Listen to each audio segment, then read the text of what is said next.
nothing can stop me. No. 'Cause I'm addicted to what you and I realize. Lead the way, I follow. No need to say where we are heading now, babe. I follow to the edge of it all. So tell your good night, 'cause I'll find no matter what. Yeah, susceptible now before the moment flies, before it flies. So tell your good night, 'cause I'll find no matter what. Susceptible now before the moment flies.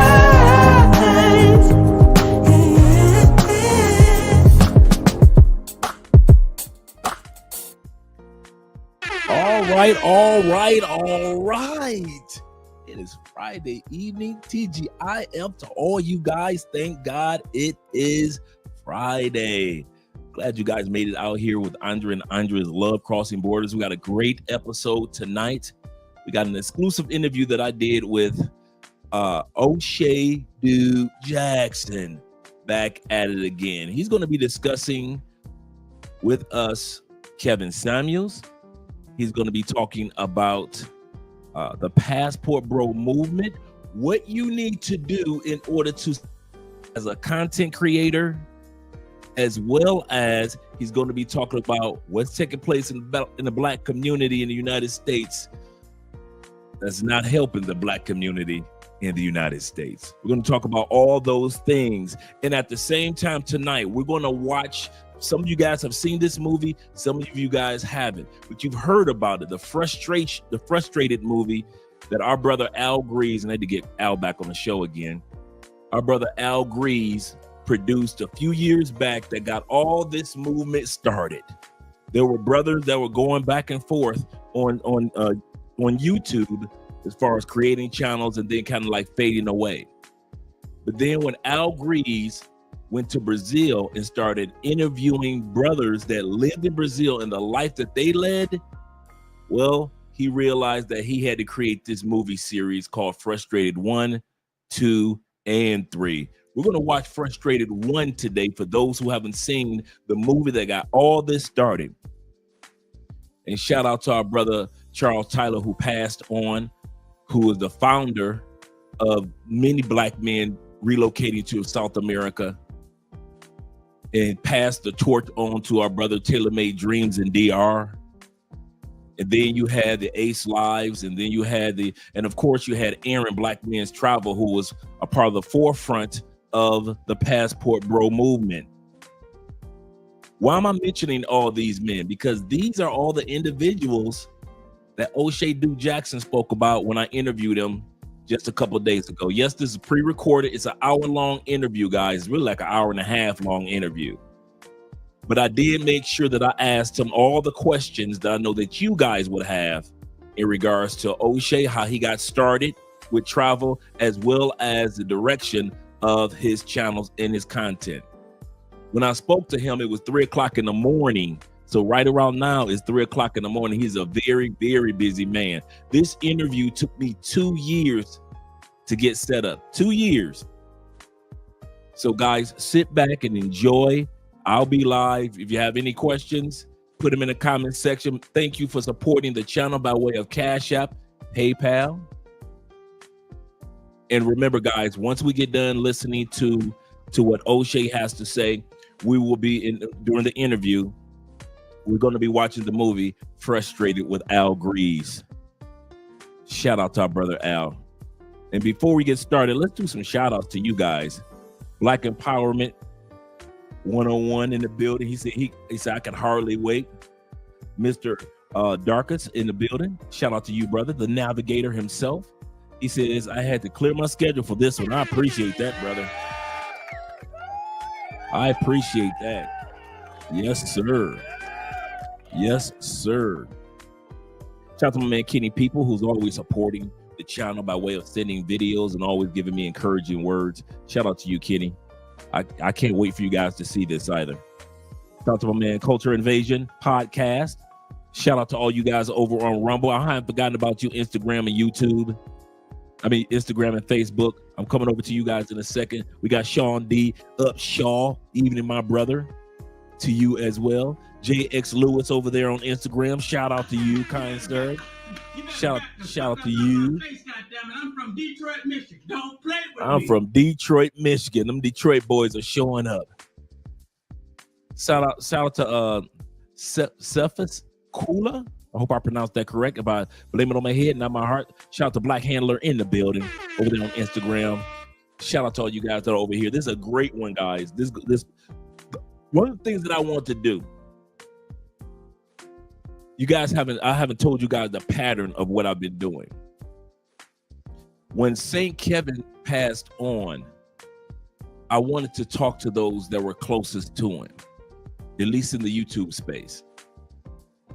So I got a chance. The first person was Dennis Sperling, who opened up the doors for us to talk to him about St. Kevin. And then I got a chance to talk to Obsidian. Then we got a chance to talk to Angry Man. Shout out to Zoom to Thailand. Richie Mack is in the building. To Zoom to Thailand. I got a chance to talk to Obsidian Ali, one of the founders of the Black Manosphere. And I had two people left that I hadn't had a chance to do an interview with. OSHAY and lead attorney. So now, after 2 years of just talking to him on the phone on a regular basis, he hits me up and say, Andre, it's 3 o'clock in the morning here. I'm about to get a cup of coffee. I said, oh, okay. So we went on ahead and we got that taken care of. And so the last person I need to speak to is the lead attorney. And maybe Melanie, But I wanted to talk to the people that were closest to Kevin. So each one of them, you notice that some of the questions I have are a pattern. But each one of these people were also successful content creators. And that's why each one of them, I asked them questions about how those of us who are content creators can be better and better at our craft. So that's why I asked our brother these questions. Let me pull this up real quick. Pull this up. Let me go here. All right, great. But let me continue on with the shout outs to you, gentlemen. I'm glad that you're here. Once again, it's Friday night. Drink in hand, gentlemen. It's Friday night, drink in hand. Don't have your boy drinking alone. I got a wine glass. That must mean I've got wine. Colombian wine, of course. Don't have your boy drinking by himself. This is just disrespectful. We're going to enjoy this interview with OSHAY. We're going to enjoy Al Grease's movie Frustrated, as well as enjoy each other's company this evening. Shout out to all you guys. This is going to be one of the few live streams that I get a chance to just sit back, shut up, and listen. Shout out to my man Black Scorpion in the building, as well as my man Don, aka Don the JP. Shout out to you. Shout out to you. Good evening, everyone. All of the chat, because chat lives matter here. And if I'm not drinking alone, at least somebody's drinking with water in hand. Shout out to you. Let me know what you guys are drinking. Don't have your boy. I don't care if it's a smoothie. I don't care if it's your favorite elixir coming straight from the cauldron. I don't care what it is you're drinking. Don't have your boy drinking alone. I don't care if it's orange juice, fruit juice. I don't care what it is. Don't have your boy drinking on a Friday night by himself. Cologne of the night. Let me move down out of the way for a second. This was one of Kevin Samuel's favorite colognes. This is L'Homme Ideal. Excellent cologne. You saw I put a major dent in that bottle over the last year. So it's got to be good. A lot of times YouTubers tell you that it has the scent of vetiver. If you don't know what vetiver smells like, you won't know. So no use to me telling you what the scent of vetiver is, but I'm gonna tell you something. It's hella good. This is a very manly scent. It's made for suits. This Let me make sure I put that out there for you. There we go. That's as clear as I can get it. And it's once again L'Homme Ideal, and it is a excellent vetiver cologne, and that's what I'm wearing tonight. Very, very masculine, very grown man. I can see how that was one of Kevin Samuel's favorite colognes. My man E Patron is in the building. I won't be long when it comes to the shout outs. Shout out to all you guys that they gave on PayPal and Cash App, even after the show is over. Shout out to my man Uriah for the $50 donation. Shout out to my man International Quiet Storm once again the other day. Tevin Brown the other day. Shout out to you guys for the $20 and the $20 back-to-back donation to the channel. Thank you very much for letting us know that when you donate, that you show us that you appreciate the hard work that we put into the equipment, the studio, and everything else. My man T-Mac is in the building. My fellow expat, some boys in Medellin. He said, every time I see Kevin Samuel, it makes me miss this brother. Yes, sir. I miss the brother. Yes, sir. This is so true. Shout out over there on Instagram. Yael Brown, shout out to you over there, brother. Thank you for showing up and watching the show. Remember, on Instagram, if it goes off in an hour, don't frustrate yourself. Just go ahead and come over on YouTube to Love Crossing Borders so you can watch the rest of the show as well. That's if it goes out after an hour on Instagram. Cortez is in the building. Shout out to you. What's up, y'all? As well as my man Bobby Coltrane of the Coltrane family. Shout out to you. And Rona the Traveler. Rona, do us a favor. Drop the link to your channel so we can get you subscribers after subscribers after subscribers. Shout out to you, brethren. Brothers, we need just four people to subscribe on the Rumble channel. We just need 4 to hit our goal of, I don't see why we're taking so long, man. It just Rumble is free. We just need 4 people to subscribe to our Rumble channel. And if you haven't subscribed to Rumble, I'm telling you, Rumble is I'm telling you something, just from watching Rumble, it's giving YouTube the blues. The blues. Man, Rumble's got videos, man, that got 1 million, 2 million, 3 million views. Don't take Rumble for granted. Shout out to you guys. Shout out to my man Pan's World in the building. Shout out to you, brother. I'm glad that you're here. And my man Richie Mack. Zoom to Thailand. Zoom Tribe in the building. Make sure that you guys subscribe to Zoom to Thailand, as well as L Boogie's channel, L Boogie Live, so you can enjoy Richie Mack Live, as well as the videos that drop on the channel. That's L Boogie channel, as well as Richie Mack Zoom to Thailand. You see, I think it was in a marching band with Kevin Samuels back in Oklahoma City. This could be true. He said, I was just checking out the yearbook. Inquiring minds want to know. I don't blame you for checking it out. I do not blame you, kind sir. All right, Jay Anderson, the great. Do not forget about the great.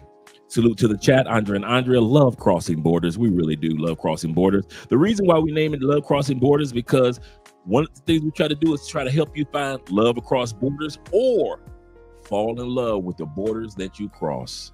That's our motto. We try to help you find love across borders, or at least fall in love with the places that you go to. In other words, fall in love with the borders that you cross. So shout out to you guys. Shout out to my man Brainbox in the building. Appreciate you being here. What's up, chat? My man R3 is in the building as well. He says, I'm drinking Zavia with you. Oh, okay. There we go. Can't do alcohol anymore due to over 50 illnesses. I understand, brother. We got to take care of ourselves as being older men. We really do. I'm not upset with you. Shout out to my man, No Excuses. No Excuses. I actually took a portion of the interview that you did with OSHAY and added to the interview that I had with OSHAY. Shout out to you. That was an excellent interview that you did when you were in Uganda with OSHAY a couple months ago. Shout out to you, brother. I'm glad that you made it here, man. Make sure, do me a favor, drop the link to your channel, man, so we can get some more subscribers over to where you are as well, brother. You're really good people. Mr. Guap in the building, a grip in the building. Grap in the building. Hope I pronounced that correctly. Shout out to you, brother. Salute to Chef Andre. Shout out to you. And once again, to my man R3. He says, hey, Dre, is Reggie from Atlanta? Oh, it's Reggie. Okay, cool. Shout out to you, Reggie. Shout out to you. I got you. Okay, cool. Bet. Once again, make sure we only need 4 people over on Rumble. Come on, guys. We just need 4. We got 69 people here. Shout out to my man Uriah, my brother. Appreciate you, man. I know you're working hard just like the rest of us with Theo's classes. So I understand completely that you can't always be here. Salute Dre and salute to everyone in the building. This is going to be a great one. Shout out to the chat. My man R3 says that as well. And shout out to you guys for the donations. I appreciate you guys. Shout out to my man just right out the gate. We got Shankofa. Oh, Kofa. Man, shout out to you, Kofa. I know that your first name is, I mean, that's how you pronounce your first name with the S-A-N. I didn't know that. Shout out to you with the $10 super chat. And thank you very much for letting me know, encouraging me to keep it up, man. It's not done without you guys. And I don't say that flippantly. I really don't. None of us can do this travel space by ourselves. And none of us can do this YouTubing by ourselves. It is all because of you guys, man. Yeah, super chats are good again. I got that taken care of last week. Even though we don't have the control over the channel as far as like going behind the scenes and doing editing and different things, we still can do the super chat. So that's good. But hey, don't forget about your brother on the Cash Apps and the PayPal. We appreciate that as well. But yeah, they finally got the super chats straightened up for us. So I'll take that. You know, can't have everything right off the gate, but we're still working with the appeals to be able to get full control of our channel again. So we're looking forward to that, because right now with the channel, even the subscriber count is frozen. It's frozen at 18,800 people. And I know that at least another 200, 300, 400, 500 people have been watching our channel since then. But it's okay. It's okay. But just to have access to the super chats again, we appreciate that. So support the channel, guys. We're at least celebrating that moment. And shout out to you guys. Multiverse Gambit in the building. Shout out to you. I like that name. He said, my man Dre. He said, my man Andre. He said, how's your Spanish, bro? Poquito. It's poquito. Miri. You know, it's okay. It's getting there. I got Spanish lessons that I'm taking now. It's a must.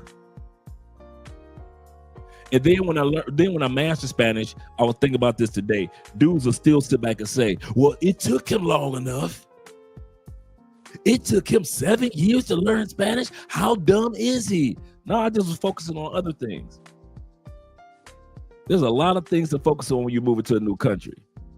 And as long as you've got situational Spanish or situational language, I think I've been good enough. That's what my Spanish is. Put me in a situation and I got you. Like I was chopping it up the other day with my neighbors, some of the older ladies, talking to them. Once again, Uriah says, don't forget to hit that like button, subscribe, support Black Male Media via Cash App and PayPal. Shout out to you guys, and shout out to my brother Black Scorpion with the $5 love. Appreciate you, brother, over on Cash App. Appreciate you. It's Jay Clyde, another brother, another expat in the building doing great things in Colombia. Shout out to you. Let me scroll down. I think I've gotten everybody over here. I got Culture Invasion and everybody else. So thank you very much for dropping the links to your channel, gentlemen. Make sure you drop the links to your channel. Shout out to all you guys over there on Rumble, Young Men Rumble. And all you individuals. Jay over there, Jay Ventures over there on Instagram, 695 over there on Instagram, as I over there on East, as I in would you say CY it or see it? As I see it. I like that. As I see it. Over there on Instagram. Shout out to you guys. Shout out to Homer over there on Instagram. I ain't forgot about you. ZG32 over there on Instagram. Shout out to you as well. Sean D. Upshaw, my mentor from day one, and my brother. He said, my brother out there crushing those goals. Glad to hear glad to be surrounded by strong people. All of us, man. All of us. Let me pour me a glass of wine and we can get started, gentlemen. Once again, this live stream and this interview was pre-recorded. So we recorded it 2 days ago, but it's an hour-long interview. So it's not short at all. And so we're going to get started with it. I don't know why my lens keeps doing that, but it's going to. Let's see if my lens straighten out. There we go. And so let's get ready to get started with the interview, as well as get started with watching the movie Frustrated. Shout out to my man African Wolf in the building as well. Right on time. Buenas noches. Good evening to you as well, kind sir. Let's get started. Let me shut my mouth. Thank you for tuning in. We are doing an exclusive interview with our man, OSHAY Duke Jackson. We're talking about the man that has put everybody from Ace Live on the map to Tailor Made Dreams to Kevin Samuels and other YouTubers. One of three founders of the Black Manosphere movement, as well as all the things that he does. But the one thing that I can say that I'm proud of is the fact that this brother got his MD. And a lot of individuals don't realize how hard it is to get and to do it in another country. But this brother was able to accomplish that and then move on to Africa, to Ghana, and be able to open up doors of opportunity for individuals there. We have the one and only OSHAY Duke Jackson back at it again. So yeah, thank you for having me.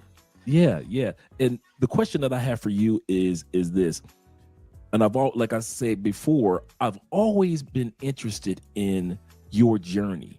Mm-hmm. What was it that caused you to initially take advantage of going to Poland, getting your MD? Because a lot of people would have been fearful and hesitant of doing that, especially in the Black community. I was hesitant, but I wasn't the best student early on. So in the States, yeah, I wasn't the best student, and medical school is very competitive, and so I graduated with a Bachelor of Science in Biology. I think it's 2007, but I was 26 at the time, so I changed majors. At first, I was a business administration major, then went into the sciences, so that was a little bit different, and I got through it. So my grades wasn't where they needed to be to get into medical school, so I did a post-bac. So 3 years after that, so I worked from 2007 to 2010. I was still working. I got accepted to UC Berkeley post-bac. A shout out to Dr. Patrick Brown, who taught anatomy over at the University of Virginia for many years. He gave me an opportunity, and he looked at my grades like, I can see you got better as you went on, but you sucked at first. So he gave me opportunity. And shout out to Berkeley. I used to be over there at Jupiter Pizza all the time, and University Avenue, hanging out, and I was driving. And so I finished that program in 2012. I took another 3-year hiatus from school competitively, so I was back working. And I got laid off in 2014 around Christmas time, and my mom was like, "Look, you got fired or laid off, so you got unemployment. Take some time out to figure out what you're gonna do." And which is what I did. And so I ended up going in the Medical University of Lublin in Poland. So I wanted to be a primary care doctor, which is a lot of people do that route. So people go to international medical schools like Ross or the Caribbean. So it's not uncommon for even Americans to do that and then come back into the United States and practicing internal medicine, family medicine, psychiatry. Those are primary care things. So this is what I wanted to do. I would have took internal or family medicine. So I was like, okay, I'll just go this route, and I don't have very much going on now. I'm not married, I don't have any kids, so I'm gonna take the risk. And I didn't end up practicing fully, but my life is much better now. So I'm thankful for taking the risk. Moving to Europe it really opened up a lot of doors for me and how I see the world and everything. So yeah, it was a great experience. And speaking of opening up doors, you have really, and I don't say this flippantly, guys. OSHAY has really opened up doors for a lot of guys that he gets credit for, as well as others that he doesn't get credit for. Basically, I was, and people might not like me saying that, one of the de facto if not considered the de facto leader of what was known as the Black Manosphere for many years. So I was the guy that brought and worked with everybody. Right. So we talk about Kevin Samuels, that was me. Right. The lead attorney, pocket watching with JT. You know, shout out to Soul TV before he was really big in there, and Obsidian. Shout out to No Excuse. Great interview. You know, Angry Man was one of the people there. But as far as working with people a lot, that was me. When it comes to opening up doors, was that something that you just subconsciously did, or did you just kind of like, you know what, I noticed that this content creator is doing pretty good, let me kind of like encourage him or do an interview with him? What was it that caused you to, because it's not coincidental that kind of like, and I'm gonna say this kind of like with the tongue in cheek, every YouTuber you've touched has turned to gold to a certain extent. From the Ace Live to the Tailor-Made Dreams. I have a brother that is a good friend of mine. We've talked many times offline. And I remember when the brother had just maybe a few hundred subscribers, but man, he has blown up, not only as a YouTuber, but in the Dominican Republic. He is a true life superstar as before our own eyes. And we haven't been able to work with him since he's really been there. He's been kind of busy and stuff like that. But we want to talk about a topic or a discussion. Is the Dominican Republic a good place to move, especially for Black men? And we have a brother who is there right now. He's living there, bought a house down there, and that is Tailor-Made Dreams out of the Matrix. Brother, you have been doing a dynamic job.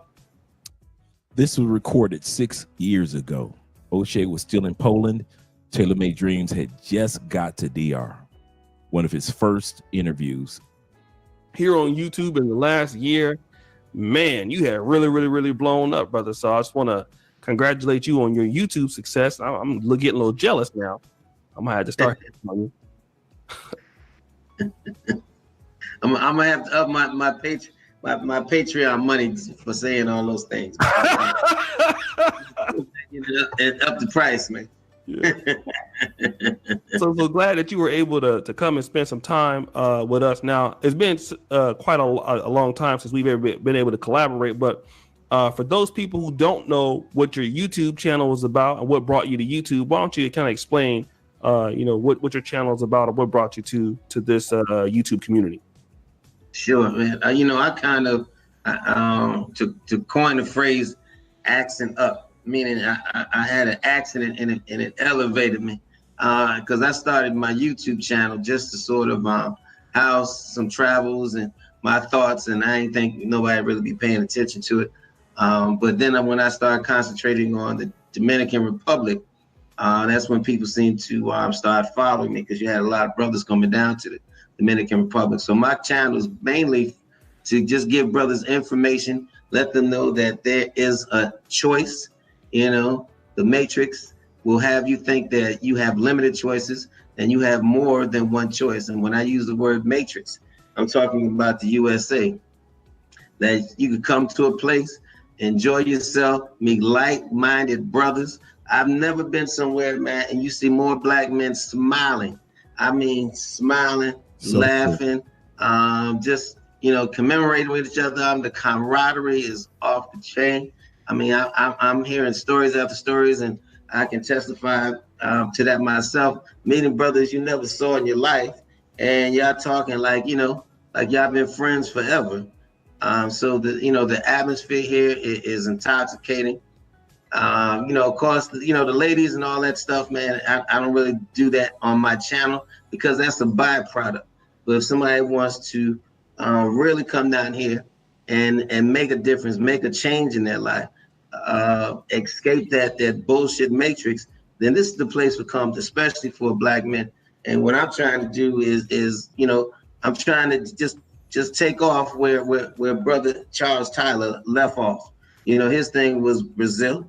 My thing is DR. He used to throw a beach party. So last year, as an honor to him, I had my first beach party.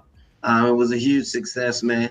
And I just appreciate all those brothers that supported me, but also letting people know that we just not coming down here, acting a fool, smashing and all that, man. That I support an orphanage down here with 26 children.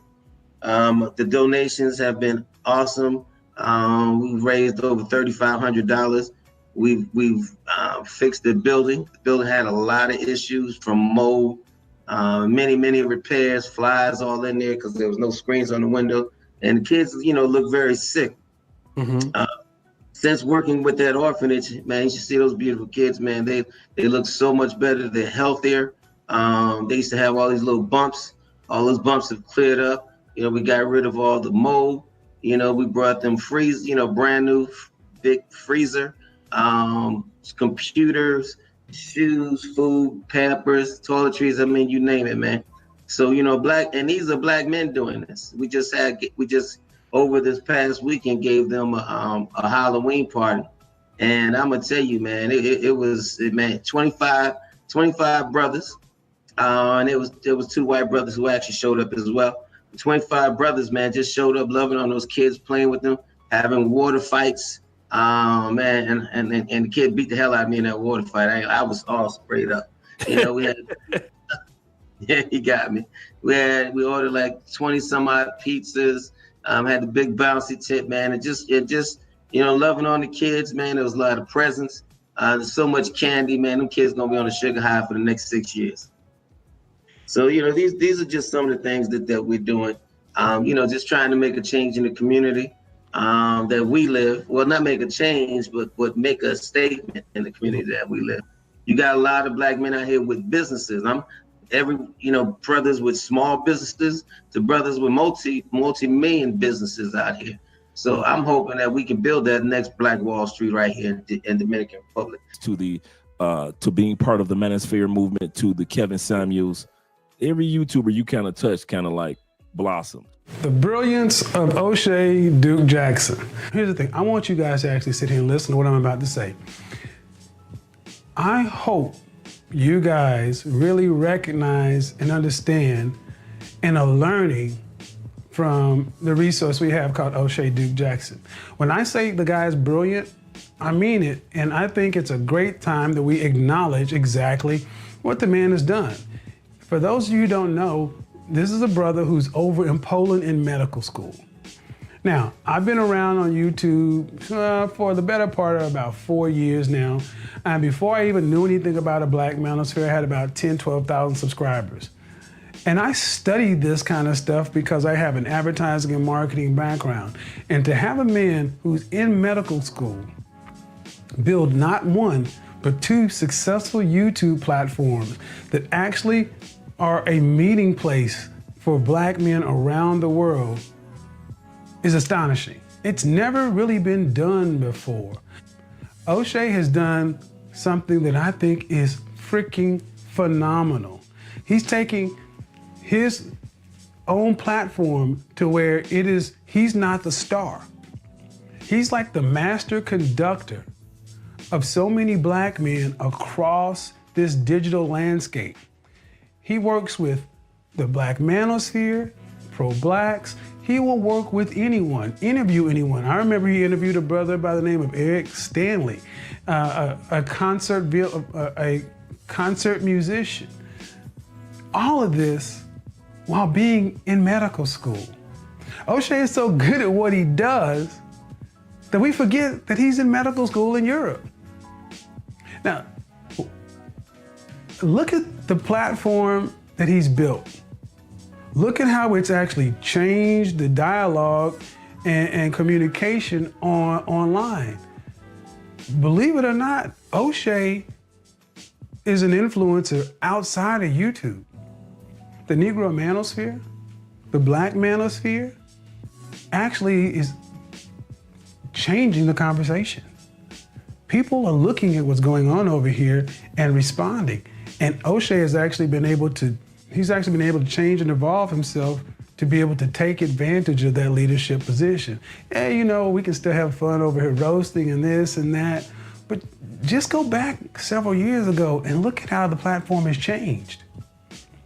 He's actually got things he's done with Phil and the Advice Show, things he's doing over in Africa.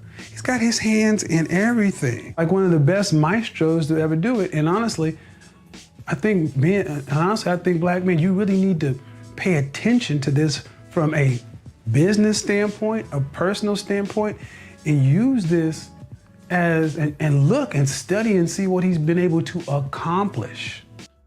Yeah, to be fair, Ace, I didn't really have too much. Ace was kind of already on his way, but I did meet Ace on the Wood and Maya channel. And we kind of just shared a little bit of ideas, but Ace kind of was already kind of on his way. Yeah, I had more to do. Lead attorney, I think I had a lot more to do with that. Or pocket watching with JT, Kevin Samuels, obviously. It's been a bunch of them. But me, even in Africa, I don't know if you've seen my dating show called the Pan African Dating Show. Obviously, yes. Yeah. So it's just, I don't know, man. I like working with people, and I like working even with editors. Like everybody knows Dima now. You know what I mean? Right. So SBK Lifestyle, for an example. So it's just working with people in this particular business is just something I have a passion for. And, a lot of times when you're working with, let me just get back to the Black creators, a lot of people don't have people they can kind of reach out to. And I want to give a shout out to Ringo Raw TV because he was the first person to say, like, yo, man, you could really do well on YouTube.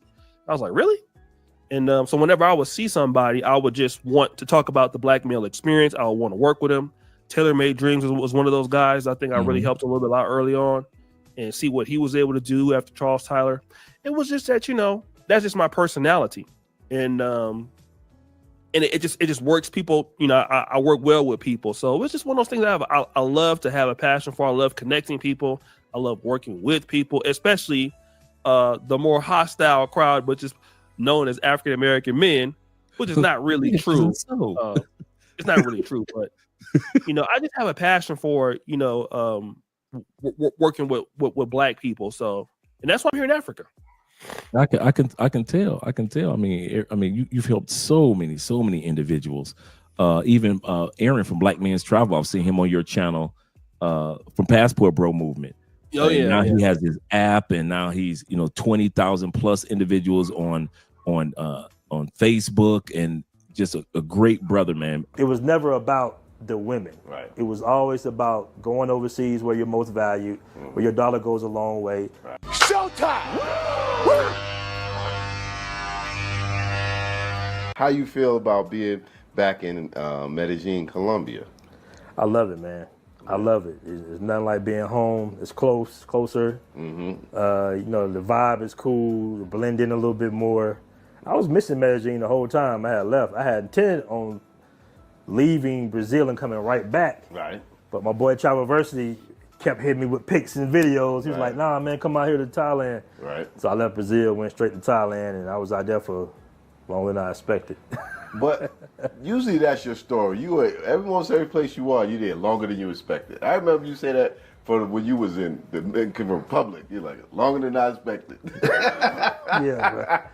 My intention was Colombia 6 months, Brazil 6 months, and just keep doing it. Right. But it's always a year here, a year there. Right.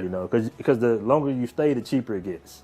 Right. You find out where to stay at. You get off the tourist path. You find out where to shop at. Right. And you're like, well, damn, I'm only spending this amount of money a month. I can just kick it here for a couple of months instead of moving around. I talk to Aaron all the time, and so to piggyback off of that, going into the expat movement, you've seen since your journey, because you were like one of the original brothers on YouTube that was actually outside of the country, right? So you've seen on your journey this movement of the Passport Bros, the Passport Cartel, whether it be Black or white expats. You were out there before it was in a term called digital nomads.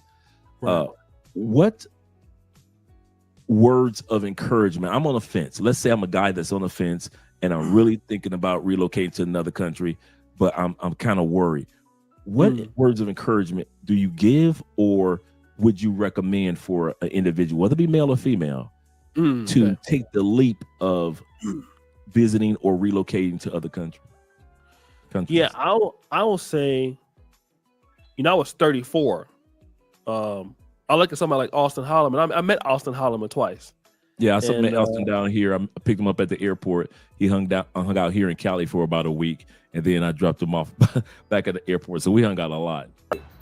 All right, guys, this is your boy Andre of Andre and Andre's Love Crossing Borders. We're here with my man in the building in Cali, Colombia, my man Austin Parliament. Yes, How you sir. doing, Austin? I'm doing very well, and I'm happy to be here. Way happier than Medellin. We're going to start right out the gate. Let's not even start any other place. Why Cali for you over Medellin? The more I've traveled, the more I like less tour. Like you said before, I don't like tourist destinations. I've already been to Rio. I've already been to everywhere in Thailand, the 4 major cities. I've already been to Ho Chi Minh City. I've already been to Medellin. That's just, let's have fun. I'm out of the country just to say I've been to another country. Maybe not Rio, but those other places, yes. I was tired of that in Medellin, and I was tired of being around so many Americans. And when I was in Uruguay, Paraguay, the thing that I noticed that was different was there wasn't a lot of people I could connect with, which I liked that because that's a culture shock. Right. Now I'm traveling for the culture shock to actually experience what it's like to be a local in that place. Let me And ask Cali you gives this. that. When you were in Rio and you were going to other parts of Brazil, did you have that same feeling as well? Like, you know what, I like Rio, it was fun, it was cool, but I'm really enjoying being among the regular culture of these other cities. Did you find yourself being like that and not noticing? I would say I noticed it the same way I did in Cali with Salvador. I would say that Cali is the Salvador of Colombia, just without a beach. The same ratio of blacks to the other races that are here, the whites and the mestizos. Well, I guess those are two different things. Right, whites right, and right. mestizos. So those ratios are the same here, but you get a real taste of Colombia, and that's what Salvador was for me instead of Rio. I think a lot. Before we go any further, he's absolutely correct. Cali is the third, actually the second largest black population in all of South America. Salvador, Brazil is number 1. Cali, Colombia, number 2. Cartagena, Colombia, number 3. So if you're looking to come to Colombia and you want to be around your own people, Cali is where you will want to be, especially if you're looking to be around more educated, more up and coming black people in Colombia. Cali is where you will go, even though there are black people all over the country, especially Chocó, the black state. But a lot of people move from Chocó and Buenaventura and other black locations to Cali for education and business opportunities. So there are a lot of black businesses to support in Cali, Colombia. So he's absolutely correct. And this interview right here with Austin was one of the interviews nobody's ever seen. You guys are the first one to ever see this interview I did with Austin here in Cali, Colombia. And he says that he really enjoys Cali far more than Medellin. And he's telling why. A lot of people don't realize how large the black population is here in Cali, Colombia. They often think about maybe Cartagena, or they may think of the state of Chocó, but they don't realize that how many black people are here No shortage. in Cali. Are you surprised at the amount of black people that you've seen since you've been here? Yes, especially coming from Medellin. Especially coming from there, where it's pretty much like a 5% is what it feels like there. Bogota is only 1% black. Really? Man, we just got back from Bogota, man, and you could tell it was 1% black. Yeah. I probably saw in the whole week we were there, maybe 2 sisters, Really? maybe Okay, 3 yeah. brothers the See, whole time. I couldn't live there permanently though. Yeah. Yeah, I got to be around some people that look like me. Yeah, at least some people. So, not a bunch. Right. Unless if I'm in Africa, that's the only time I can say a bunch is okay. Yeah, Austin crazy, man. I can't keep up with him. Yeah. But Austin, he got a lot of energy. You know, he's still young and everything. Maybe you in better shape than me. But I was like, I had to send somebody to go out with Austin. So when I see somebody like him and a guy who's so young, I think he can't be no more than 26 or 27. And he's been to maybe like 50 or 60 countries, something like that. And I was 34 when I first traveled. And Austin had been to more countries in Africa than I think I have been. And I live here. He lives in Kenya now, so actually. I know. I talked to him last night. Okay, he wants me to come back down there. I gotta get some energy for him though. You only live once, you know. Now I would just say that you live once, and a lot of opportunities that you're going to get in your life might not be in necessarily America. You need to take roll the dice on yourself. I'll tell you that, especially a lot of black people, because one thing I noticed being in Uganda, a lot of Africans. Before he goes off into that, he made a great statement. I want you guys to, I don't want to interrupt the interview, but I want you guys to realize that what he said was true. And I'm going to paraphrase it. The best you might be waiting for you outside of the United States. The most money that you're going to make might be waiting for you outside the United States. The healthiest that you've ever been in your life is waiting for you outside the United States. The best women that you've ever had in your life might be just waiting for you outside the United States. The best opportunities and the best networking and the best people that you're going to meet or supposed to meet in your life have been waiting for you outside the United States. So he's absolutely correct, because OSHAY's life took off outside the United States. Ace Live life took off. Taylor Made Dreams life took off. I Am Mara life took off. Check and Effect life took off. Black Men's Travel, Aaron life took off. A lot of you military brothers life took off outside the United States. Love Crossing Borders, Andre, outside the United States. I made the best money, best opportunities, met you great men outside the United States.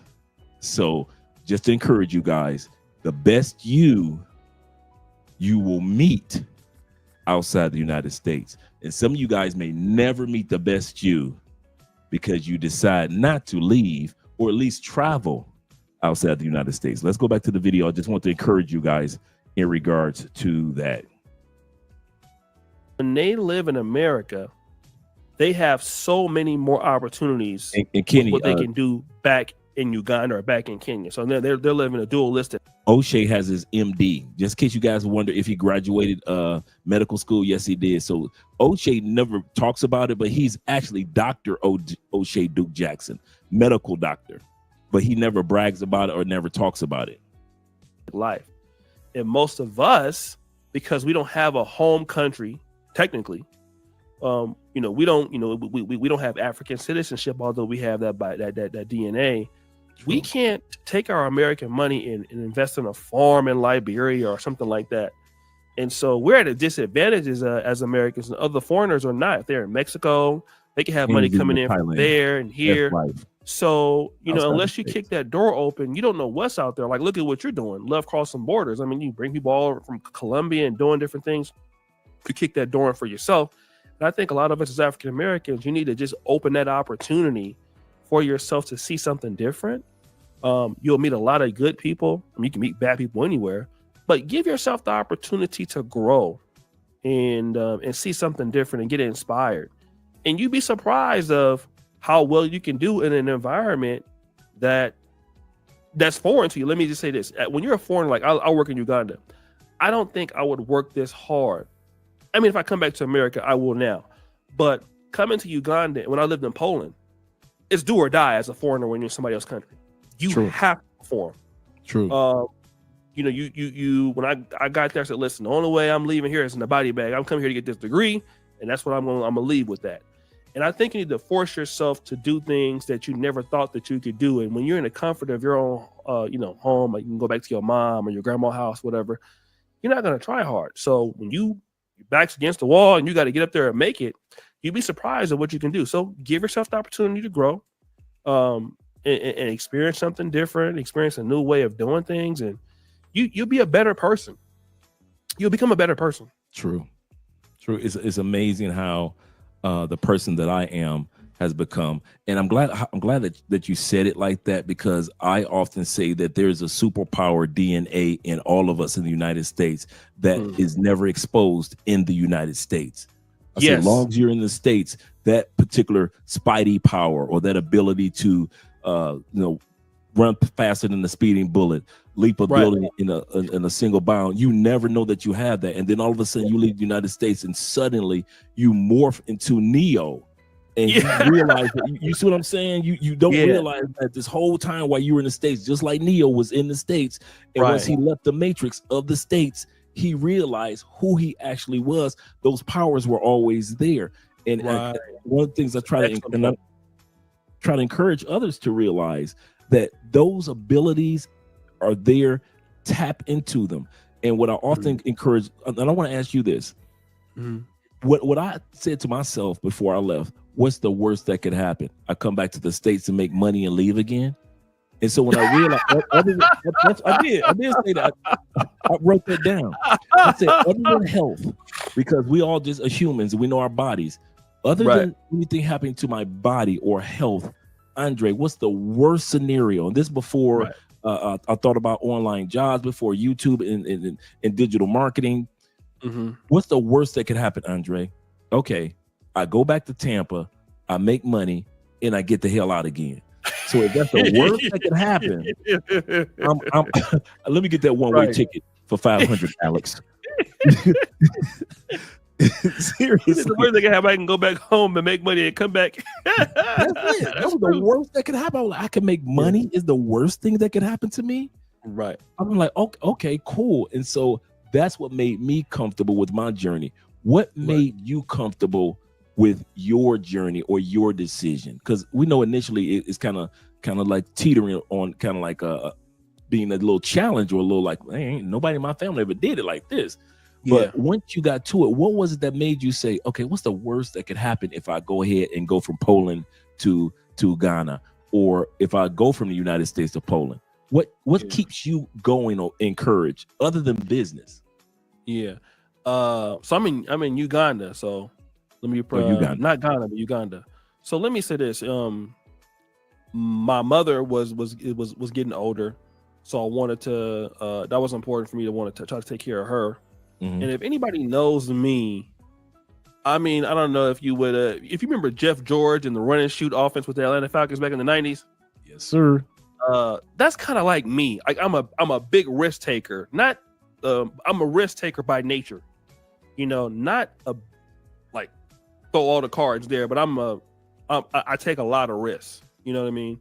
So I knew that where I was at, it wasn't where I wanted to be. And I know I needed to do more, you know, so I had to take that risk on myself. The risk just outweighed the failure proposition. Right, So the reward, the reward was so great that, you know, what was the worst that can happen for me? Other than, you know, I know if I stayed, I'd just be there. So I had to take that opportunity to do that, and then you know, I know where I wanted to be. I know what kind of lifestyle I wanted to live. I know what kind of man I wanted to be, what kind of future husband I wanted to be. I wanted to do something for my mother. I wanted to buy her a house, and I was able to do that. There you go. Not through medicine, but, you know, through other means. So, So let's pause for a second. He purchased a home for his mother.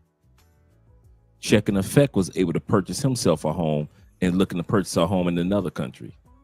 Ace Live paid off his mother's home. If you've ever seen the house and the mansion that I Am Marwar, an African brother from a small town who came to Colombia, he was able to purchase his home after becoming expats from their homes. That's what OSHAY was saying earlier. The best you is waiting on you, but it's not necessarily in the United States. For many people, for many Americans, yes, the best them is waiting for them in the United States. And there's nothing wrong with that. But I'm just here to encourage you guys. Many of you, the best you that you will ever see, even some of you ex-military brothers, the best you that's going to take place on this planet is waiting for you outside the United States.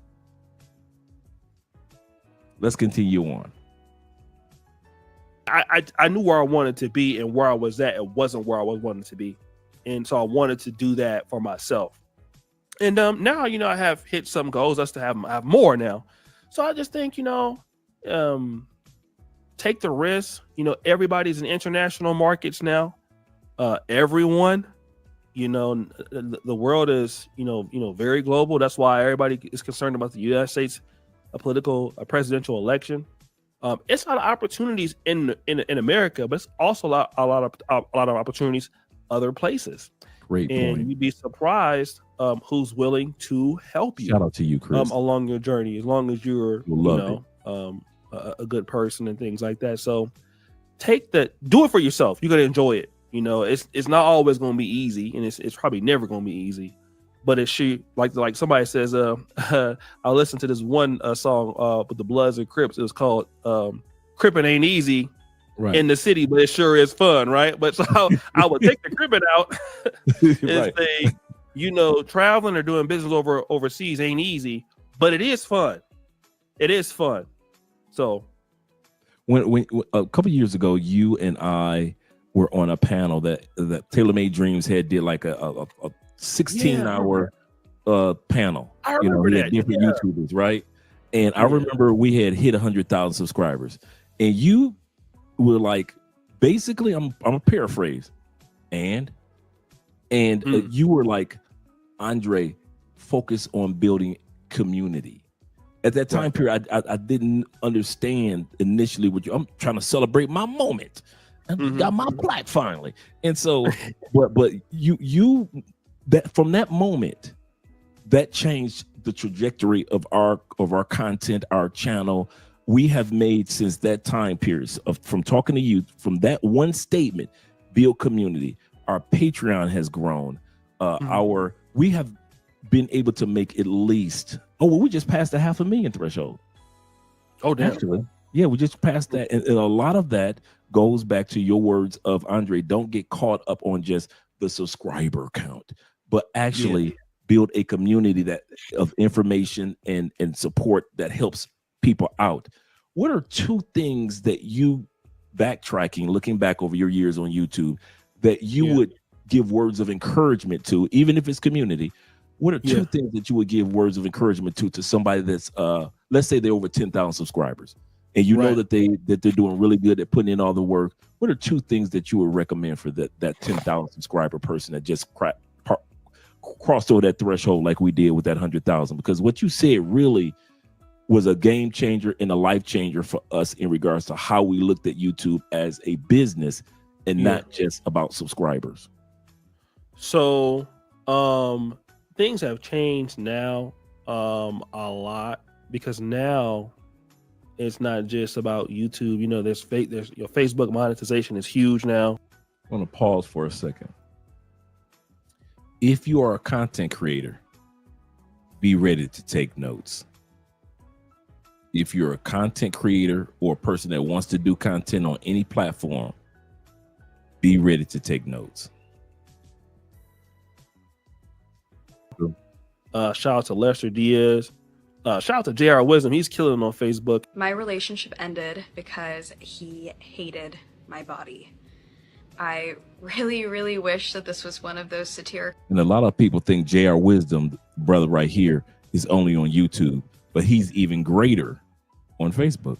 Videos that I usually do, but it's not. This is probably the hardest video that I will ever make, hopefully. I've debated a lot about sharing this story, but after talking to so many people in my life about this, I am finally kind of ready to share. It was a very long conversation. He kind of told me that he didn't want to tell me the reason why he wanted to break up with me, and I eventually kind of pried it out of him.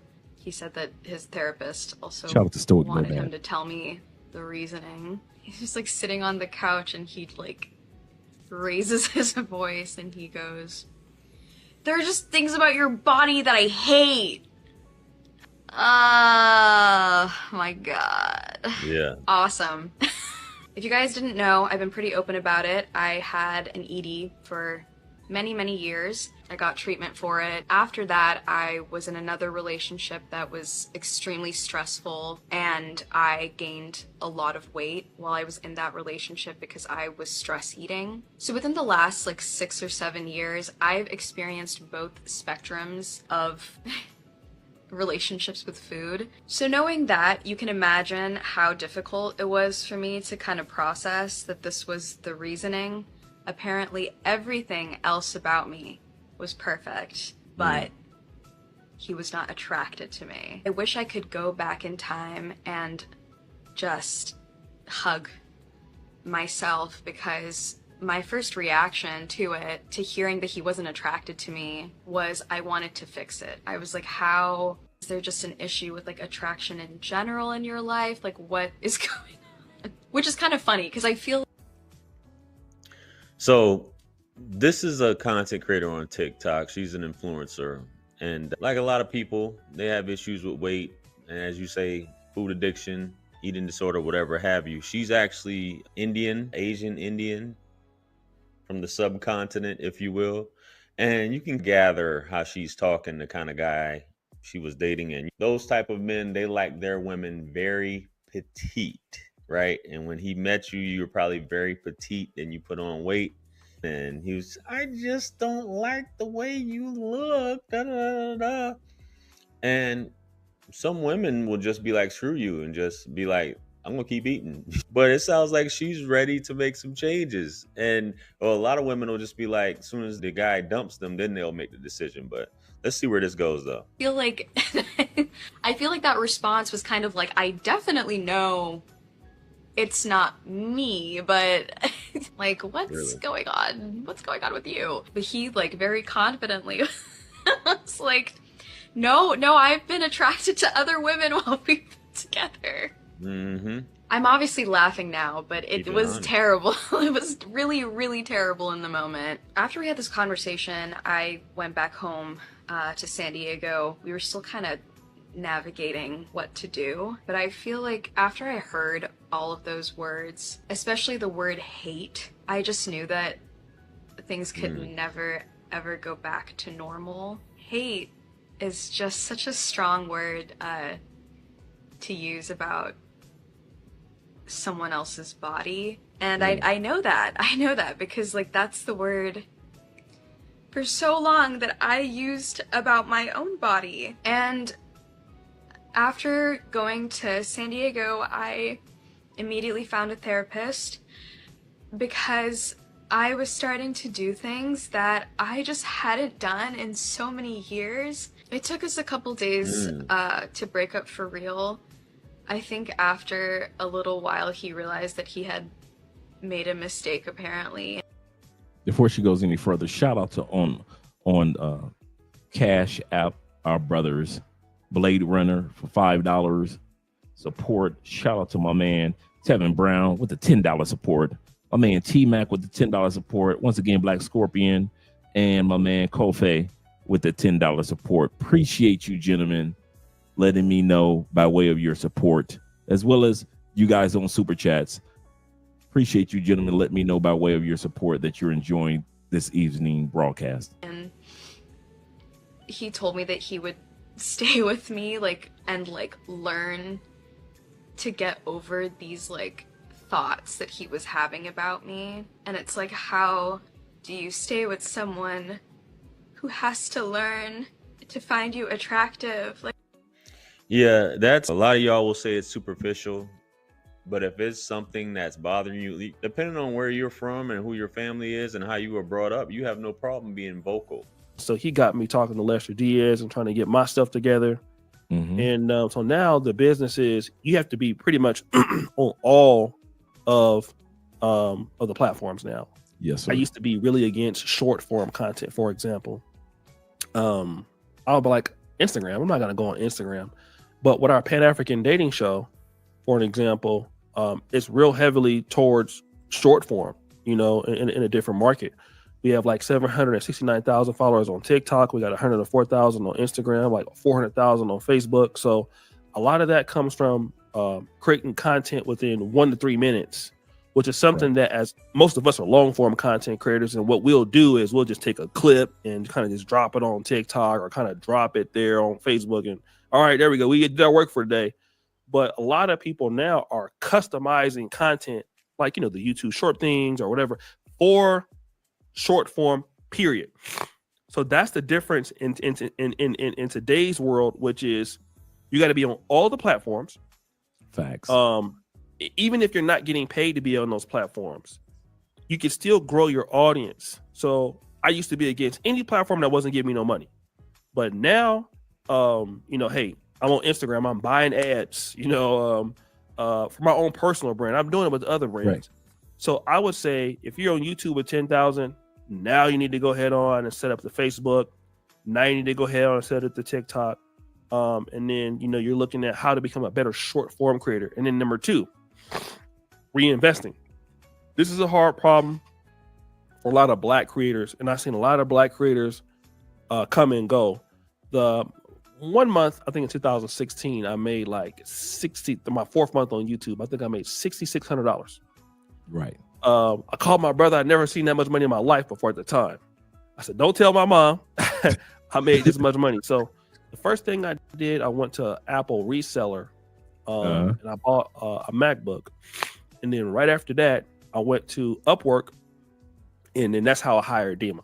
So Dima came in 2017 because I knew like I didn't want to become an editor, and I wanted to upscale my content. So that's how Dima was my first hired editor. Wow. And so people are getting good, you know, not necessarily, I'll be honest, I'm not to be racist, but in the black sector, people not really getting that good, you know what I mean? But in most competitive sectors, people are getting noticeably better. And, With the editing? you know, with editing, with storytelling, with thumbnails, with titles, with how to open the video in the first 2 seconds. People are getting better at that in general. So you're gonna need somebody to, you know, like Dima is, you know, I don't know how much money I pay Dima a month, but he's only one of like 10 editors I have now. Right. So in buying the equipment, if you got to buy for an editor, do it. That's controversial, but you know, there's a reason why, you know, I have, you know, not that you need a lot of funny things or big things happening or motions in your videos, but it can help you stand out. So when you get your money, you know, you do need to have a good camera. You do need good sound. These are things that you need to do. And a lot of creators have a problem with that because, you know, when you make money on the internet, people don't really take it that serious. So it's time for you to buy a car. And then, you know, people just can't stay in the business long enough. I know a guy, man, that was making like $100,000 a month. And I mean, he's a dope creator too. Right. You know, he just couldn't build that team around them. And then manager, I have an administration team. We got an office. And on my Kingana channel and on my Pan-African dating show, if you look at it, if you go to TikTok and you look at the views, I mean, we have like 16 million views this month just on TikTok because we have people that repurpose it. We have custom interviews on the streets and things like that. So you do need to build that editor. If you edit your own stuff, give up your editing. You know, you don't need to be the content creator. Even like Abba and Preach, they pay somebody. They pay somebody to find clips for their reactions. So, you know, so it's determined reaction video. Somebody comes in and they have sourced, you know, even me, SPK, he'll spend a day like, okay, today I'm not going to edit videos. I'm sourcing today. So I look at my WhatsApp and it's boom, boom, boom. I've got a guy for that I use too. Yeah. So I could take the you know, in the church, my brother's a preacher. They call preaching the script. So sometimes pastors will take a sermon from somebody else and read it and digest it, and then point 1, point 2, point 3, and they'll preach the script. So this is what you do. We have sometimes scripts that are created for us or ideas and say, hey, here's the first idea, here's the second idea, here's the third idea. And that saves so much time. And so you can scale yourself up. So before he goes any further, I'm going to show you guys something that'll help you out. Some of you guys wonder, how are we able to drop so many videos on all of our platforms, Love Crossing Borders, Travel Unravel, Andre Wallace TV, as well as Love Crossing Borders Live? I'm going to give you one of our secrets that we gave last time. If you're a YouTuber, you need to take advantage of this platform, which is called Opus Clips. You guys have been hearing about Opus Clips for a minute, but you really need to take advantage of it if you're YouTubers. Like he was saying, you can't do it all by yourself. With Opus Clips, you see all the videos that we've dropped. Let you guys see the screen. I'm giving you the hookup. I've got videos set up for TikTok, X, Facebook, all of the YouTube channels, as well as Instagram, and that's our calendar. From now, you see in all of November, and dang near all of to January, all of our videos Why is that? Do I have to sit back and break down all the videos and do the Opus Clip will break down the videos for you. For example, Andrea does a live stream. This is what I do. I'll take it, put it in Opus Clip. I'll have Opus Clip break it into 5 to 10 minute videos. This one is 11 minutes. Remember on YouTube, don't forget this, guys. If you want to make money on a video, it has to be over 8 minutes long. I'll say this again. All you do is they're doing short videos and only YouTube. I'm not talking about YouTube shorts. I'm talking about if you're doing a video and it's 5 minutes. If it's 2 minutes, if it's 6 minutes, you aren't making any money. Your video, according to YouTube policy, has to be at least 8 minutes long so you can start putting commercials in the middle. For those of you that don't know, it's the YouTuber that puts those commercials where they are. So just in case you're wondering, like, these commercials keep popping up, that's because the YouTuber put that commercial at 5 minutes and 52 seconds, and then they put it at 7 minutes and 28 seconds. So with Opus Clips, it'll take a long live stream, like this live stream I'm doing tonight, right? If I took this to Opus Clips, it will actually break it down into 11-minute segments. So that's one video I could drop. Another one, 13 minutes, 45 seconds. Another one, 11 minutes, 7 seconds. And then I'll send it all to all the different platforms. Okay, what about your YouTube shorts, Andre? No problem. Let's go back home. I go back here and I'll take one of the videos that I just showed you 4 videos. I'll take one of those 4 videos after I've posted them, and that video is now broken down. I could take it and repost it, and it's broken down into YouTube shorts, 35 seconds, as well as others. Let's wait till this pop up. Opus Clips does an amazing job. It does the title for you, and if you don't like the title, guess what? Now, usually all this pops up. I'm being embarrassed right now because usually, let me kind of reset it. Let's see if it does that. But it does the titles for you. If you don't like the titles, then you could also reschedule or reset the titles. For example, I might not like this particular title that's up here. It grades it 99 as a YouTube short. I'll just go right here to retitle. And then I say, well, let me get something catchy. And now look at this title, guy, is going to change. Give it a few seconds. And now the title has changed. Let me say I want something in a question form. I just click on retitle. Watch this title change. Now it's in a question form. All this stuff you don't have to worry about. You don't have to go. If you're a one-man show and you don't have enough money for an editor, I'm letting you guys know Opus Clip now does everything for you. It's a one-man band. So, and you can schedule stuff. So now you sit back, you say, okay, now I put publish and let me put a date on here. Since I've already have everything for November and everything for December, let me just put on January at 8 o'clock in the morning. Let's put 9 o'clock in the morning.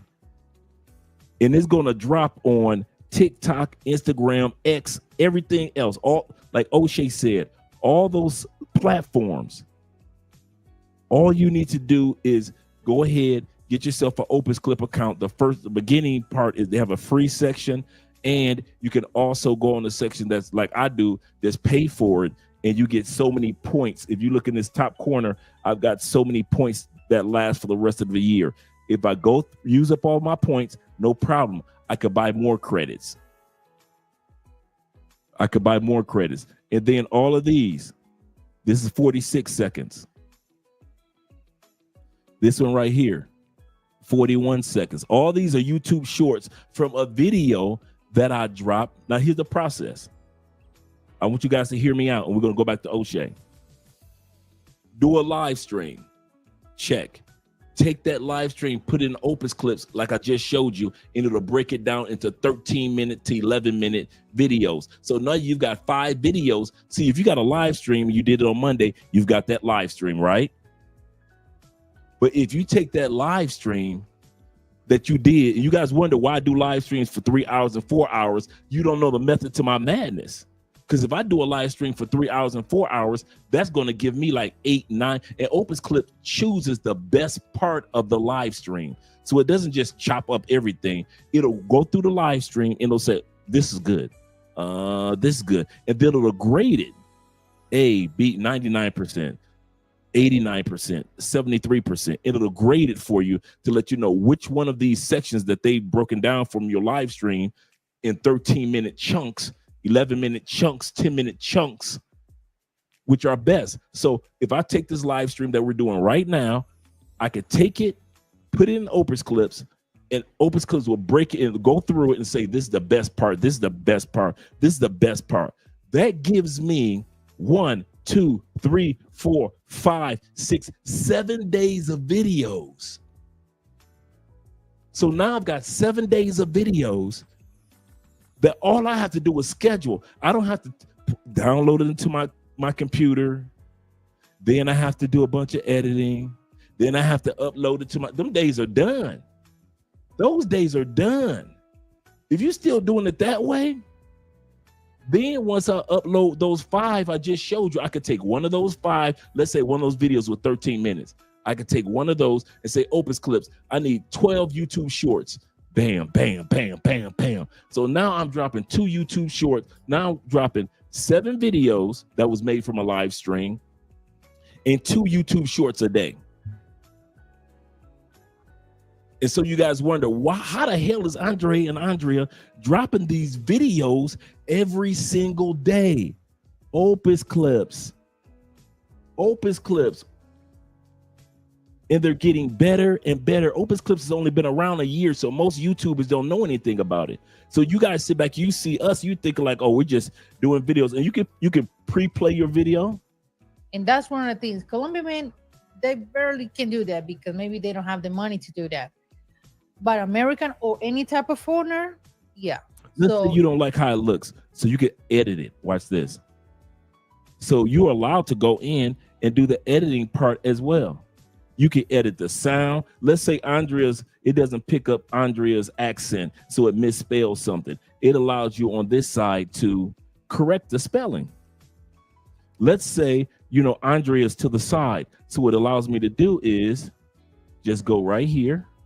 I choose the section, and I could change the layout to put Andrea by herself. And then let's say, you know what? Let me move Andrea over a little bit. So I'll move her over here instead of in the middle because I want the Love Crossing Borders logo to be there. Bam. Watch this. Apply. You see how Andrea's to the side? And if I want to crop it again, I just push crop and I could bring her back over, or I could just change the method like it says layer, meaning I'm on top and she's on the bottom, or split. And once again, we're back to the original. And it allows you to put your logo in there. So you have a section to put your logo all over here. Save your changes. And while it's doing all that, it'll take you back to where your other videos are. So it says, okay, it'll take 3 minutes for that to change. So I can focus on all these other videos. That's why you guys often see on Love Crossing Borders. Let's scroll back toward the top. I don't know why my Wi-Fi is not Opus Clips. That's not showing it to you guys, but I'm refreshing right now. This is very important, guys. If you're a YouTuber, you ain't got time, you got a job, don't worry. You can do all these things. I actually did 2 months of videos for Andrea's channel and our other channels, including this channel, in about 6 hours. And that includes the long videos that were 13 minutes and 8 minutes and 10 minutes, as well as all these YouTube shorts. And I put them in the calendar. And even if you go into the calendar and you want to change it, you like, you know what? I don't like that one on that date. I'm going to change it. So I'll click it and I say, you know what? Let me change that time period. Let me reschedule it.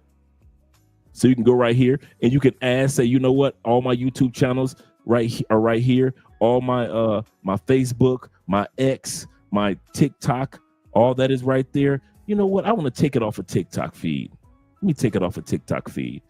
And then, you know what? I want to schedule it for, you know, the same day, but that I had, but I want to schedule it at a different time. I usually have 8 o'clock. Let me schedule it for 11 o'clock a.m. I schedule it and everything has been changed and it's inside of the calendar right there. So you also have a calendar and you just scroll to the top. And of course, I probably published it. Yeah, I did. I published it for a date that's already passed. But you see what I'm saying? If I published it for a future date, it would have changed. But it lets you know, hey, Dre, you just published something for a date that's already passed. So now all of December is done. January. And this is the one that we just posted. We just posted this while I was just talking to you guys. So when I let you guys know that when he says you guys don't have to do it all yourself, you don't. You can either go to Opus Clips or Upworks or Fiverr.com, and Richie Mack, you ain't got to do all that stuff by yourself. You can just drop it into Opus Clips and they'll take Richie Mack's live stream like they do mine. They'll take Richie Mack Zoom to Thailand live stream. Let's say he's talking about a great topic, Colombia versus Thailand, or Thailand versus Philippines. Opus Clips will say, drop the link straight from YouTube into here. Bam. It could be anybody's video. That's the other part about Opus Clips I like.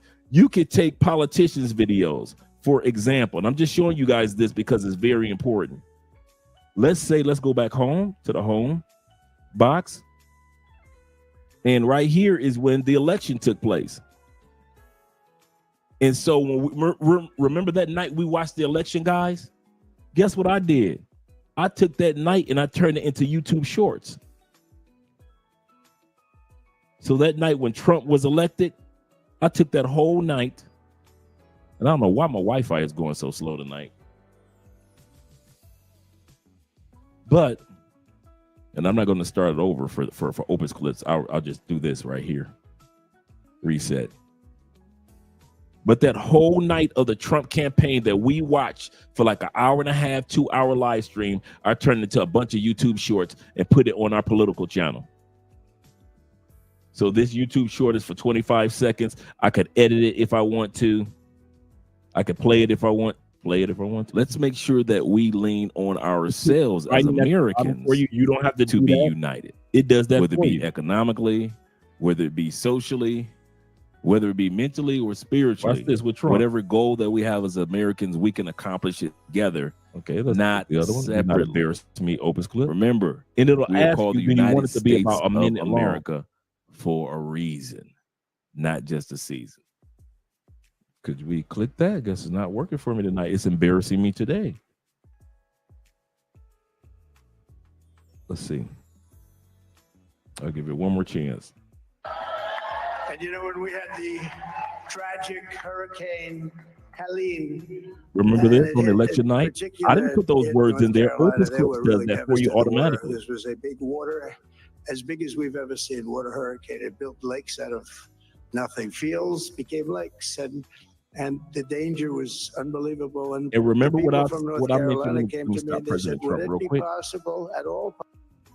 Remember what I mentioned about your long form videos? It'll take a live stream and it'll make it into videos that are 13 minutes long, 10 minutes long. Watch this when Andre is talking. Okay, if we can get that to pull. And this video is 13 minutes, 47 seconds.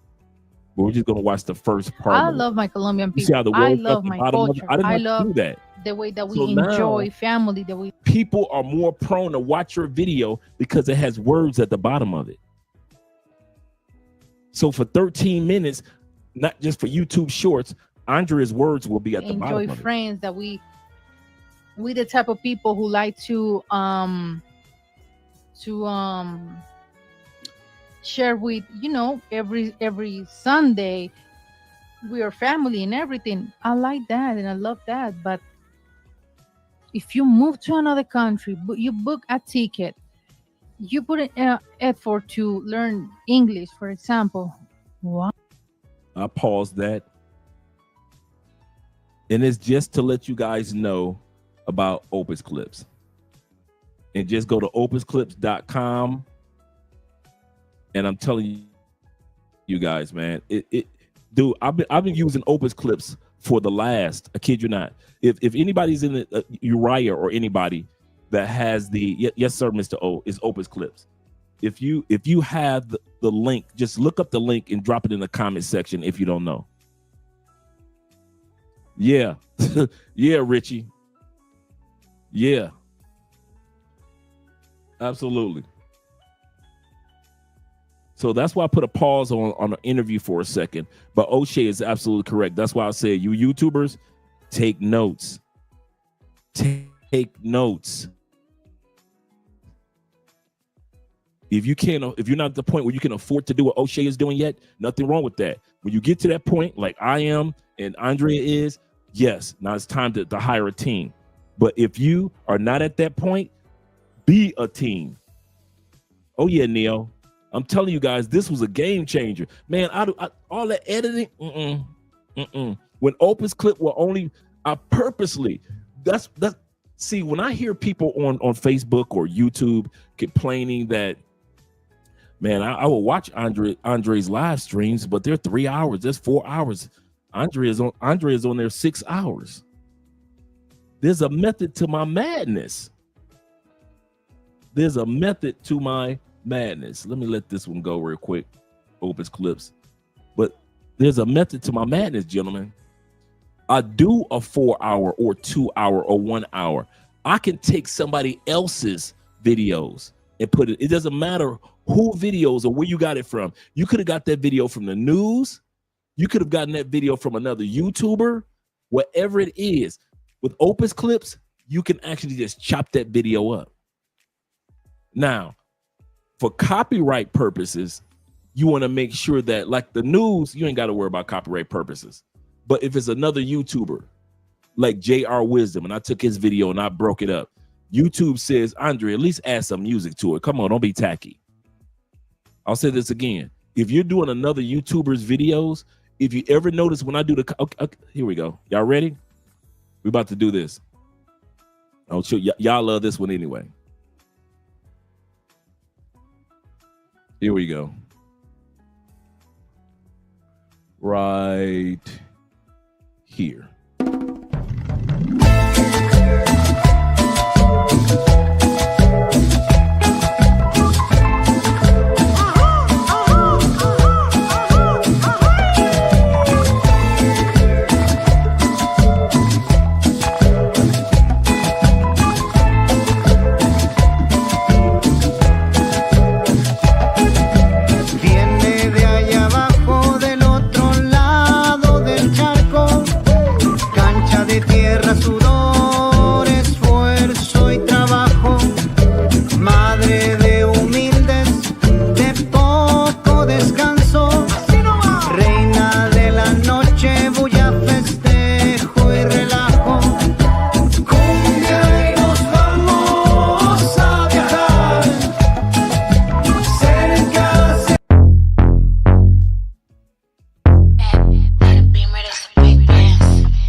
And you ain't getting money, then you bugging. Damn fat, you know I'ma hug it. Lows by the truck, up the budget, cashing it in. Damn, I'm a bucket. OD, you know I overdoes it. If it ain't moolah, we cannot discuss it. Her name ain't Erica, she finna bust it. Her name ain't Megan, but yeah, she a stallion. The way that we dress her ran out of. You see that, right? All those come from TikTok and YouTube. YouTube policy is if I add my music to it, my music, it's not a copyright strike. Well, Andre, where are you getting your music from? I got you. You ready? Here we go. I got your back. We're about to go back to the OSHAY interview, but I just want you guys to see these things that are very important to have. So now we're going to epidemic sounds. I've been using epidemic sounds. Let's go back for the last 3 years. Epidemic sounds. I pay for my account, and all the jazz, the music that you guys are listening to right now, that's from Epidemic Sound. All the jazz, all the intros, any music you hear on this channel, other than the music with Kevin Samuels, it comes from Epidemic Sounds. All that music. All you got to do is just put in your genre of music. I could just say, for example, hip hop. It'll pull up all type of hip hop. And I could just listen to the music and say, do I want this one? Like, no, that takes too long to start. Let me hear this one.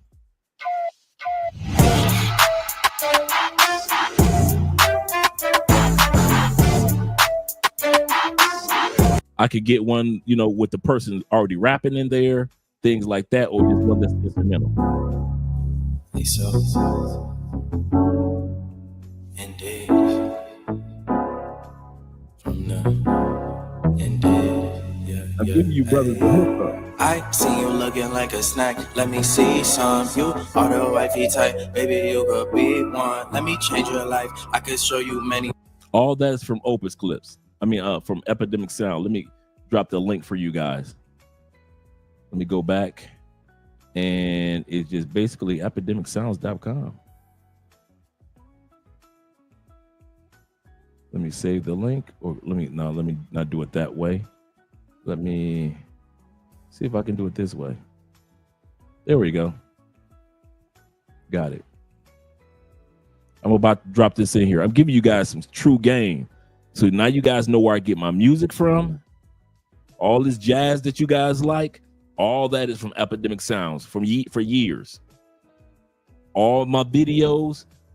So when I do a YouTube short, I can put a YouTube short from another channel, and all I have to do is just add quiet music behind it.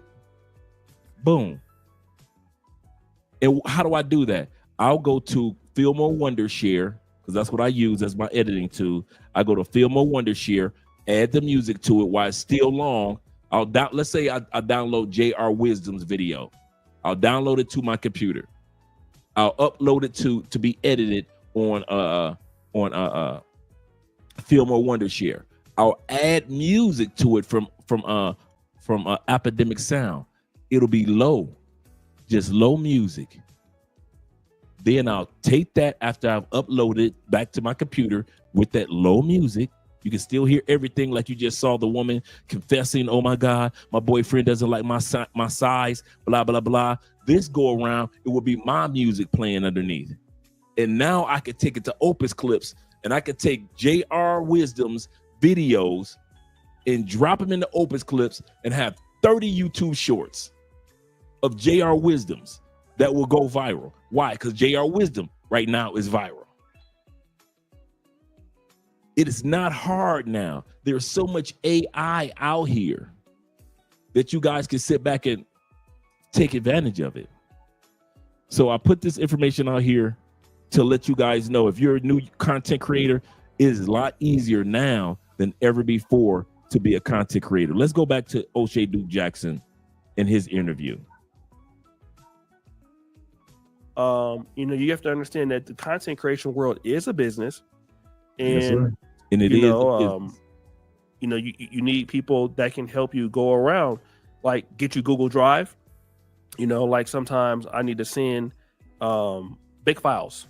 Yeah. Now, if I have an editor that's good in another place, like in Uganda, I will pay $150 a month for my editor to have internet, and I will pay for them to have a place to live, and I will build them a PC because I can make the money back in a month.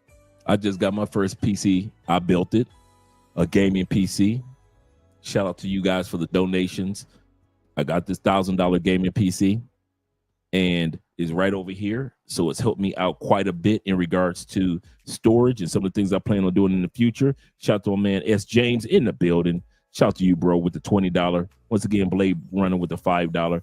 Appreciate you guys for your support. And I hope that you guys continue to give, knowing that I hope that we're giving quality information to you guys to let you guys feel this is why we give to Andre and Andrea Love Crossing Borders, because they give quality to us. Anyway. Absolutely. So you have to look at it like that. You're looking at the ease of business, and then also pay for collaborations if you need to. Pay for coaching and consulting. Shout out to people like Think Media. Here's how I make $3,500 every single week with simple YouTube videos. Tip number 1, start a YouTube channel. Ideally, it's around a topic like health or fitness, tech or food, but almost any YouTube channel topic. It's a reason why Sean from Think Media said that. The reason why is because these topics get the best or the most money from advertisers. I'm going to say this again. The reason why Sean said that is because when he said health or fitness or tech, they get the most revenue. Anything has to do with politics. That's why you see so many Donald Trump YouTube channels popped up over the last year. Why? Because YouTube and advertisers pay the most for political channels. That's why we've had months of $12,000, $27,000, $29,000 a month. Our highest was $33,000 a month. Yes, YouTube does pay $33,000 a month to us. I've got friends right now this past month because of politics, making $45,000, $50,000 a month because they talk about finance, politics, health, tech, things. Those topics are where advertisers go. That's why it's important, because advertisers go there. That's why when it comes to travel, like our channel, there's a limited amount of money that's made because a limited amount of advertisers will go to travel channels. That's why travel channels have to have a large amount of views. A travel channel is like, I got 1 million views. But yeah, you only made $3,000 off of it. But a tech channel that got 1 million views, oh, they walk away with 7,000 just on that one video. Just imagine one of your videos for the month made you $7,000. And we've been there. So when I say this, it's not something that I'm saying happenstancely, or I haven't seen it, or it's only the white boys that get that money. Take it from me. It ain't just the white boys that get that money. Shout out to my man Ransom in the building. Let's go back to the interview with OSHAY. I'm just going to shut up. I just want to share that bit of information with you guys who are content creators or thinking about becoming a content creator. Treat it as a business. It's not as hard as it used to be, especially when you're using Opus Clips and Epidemic Sounds, and you're able to download from the news now and give your commentary on what's going on in the news. Even just doing news footage gives you great revenue as a, yes, that's why Marquise Brownlee is making the money that he's making, because he does tech. He does product reviews. That's what Sean's going to talk about right now. Absolutely correct, Cortez. Absolutely correct. Let's go back to the video. Health or fitness, tech or food, but almost any YouTube channel topic will work. Tip number 2 is sign up for the Amazon Associates program. You can Google how to do this, and then all you have to do is make at least one sale in the first 180 days for your account to remain active. Number 3, create simple videos related to the products on Amazon. These could be product reviews, product tutorials, or lifestyle videos that you may include in something like a vlog where you tie in the product to the content of your video. Number 4, include trackable links in your YouTube description and the pinned comment to any products that you talk about in your YouTube video. What he means by pinned product, that means that as YouTubers, we have the ability to pin a comment to the top. That means that every time somebody comes and watches that video, that comment is going to be the first one that somebody sees, whether it be your comment or something that we wrote in. It's pinned. You guys will write something in the comment section of Andre's video, and one of you guys write something that's so profound, I'll say, let me pin that. That means that it goes all the way to the top, and every time somebody watches that particular video of Andrea's, they're going to see your comment before they see all the other comments. That's what pin means. It means that you push a comment to the top. Well, you can do that as a YouTuber with your own comment. You can say, guys, so you can say in your description, subscribe to our channels, blah, blah, blah, blah, blah. And if you need a consultation, so forth and so forth. You can take it there, or just like Sean said, put your comment, your first description, talk about subscribe to our channel, put that in the comments of every video and push pin. That means that when it's time to watch your video, the first comment that will be seen on that particular video will be subscribe to my channel, because everybody doesn't look in the description, do we? A lot of us go straight to the comments to see what was talking about with this topic. And that's why you see sometimes on Facebook and Instagram and YouTube, the first comment usually is from the creator of the video. They pinned it. We do that on purpose. It's not just a coincidence. We do that on purpose. Subscribe to my channel. If you need a consultation, blah, blah, blah, subscribe to Andre's channel, so forth and so forth. And then that's right in front of your face first time you go into the comment section of the video. Don't forget to do that, YouTubers. Let's go back to this interview as well as with Think Media. Number 5, make sure to include a disclosure so that you are in compliance with FTC guidelines. This might include something like, as an Amazon associate, I may earn qualifying commissions. Number 6, and this is a big one, put your video on YouTube and make sure that it's easy to find so that lots of people watch it. And don't get discouraged if it takes you a few videos to get the hang of this. I'll never forget my first commission check from Amazon. It was only $2.12, but I stuck with it. I stayed consistent and I continued to learn new skills. So today I'm earning $3,500 every single week, like clockwork. Which brings me to tip number 7, which is avoid the biggest mistakes that keep people from getting views and sales on their YouTube videos. And actually, if you want to learn about those mistakes and really my whole process for doing this, I do have a free 1-hour class that's available on demand. If you go to thinkmasterclass.com, you can register for that for free, or just click the link in the description down below. I haven't used that, but I did use Ed over at Film Booth.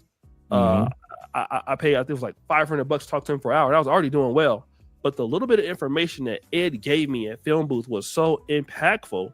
It changed a lot of the trajectory of my, career. Since 2019, I've written well over 1 million words of YouTube scripts, and you know what? I still find making videos hard. But over that time, I've discovered some unconventional growth tricks that I really wish I'd known sooner, because they unstick you when you're feeling stuck, and they enable you to just get that video made and posted. To prove the power of this first one, which is probably the ultimate YouTube productivity hack, what I'm gonna do is set a timer for 2 hours and write a script. And then when that timer ends, no matter what state this is in, I'm gonna film it, I'm gonna edit it, and then I'm gonna upload it to this channel. And at the end, I'll reveal it to you, even if it's not finished, which is gonna be interesting, because sometimes my scripts can take 8 to 9 hours to write, but I feel like showing you this productivity hack in action will allow you to judge whether or not it's effective or not. I get consulted about other YouTubers. Shout out to Raymond Kahuma. So, these guys will give you ideation, ideas, keeping it fresh, keeping things new. So those are things that you need to look at, and you'd be surprised at how you go, because most other YouTubers will not do it. So just remember. And this is why when guys criticize travel consultations, like with me or with other individuals, or business consultations when it comes to YouTube with me or with others, there will be those average mere mortals that will complain about doing consultations. But look at all the just the gems I just gave you tonight. Just the basic gems as a YouTuber I gave you tonight. I haven't even given you at least 90% of what I know about YouTube and how to take a channel from 0 to 10,000. Andrea's been at her channel for maybe 3 or 4 months, maybe 6 at the most. Andrea's over 4,000. There's a method to our madness. So when it comes to traveling throughout South America, we can help you stay away from the headaches and enjoy your trip. I'll say this again. We, as well as other content creators, offer consultations like Richie Mack with Zoom to Thailand or Aaron with Black Man's Travel, because it saves you the headache. But like OSHAY just said, most people don't do it and they end up dealing with the headache. I'll say it like this once more. When it comes to Colombia, I've done over 216 consultations over the last year. That's a lot of consultations. Not one person has ever been drugged, robbed, scammed, anything. Not one dude that we've done a consultation with. Not a one. Why? Because the consultation was worth making sure that they're able to go into safety, into the safe areas, move around and enjoy themselves and go back home safely. That's one of the reasons why I like Flyboy Way, because Flyboy Way shows you how to get to a country safely, enjoy yourself safely, and get back home safely. Shout out to Flyboy. So don't shun consultations. When Andrea and I went to Europe, guess what I paid for that Andrea doesn't know? She's probably hearing this now. I paid for a consultation. I don't know nothing about Europe. So that's why I know about, okay, staying here when you get on the train. Look for these arrows. Pickpockets come this way. Blah, blah, blah, blah. Don't go for this scam. Why? I paid for a consultation to go to another country. Don't think that we only have you guys pay for a consultation with us. We pay for consultations, whether it be with YouTube or whether it be when we're traveling to another location. So OSHAY is absolutely correct. Do not take consultations for granted, gentlemen. I kid you not. It'll save you a world of headache, especially if you're a content creator. We do content creating consultations as well as those who are on Patreon. You know, you get a free 30-minute consultation if you're on Patreon anyway. Let's get back to the video. Remember, if you're at 10,000, that's good. Thumbnails, titles, then look at the other platforms. Give yourself some time to try to stay active on platforms. If you don't know how to use the platforms, get coaching. Then as you start investing, editor, first thing, you know, hopefully you get an editor that can do thumbnails. Second thing, social media manager, you know, so you're making some money, editor, then second editor, then now social media manager. And then once you have those things going for you, then now, okay, I have an equipment room. I go in and look, okay, do we have, how many water coolers do we have? You know, how many Shure mics? Like I have this is an MB7, I believe you have. I have like 8 or 9 SM7Bs, not only just in Uganda, but also in Kenya. You know, so I can fly to Kenya and my studio is already ready for me to start working that day. So put the money back into the business and you are going to grow. But if you don't do that, you're just not gonna grow. And subscribers can want to see your content getting better. They don't want to see you at the same level all the time. True. You know, so and you can do that with the help. There's a lot of help and resources, especially in the Black sector, because most people are, you know, they never had that much money before, and you can kind of bet on them to make the mistake. And that's how I'm not the best YouTuber, but I've been able to stay in the business long enough because I'm just getting a little bit better each and every year. You know what I mean? Not the best, but do you think that, and not to cut you off, and don't forget your thought. Do you think that one of the things that you were just suggesting is the ability to evolve, to morph? I find that there are a lot of content creators that, you were great for this moment in time, but because they didn't have the ability to, for example, we just started off as just a husband and a wife in front of a camera. And hey, my name is Andre. My name is Andrea. We are Love Crossing Borders. And so as time progressed, we really didn't stay the same, didn't stay stagnant. People were asking us, could you show us your city? So we started showing off the city. Could you recommend this, that, and this? And so we start recommending, because we start showing the parts of the country that most people can't go to, because I'm one of the few YouTubers that has a driver's license in Colombia. So I'm driving to all these places. Or I'm eligible for my citizenship next year. And so I can't even drive in you guys. I ain't even gonna try. Hey, it looks just like Colombia. Don't think your country, my country, compared to how United States drive. They're back home it's an anomaly to be able to give space, but most countries there is no space. It's controlled chaos. But it seems to work. That's why I don't drive. So I salute you. I don't drive. I'm so used to it now, man. It's like driving. It's nothing now. And so, but I feel where you're coming from, because when I first started, it wasn't it. But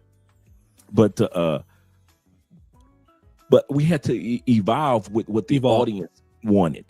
And so since we evolved, and then even now, people are like, okay, I'm done with just partying in Colombia. I want to live in Colombia. So people are coming to us like for visa information. So now we have that part of our business with helping process visas. People are coming to us in regards to helping them find apartments. People are coming to us in regards to, like, I just did a consultation this morning with a brother. He's bringing down his whole family.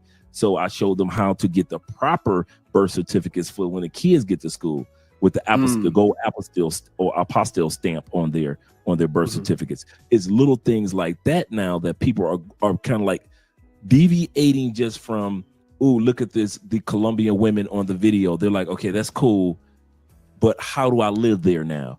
And we're one of the few channels that actually tap into that niche of all these expats from many different genres or walks of life that are looking to take the first steps, but they don't know what to do. And so that's where we are now. So back to where you were saying, do you see the YouTubers should, just like what you were saying, it's wise to walk in the evolution of what your audience is looking for, and not just what you're comfortable with? Well, I mean, like I said, that's an excellent point. The thing is, I think there's $1 trillion business. There's one, it's Apple, and Apple is it's a very unique company because they have excellent hardware, they have excellent software, and they have excellent customer service. You can go into Apple Store and get better service than you can at most restaurants in America. And to be honest, most restaurants in America have good service, great service. America's known for that. True. But Apple is very keen on understanding what people want and why they want it. I think what happens with YouTube, especially in the Black sector, will start to grow to a certain degree, and then we feel like, well, whatever I want is what someone wants, and so we just want to rinse, repeat, and all that. And then we don't really look at analytics. We're not looking at how videos are titled. I've been on YouTube for a decade. I just now am starting to learn how to properly title a video. How to do a thumbnail. We were doing thumbnails, but we weren't doing them right. And then obviously looking at what I think my audience wants to hear and why they want to hear it and how they want it to be delivered. But that also comes from a place of you actually loving this business. And some YouTubers are just like, people that are really athletic and talented in sports. They like it, but they don't love it. And they're in it just, for the money. I love that how social media has allowed us to be able to connect to people. That's one of the things I like to do. But I also want to be better at this because I love this. I love what I do. And I do like making money from it, but I love what I do. I love my staff. I love, how we're getting better. So I think that it also comes with a passion for the business or for your niche, and then also being a content creator. And if you're going to improve or not, and if you're not going to improve, somebody's going to beat you here. That's the truth. So if you want to stay in the business, you can stay in for a long time if you get that right help. And for me, I pay for consultations. I pay for editing. I I buy new computers every 2 to 3 years, new machines. I upgrade all of them. And, this is how we've been able to be successful for so long. And it's rewarding when you can do that. But so many content creators, somebody get $25,000, $15,000. Now it's time to go to Dubai and you know what I mean? Things like that. And you have to pay people in business. So the reason why, I've had Dima for 7 years, I'm gonna tell you a story. There was a time where, with the Russia-Ukraine thing, I couldn't send Dima PayPal anymore. So Dima, I had to meet up with Dubai. So Dima, I owed him so much money. I might have owed him like $25,000. So I could only take like 20. No, actually, I was able to sneak the money in on the plane. I got to Dubai, and if you go look at my Instagram, the videos up there, he said, "Oh, well, I can only take $10,000 with me." But I was willing to keep Dima in the business. So like, there was no way I was going to let him do all that work and not pay him. So I flew him to Dubai. I went to Dubai, and we did this twice. So until we figured out how to do cryptocurrency. Right. But he was so important to what I do. Like I bought a house for my mother because of the stuff that Dima do for me, partly. So there was no way I would let a person like that leave. Great way of looking at it. Because talent is hard to come by. I know I can trust him and things like that. So in any business, you need people you can trust. Even I have cameramen. I have people who do audio and sound, especially in the Pan-African dating show. We have people you don't see that hold the boom, the roll broom poles, and and things like that.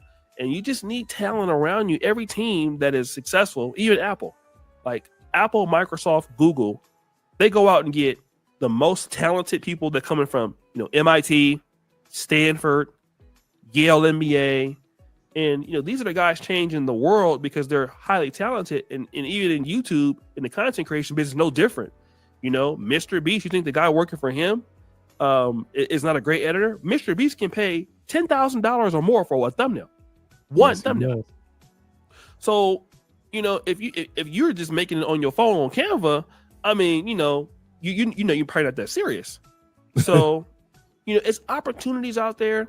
The business is changing, like I said, but you need that talent around the business. We have like 20 people working for us around the world, and most are here in Uganda. And we were at the Congolese border almost like 3 or 4 weeks ago, and the team has gotten better. It's gotten better over time. So just please invest into this, and don't be weaving and sailing and you'll have your ass out there in Atlanta tricking it off. Yeah. Before I say anything else on there, I kid you guys not, when I said that we had crossed the half million threshold, it wasn't for bragging purposes at all. It was to let him know and you guys know the money is out here for brothers. I kid you not. I used to be one of those guys when I first started YouTube and was watching YouTube. I really thought only white boys got paid on YouTube.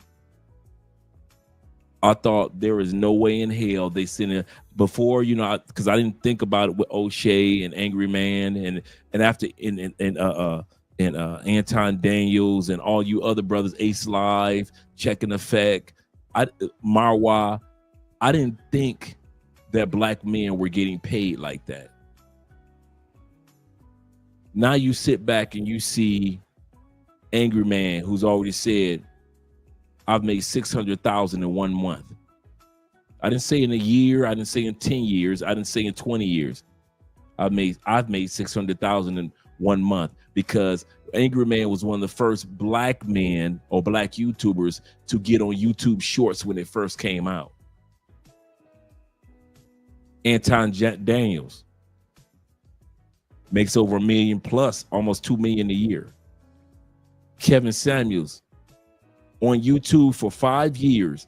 In his last 2 years, was able to acquire $4 million. Last time I talked to OSHAY was 2 or 3 years ago. he was making $300,000 to $400,000 a year at that time period. Believe you me, he's making way more than that. So when I let you guys know as content creators, there is money out here if you're willing to invest in YouTube or whatever platform, Facebook, Instagram. Facebook is killing it. A lot of you guys don't even realize Facebook is killing it. So when you guys sit back, you see us and you guys jumping. The other day, somebody jumped in our vehicle that I picked up from the airport. He was like, goodness gracious, Dre, this is a nice truck. I said one word, YouTube. Not super chats and all that. Shout out to you guys for the super chats. A lot of times super chats go towards consultations and equipment. You guys help us out with all this stuff that we're acquiring to give you better content, better cameras, better lighting, all these things. That's what that goes towards. But the business, that's what pays for the trucks. So I just want to encourage you brothers that are brothers, and you thinking like, man, I ain't making no money, ain't no money. I thought that too. We started off only making $400 a month. Just think about 2019. You got a new couple that just moved into a new apartment. I've got $30,000 put to the side. I've got my little online job with the college. But as far as YouTube, we're making $400 a month our first year. Second year, year two, $104,000. Third year on YouTube, 112, like 113. It's not to be braggadocious. It's just to encourage you guys. Don't give up. Don't quit. Invest. I'm talking to you guys in front of a DSLR camera that zooms in and zooms out to where I don't have a regular camera, to where I can zoom right in on the product. Look how the background blurs. And now you guys can see the title of that product, of the cologne that I'm wearing. And then you see how, because I invested $1,000 in a camera because of you guys, shout out to you guys, that was the first camera that does not shut off after 30 minutes. Most DSLR cameras that we use shut off after 30 minutes. This is the first one that came out, the Canon. Now others are out now, but this is the first one that came out that didn't shut off after 30 minutes. I had a choice: spend $1,000 on a camera or go ahead and keep on BSing around. So I spent $1,000 on the camera. This camera alone, that camera, since we got it, easily $80,000. We paid $1,000. We probably offer that camera, this camera that's right in front of you, about $80,000 to maybe 115, 110. Over the last couple of years, we've only had it for 2 years. So when OSHAY says invest in your, and I know I'm pausing it, but I'm telling you guys, I'm letting you guys know it, bruh. If you have never seen a check for $33,000 fall into your bank account and one of your closest friends just made $45,000, and then the next month you make $27,000 and they make $35,000, bruh, and you ain't no white boy. Shout out to my white YouTubers. You ain't sitting back lying to yourself no more that only white boys make that money. You will never be able to say that because you got your brother Dre, you got Ace Live, you got Marwa, you got Check and Effect, you got Angry Man, you've got Anton Daniels. Oh, y'all special cases. No, we're not. We're just regular dudes. Oh, y'all rich. Y'all know I ain't like, did I not just say we start off with $400 a month? I'm just encouraging you guys. Yes, sir. Investing in yourself is the best ROI that you will ever get. The best rate of return you will ever get is investing in yourself when you know that you're offering a quality product. I'll say this again. That's why those booty bait videos where they go to Cartagena and then they have the camera and take a photo of those women, those videos, and they get 2 million views. 2 million views. And to the average person, you guys think they're getting paid. No. Advertisers look at those booty bait videos. That's why I call them Ace be laughing at me because I'll say call them booty bait videos, but because they use the booty to bait you in. Those videos, a 2 million view video of females in Cartagena or Medellin or Sosua or wherever it is, party, might bring you in $5,000 to $7,000. Now, for some of y'all that month, you might be like, man, that's good money. And I got my other videos coming in for the rest of the month. That's just one of my videos. A person can do politics, and they can do politics or food or finance or tech or product reviews. If it gets 2 million videos, 2 million views, they're walking away $25,000 to $37,000 that month from that one video. We're not talking about all the other videos that they posted that month. That one video hit 2 million. They're walking away with $37,000. Why do you, okay, if you think I'm lying, why do you think the lead attorney always shows his money every month? Has lead attorney ever showed you guys less than $40,000 a month just from doing live streams? Ever? Just from doing live streams, $40,000 a month, $80,000 a month, $110,000 a month, not including his courses, not including any books, not including any affiliate. I'm just trying to encourage men of color. The money is out here. It's not just for the young kids. I'm 57 years old. I'm 57 years old. I'm 57 years old. And yet I can still make the money of the young kids. Even at a loss when we lost our channels. Let's go back to the videos. Opus Clips. Epidemic Sound I dropped today. I need to find out what I'm doing with my, maybe I need to buy me another lens because it keeps going in and out lately. But I'm here to encourage you guys. Let's go back to the video in the interview. I'm going to shut up. We've gone from just having, don't forget guys, after this live stream, we're going to be watching the whole movie of Frustrated that came out with Al Grease that started this whole Passport Bro movement. Shout out to my man Aaron of the Black Men Travel.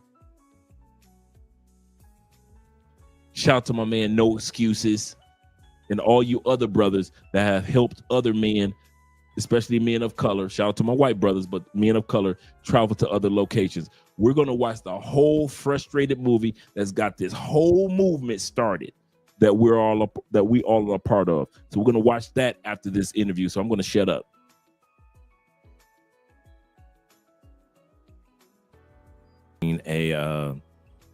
Just a clip-on microphones that had the long extension cord and connected to our Osmo Pocket to DLSRs and the Rode sound effects, soundboards, and the what is this we got over here now? We just got a Stream Deck, and I just purchased just the last couple weeks the gaming computer from a laptop. So we probably got, and then the logo we got that. Yeah, I see it from China. The Love Crossing Borders logo.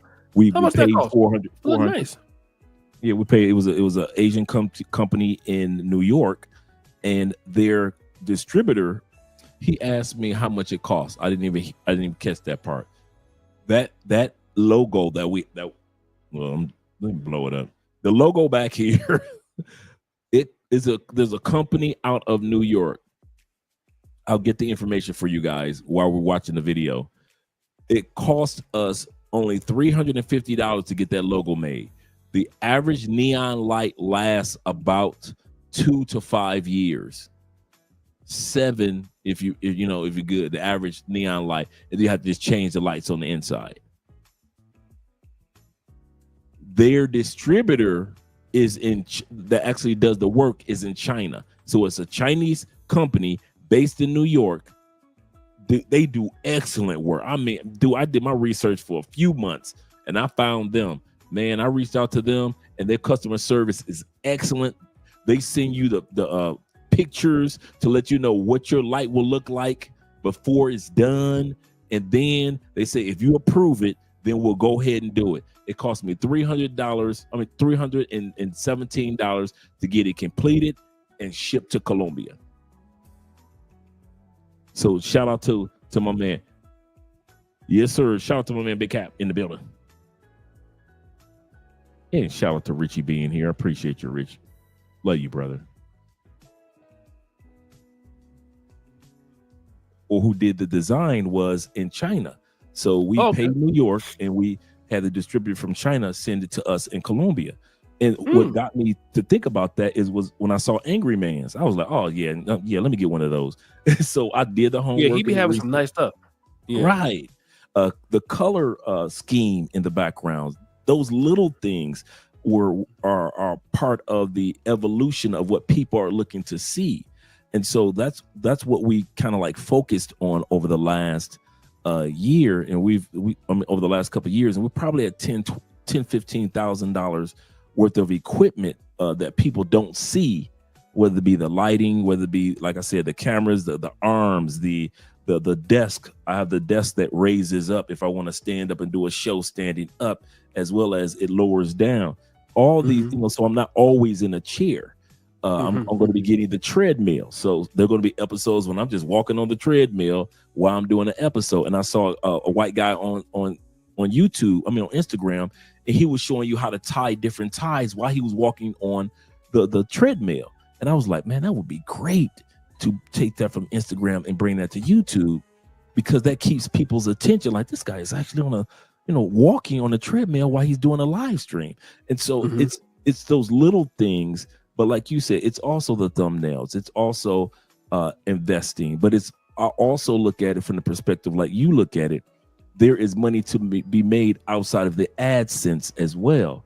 And yes. a lot of times people, and I learned that from you, a lot of times people take the time out and they're so focused on the AdSense, which is great, that they fail to realize that the AdSense opens up other doors of opportunities, whether it be book sales, like Obsidian, whether it be somebody else selling T-shirts. Guys love with me with the cologne, so I make money through affiliate market through the colognes. A lot of consultations I've done over in the last year and a half, 250 consultations. And so that money begins to grow, and so you find yourself realizing that the network that you make, the people that you become involved with, as well as what you're saying, build the team. And so that's where I am right now, that building the team process, because and the other thing is I realize that you cannot sustain your channel with just a predominantly male, especially travel or outside the country channels, a predominantly male audience. It's great to have all males, but it's a time where you get to the point where you're like, it's time for me to implement and start really interviewing women that travel, women that are involved in living outside the United States, things like that, couples, families. Like I said, I just did a consultation with a family today.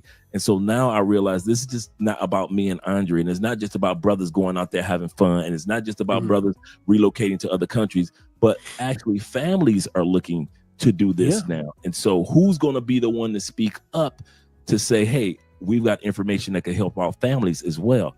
So as you were saying, it's the evolution. I've got two more questions for you, OSHAY, if you don't mind.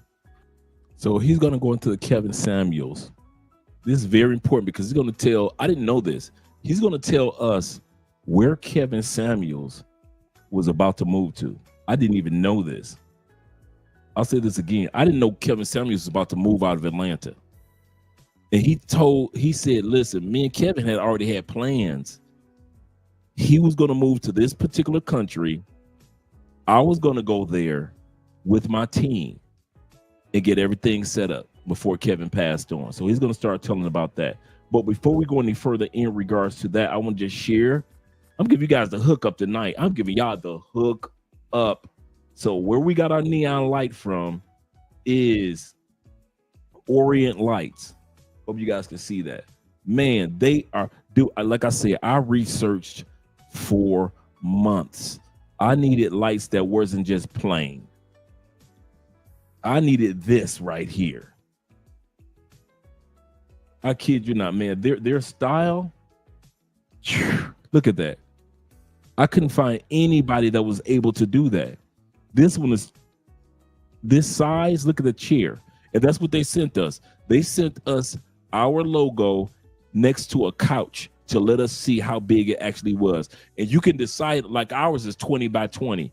You can decide on what size you want. Or you could just choose one that's already created. So these are just veteran ones. Let's scroll down. There are others. Believe you me, they got 39 different types of, there we go, for Christmas. And remember, they make them custom made. Remember, this is the place where we got ours custom made. So I'm going to drop the link for you guys to actually see. Let's go down to number 39. And these are just plain ones, probably when they first started. And these are just ones with words and everything that you can have in your home. Just basic.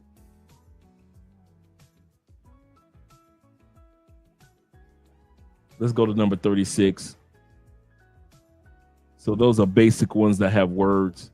But I kid you not, the best sellers. These are the best sellers that they have. Look at that one. Man, look at that one right in front of the couch. When I discovered them, I said, oh, yeah, this is going to be the team that's going to make our lights. So I'm going to drop the link. Man, I'm giving y'all the hookup, man. Y'all make, hey, listen, wait a minute. I thank you guys for supporting by way of the PayPal. Shout out to my brother that just sent by way of PayPal. I got your PayPal. Let me go back. Brother just sent me a PayPal, $5. Kawisi, I hope I pronounced that correctly. Mr. Jackson sent $5 on PayPal. He said, thanks for the nuggets of knowledge and much love. Thank you very much, brother. I appreciate that. Shout out to Abraham, father of many nations, for the $40. He say, love you, bro. He say, no Diddy. I got you, brother. I got you. Thank you guys that are joining our Patreon as well. Remember, this is important. If you are a patron, this is important, guys, because sometimes you Patreon members forget. If you are a Patreon member, any Patreon member that is a paid member, now you free boys, y'all get shout out to y'all for supporting. Y'all get the newsletter. Those who are, I don't care if it's $5 a month or whatever it may be, you automatically get into all the WhatsApp groups that I'm a part of. And I'm a part of some positive ones, not the raggedy ones. So you automatically get in. So that's one thing.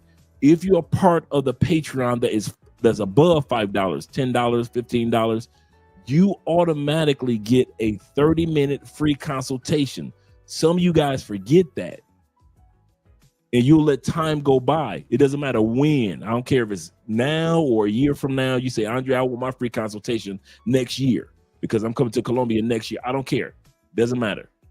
You get, if you are a part of the $15 or of above, you get a free do not forget. That's what my point is. Do not forget, if you're making your plans for 2025 and you like, man, I ain't got no time for the 2-hour consultation, or my money ain't looking like that for the 2-hour consultation. It's Christmas time. If you're already a part of Patreon and you're past the $5 one, not a part of the $5 one, pass, like the $10 or $15 one, you get not only in the consultation, but you'll also get be a part of all those WhatsApp groups to ask me, Andrea, and all the other 200 dudes questions as well. All the videos that we drop. This interview with OSHAY was already dropped on Patreon 3 days ago. The night that I interviewed OSHAY, I edited this video and dropped it on Patreon and chopped it up into 5 days. With what? Opus Clips. I used Opus Clips. I edited it and I went straight to Opus Clips. And Opus Clips broke it down. And then all I had to do was create the thumbnails. Once again, with Opus Clips, you do have to still create the thumbnails if you're going to do the long videos. So yeah, like Don P, you've been part of the consultation. I mean, the Patreon.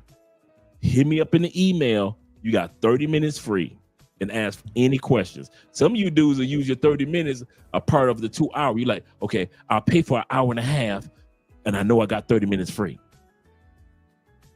And so however you want to do it, Patreon members, do not forget that if you're a paying member, I don't care if it's $5, you are automatically eligible to be in all the WhatsApp groups. So hit me up in the Patreon. Hey Dre, I'm here, and I be hitting y'all up, and y'all don't never hit me up with all I need is your phone number that you use for WhatsApp, so I can get you into all the WhatsApp groups. That's it. Like, we're all getting ready for the Super Bowl party. If you're going to be coming to Cali during that time period, you might want to be in the WhatsApp groups. T-Mac, he said, I got to get access to the WhatsApp groups. He said, do we hit you up by email? Yep. Hit me up by email. If you're in the Patreon already, or if you plan on being in the Patreon, send me your phone number that you use for WhatsApp so I can get you in the groups. I've been hitting y'all up for months. And I'll be putting in the Patreon in the next few weeks. Actually, in the next 2 weeks, I'll be putting in the Patreon the next 2 weeks the 2025 list of online jobs that you can do from anywhere around the world that are not just U.S. companies. I'll say this again. Since 2023, I've put in the Patreon every year. This will be going on our third year. I create a whole new list. I've been doing my research of online jobs. A lot of people from the list have been getting hired. Even Aaron from Black Men's Travel told me, he said, man, your list, man, dudes be hitting me up that they got hired. If you're a person that's like I ain't qualified for this, I ain't qualified for that, I got skill for this, I can talk to people on the phone. Doesn't matter. Doesn't matter.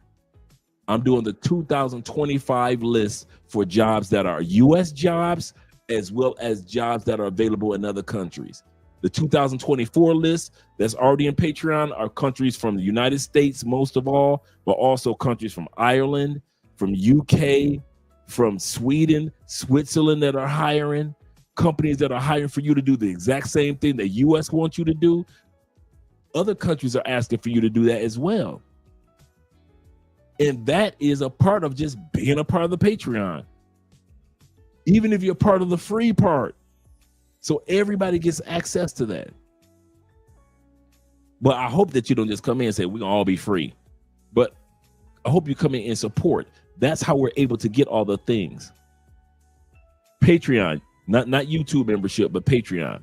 Make sure that you guys join. And if you can, Uriah, drop the link once again to the Patreon. What we're trying to do with Patreon is going to be a part of our fundraiser that we give money quarterly to the Children's Cancer Foundation here in Colombia. Remember the last 2 years, we've done it only on Christmas. We'll raise money. Like last year, we raised $4,300, and then the year before we raised $1,700. We've been raising money for the Children's Cancer Foundation here in Colombia. Now we're going to take part of the Patreon money, and that's going to go towards the Children's Cancer Foundation on a quarterly basis and not just on Christmas. So when you join Patreon, it's not just, thank you very much, Uriah. It's not just the information, the one-stop shop when it comes to Colombia. That's true. But you're helping out the kids as well, not just on Christmas, but beyond. Just like Taylor Made Dreams and them we're helping the kids, the orphanages, the orphans in DR. Taylor Made Dreams, that was his first interview. I've talked to him since they've done that. Do you know that they have college scholarships for the kids now? Because some of those kids that were 9 years old, 11 years old when he first started YouTube are now 18, 19. So now they get these kids, they're doing this for these young ladies. They will get these kids an apartment for 6 months as long as they go to college. And these brothers in DR are paying off the first year of college tuition for these kids. These are the orphans that were there when he first started going to DR. Now they're older and they're still taking care of them. Same thing of what we're doing here in Cali, Colombia, when it comes to the Children's Cancer Foundation. So when you join the Patreon, it's not just, oh, we're just supporting Andre and Andre. No, you're supporting the kids that are battling cancer and their families are trying to find housing during that time period when they come from small towns into Cali and they don't have any place to stay. It's the Colombians version of the Ronald McDonald House. Just in case you guys ever wonder what the Ronald McDonald houses do, they house the family for free while the child is battling cancer in that particular city. So if the family had to travel to get to St. Jude, there's a Ronald McDonald House by St. Jude for the families to live for free while that child is in St. Jude Hospital battling cancer. That's what the Ronald McDonald House is. Just in case you guys ever wonder what it is, Colombia has its version, and we support that. And we support that. And so that's why I say I hope the information that we share with you guys helps you guys out. But definitely we're going to get back to the video. And once again, like I said before, we're going to be watching the frustrated video. So we're going to have a good time watching the Al Grease frustrated movie. It's only an hour after, and I'm not going to say anything, but after OSHAY's interview. So hang around, guys. Shout out to all you guys that are here and supporting by PayPal and Cash App. Let's go back to the video. Wait a minute. Did I make sure? Oh, here we go. I forgot to drop the link. Sorry, guys. This is the link to where we got the neon light. I'm going to drop it twice. I'm telling you, this team and their customer service is excellent. It could be daytime in China or nighttime in China and daytime here. And all you do is send them an email. They got a team of people that they'll reach back. Steve, man, please. Steven was a godsend. Our neon light, this light here, got stuck in Bogota. Steve and his team didn't know that they need to pay a import tax into Bogota. It may be different in the States, but an import tax into Bogota. So what's stuck in Bogota? What do? Steve and his team reached out to Bogota, found out, Andre, the tax is only like $20-$30. Okay, cool. I'll pay it. I said, I'll pay it. And Bogota sent me in an email a form that says, okay, I'll pay this, I'll pay that. Really nice people. Not even 4 days later, the neon light was delivered to our spot. I have never lost a package in Colombia. I will say that again. I have lost over $1,600 of packages from Amazon in the United States from all those package pirates. I have never lost one package in Colombia ever. And I get Amazon, all these lights and all this stuff that you see and that push yourself, all that came from Amazon, all these colognes, books, everything came from Amazon and in Colombia, and I haven't missed one package. In the United States, man, that last year before I left, 6 $1,600 worth of Amazon packages were stolen from me from my front stoop, or from the front of my door of my apartment.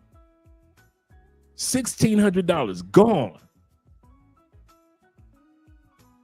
So when y'all sit back and y'all criticize other countries, I'll be like, America, you better not call the kettle black. As much money as I've lost just in Amazon packages. But tonight is not about me.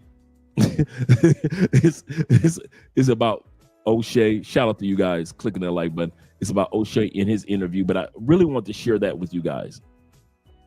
And they have some great lights, man. Great lights. Great lights.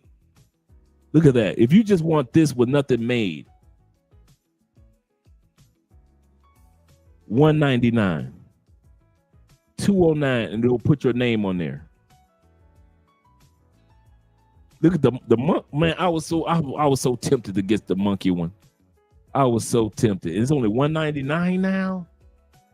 Man, come on, man. This is where we got our neon light from. I was tempted to get this one. I like this one too. $179 now. Man, those prices are coming down. $132. The wolf. If you got a dog that you're a dog person. That's $199. This is $204. And with this one, you get your name put on there too. This one also.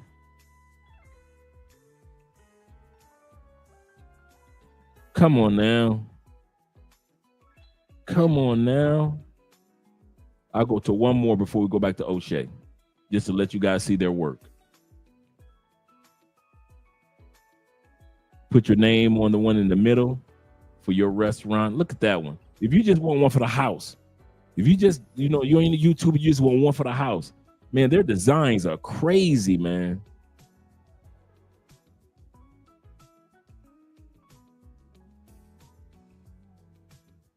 For all you marijuana brethren, this is yours. This is yours. All you marijuana brethren, just relax.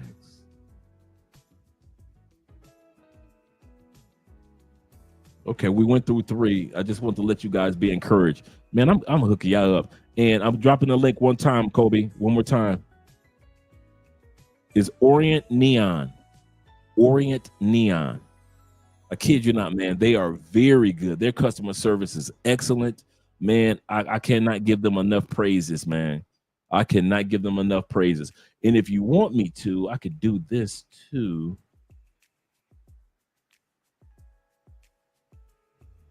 Thanks, T-Mac. I'm going to get you in the WhatsApp groups. I got your email.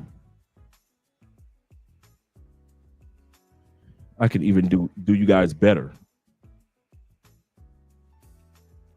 I could do you guys even better. Let's see.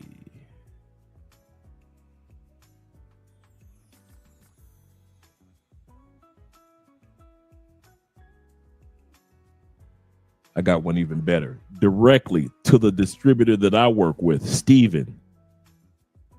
Good people. Just email Steven directly. Let him know that Andre Love Crossing Borders sent you. It's not like we get affiliate pay. We don't get any money off of this. I'm going to put it in there 3 times, man. Steven, good people. Good. He still reach out to us to this day to make sure that our lights work correctly. Good dude. All right. And thank you guys for joining the Patreon as well. For those that have joined the Patreon.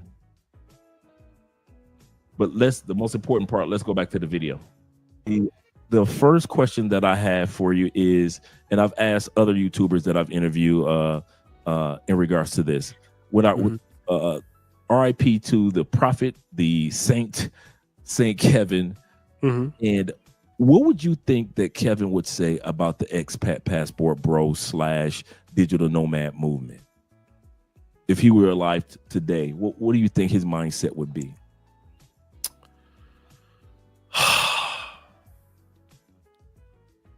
you know, so let me just say this before he goes any further. Shout out to my man Vincent Woods in the building.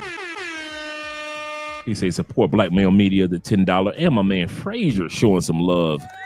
Shout out to you guys. Let's get back to his response. What would Kevin Samuels say about the Passport Bro movement? I know that Kevin was aware that it was happening, you know, and obviously once Kevin passed away, then that's when the Passport Bro movement, like, really, it was kind of on its way now. And actually, the Passport Bro is the biggest thing that ever was associated with the Black men's group, or it's become, you know, Black Manosphere died and Passport Bro became bigger. Why you think they so mad at the Passport Bros? Dudes that they didn't want anyway. You know why they're mad? Because they are terrified that those dudes is going to fly to another country. They're going to see how those women act. They're going to see how those women treat the men. They're going to experience how those women treat them. And then they're going to come back and tell us. And then we're going to look at them and say, wait a minute. We don't have to put up with this. I noticed that within this Black Manosphere thing, which was before hashtag Passport Bros came out, which I think BMT was the first person to put that out there. To you guys' channel. I don't know. I think he's one of the, at least one of the. He's definitely in the forefront of that. Yeah. So I noticed that here you had a lot of Black men who were disgruntled, a lot, when they came to dating American women. And let me kind of go back to Brother Tariq Nasheed. Tariq Nasheed, I believe in the early 2000s, went to Brazil. And Tariq Nasheed was kind of one of those guys, because Tommy wanted to get a lot of credit for being the progenitor to the Black Manosphere and things like that. Before him was Tariq Nasheed. Okay. So Tariq Nasheed was one of the brothers that wrote The Art of Macking, which I didn't know at the time, but Tariq was on Blog Talk Radio. And Tariq was one of the first people that owned video that you see have evidence talking about Brazil in the early 2000s, right? Before him was like Mr. John, you know, guys like that. Al Grease, was he kind of before or after Tariq? Al Grease was, let me say, as a documented filmmaker, which Tariq is too in his own right. But I think Tariq was more out publicly to the masses as a influencer, if you can say. And Al Grease was a filmmaker. So Al Grease work is what got Charles Tyler interested into Brazil. Right. And so make sure you guys subscribe. But I noticed the trend of so many Black men just wanting to do something different. Now, at the time, I ended up going to Poland for medical school, but that wasn't, I didn't go over to travel anywhere. I was forced. Before OSHAY goes any further, could anybody drop the link, even if No Excuses is still here, drop the link to your channel, brother. I know that you're in South Africa right now. That's why it was easy for you to be able to interview OSHAY a couple of months ago. So make sure that you drop the link to your channel, No Excuse Podcast. To go there because I wasn't that serious. I had to go as a medical student to Poland. So I started noticing there was so many Black men, because you know, the internet, you meet so many Black men that I would never meet in my city. Like, you understand what I'm saying? Like, the brothers you meet on the internet shout out to you, are brother. a lot different than a Black man I would meet in Sacramento. Shout out to you. You know what I mean? So the brothers on the internet have different experiences. They talk about it. They document these things. So whenever I wanted to, like, how do you survive in Poland, Black in Poland, that's how I came across Philco versus the World, who had been to Poland. So I noticed a trend of Black men, like, not liking what they were seeing in the States. So then a lot of those brothers just happened because we were talking about Black male issues. They will say, well, by the way, I went to Colombia. By the way, I went to Brazil. By the way, I went to... Now what we're talking about now, like you in South Africa or me in Uganda, that wasn't really on the scope yet. Right. You know what I mean? It wasn't until later that guys like me, Austin Holloman, you know, people shed a light on the continent. But make sure you it was just and it's still a big thing. a lot of black men was Thanks, just Storm. disgruntled there. And when that frustrated thing came out, it was like, it was an eye opener. Thank you very much, Tip Network. You guys Women great work. are noticing that their men are crossing the borders to find. We're going to watch this movie after the interview. The interview is almost done. We're going to watch this full movie. So you guys can see the preview right now, but we're going to watch the full movie in a moment. Happiness, romance, or even just somebody to have a good time, hang out with. I come to Brazil, I sit down at the table, I order food. Young lady places a drink in front of me, opens my straw, puts it in my glass, and I'm chilling. Doesn't make her less of a woman, doesn't make me more of a man. It's just that we have different roles in life, and she knows hers, and I know mine. Several years ago, I read an article from Essence magazine in regards to African-American men going to Brazil.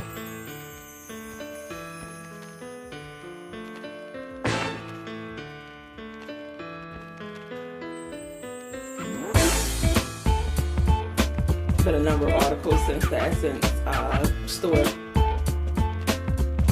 We're going to watch this full video The article was tonight. not pleasant at all. It was quite negative. The article is racially motivated, and to me, it's just another attack on the black man. I feel in conversating with other guys who have ventured here. Make sure you guys subscribe to No Excuses. He's the one that's interviewing OSHAY right now. She has to offer Brazil. People that write the articles say that they don't understand why we come to this place or any other place are biased because they've never experienced it. Every black man should come down one time before you be put in this earth to see how this culture treats you. It's heaven. You don't want to come down to Rio. I said, because if you do, you're going to come back thinking, how can I get rid of her? You know, and I just said, I can't put it to you wrong. I said, if you married and you love your wife and you're satisfied, I said, don't come here. You're looking for cheap sex with pretty girls. I think to a certain extent, you're almost like a predator. There's nothing but lies, and it should not have been accepted by the black women. That article is to bridge the gap between you, and that's the reason that article came by. It's not. Before they go any further, there's an article that came out in Essence magazine. An article that came out in Essence magazine in 2006 called "Blame It on Rio." If you guys want to look it up, this is what they're talking about. This how Al Grease even thought about. Shout out to my brother Al in the Frustrated movie, because Essence magazine came out with an article that was written by I've heard the brother's interviews. How you guys say a suspected brother? Sounds like he came out of a certain part of Atlanta. He went down to Rio, hid among the brethren, the true brothers, acted like he was one of the true brothers, and went back home to the States and snitched to the sisters and wrote an interview called "Blame It on Rio." That's why the black men are leaving. Blame it on Rio. As a counterpoint to that, Al Grease and these other brothers came out with Frustrated. That's what ended up happening. Yeah, he was a rainbow brother. I just watched his interview. I just listened to his interview today, and I was like, this brother got a little sprinkle of sugar up in his tank. Is he from Little Sean? Is he from DC, Detroit, Atlanta, San Francisco? Little Sean. I mean, you can hear it in his voice, and it's like I'm making something up. But yeah, he went down there because they knew if they sent a woman, Essence knew if they sent a woman down there, it wouldn't work, because the guys would shun a woman from the States. So they sent a dude down there that was a brother to kind of blend in with the brothers, and he was like asking all type of questions, and brothers are answering the questions as if he was really interested. Realize this was 2006. Before Taylor Made Dreams, before there was OSHAY, before there was a Aaron for Black Men's Travel, before there was No Excuses, before there was Us, before there was Passport Bro. This was 2006 when this article came out from a black man snitching on black men. And he sold it to black women. Ain't nobody going to Rio to fall in love. Ain't nobody going to Colombia to fall in love. Ain't no marriages in Rio. Ain't no marriages in Medellin. That's how he sold it. Like what? No, like fast forward to 2000. Think about it. That article is almost 20 years old. And what are women still saying about us? And what are plantation bros still saying about us? Ain't none of y'all married. Ain't none of y'all got quality wives. All y'all down there for pay for play. Based off of the foundation that was laid of the article, Blame It on Rio. Obsidian Ali talked about this about a year ago. He talked about this. Shout out to No Excuses. Great channel. And follow him on IG, especially if you guys go into the motherland. Reach out to the brother, but make sure you subscribe. Yep, Blame It on Rio, man. And then another brother wrote a book called Don't Blame It on Rio. Yo, I got that book. Wait a minute, pause.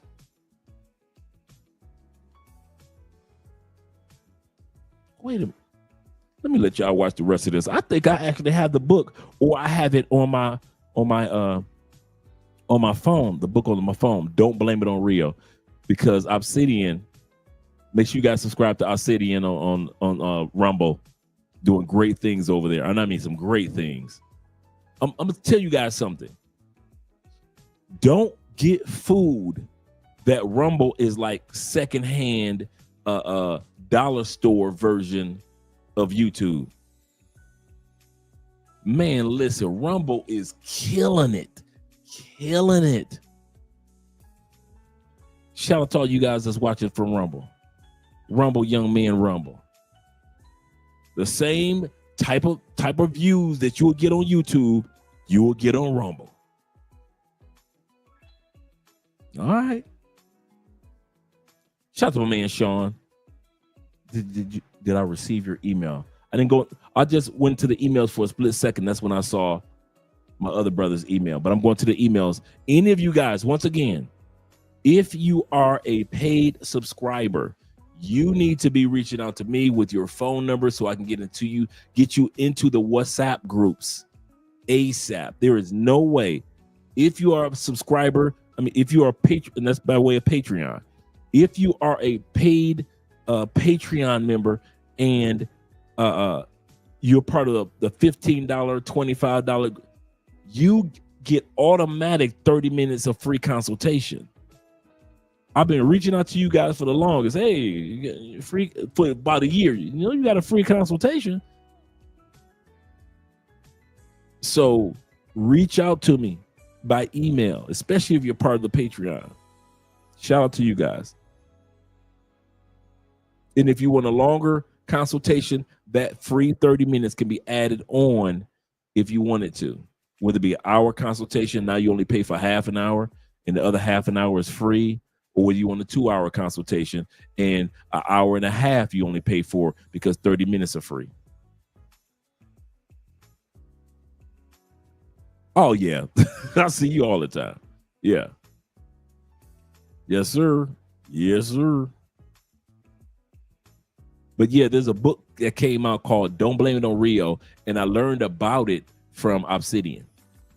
Let's go back, gentlemen. So we're going to watch this movie tonight. Not an issue until the black man start doing it. I agree. To a lot of niggas, like it was like, damn, man, like brothers is out here getting it like that, and then for the men that still like black women. Right. Let me just say this, man. I know I'm ranting, but you know, a lot of us, me and Donovan Sharp was cool, right? I talked to him when we were still friendly. I came to Uganda. I said, Donovan, man, this place, I've never seen women so soft and so feminine in my life. He said, black women are feminine in Uganda?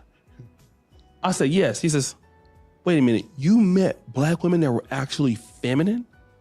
I said, yeah. He said, bullshit, it's no way, right?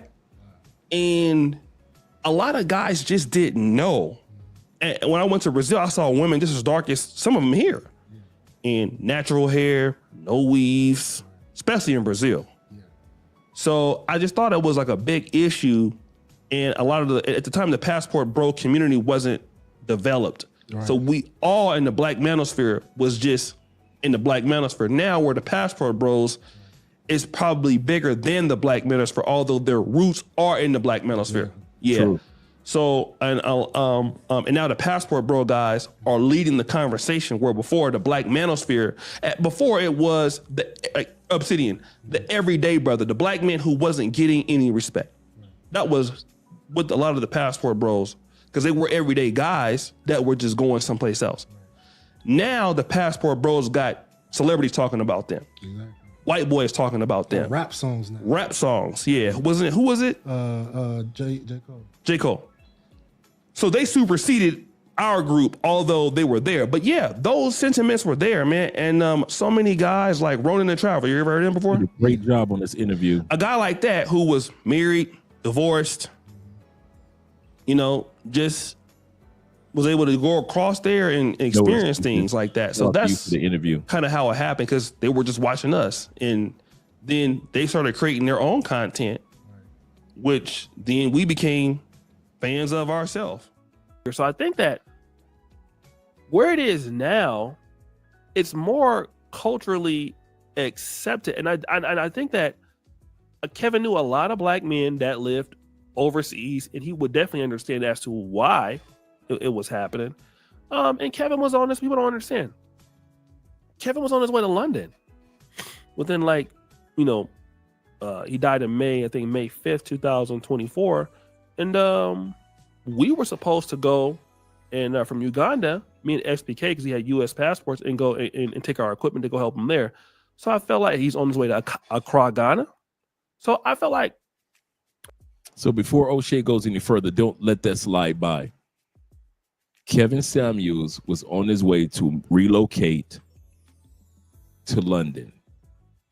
Yeah, he's still in the West, but yet he would have access to other countries, and with OSHAY and others on his side, it would have opened up a lot more doors, as well as still working with lead attorney Dennis Sperling and others while in the United States. So just in case if you wonder what Kevin Samuels was noticing the passport bro movement or the black expat movement he had, was he looking forward to being a part of that?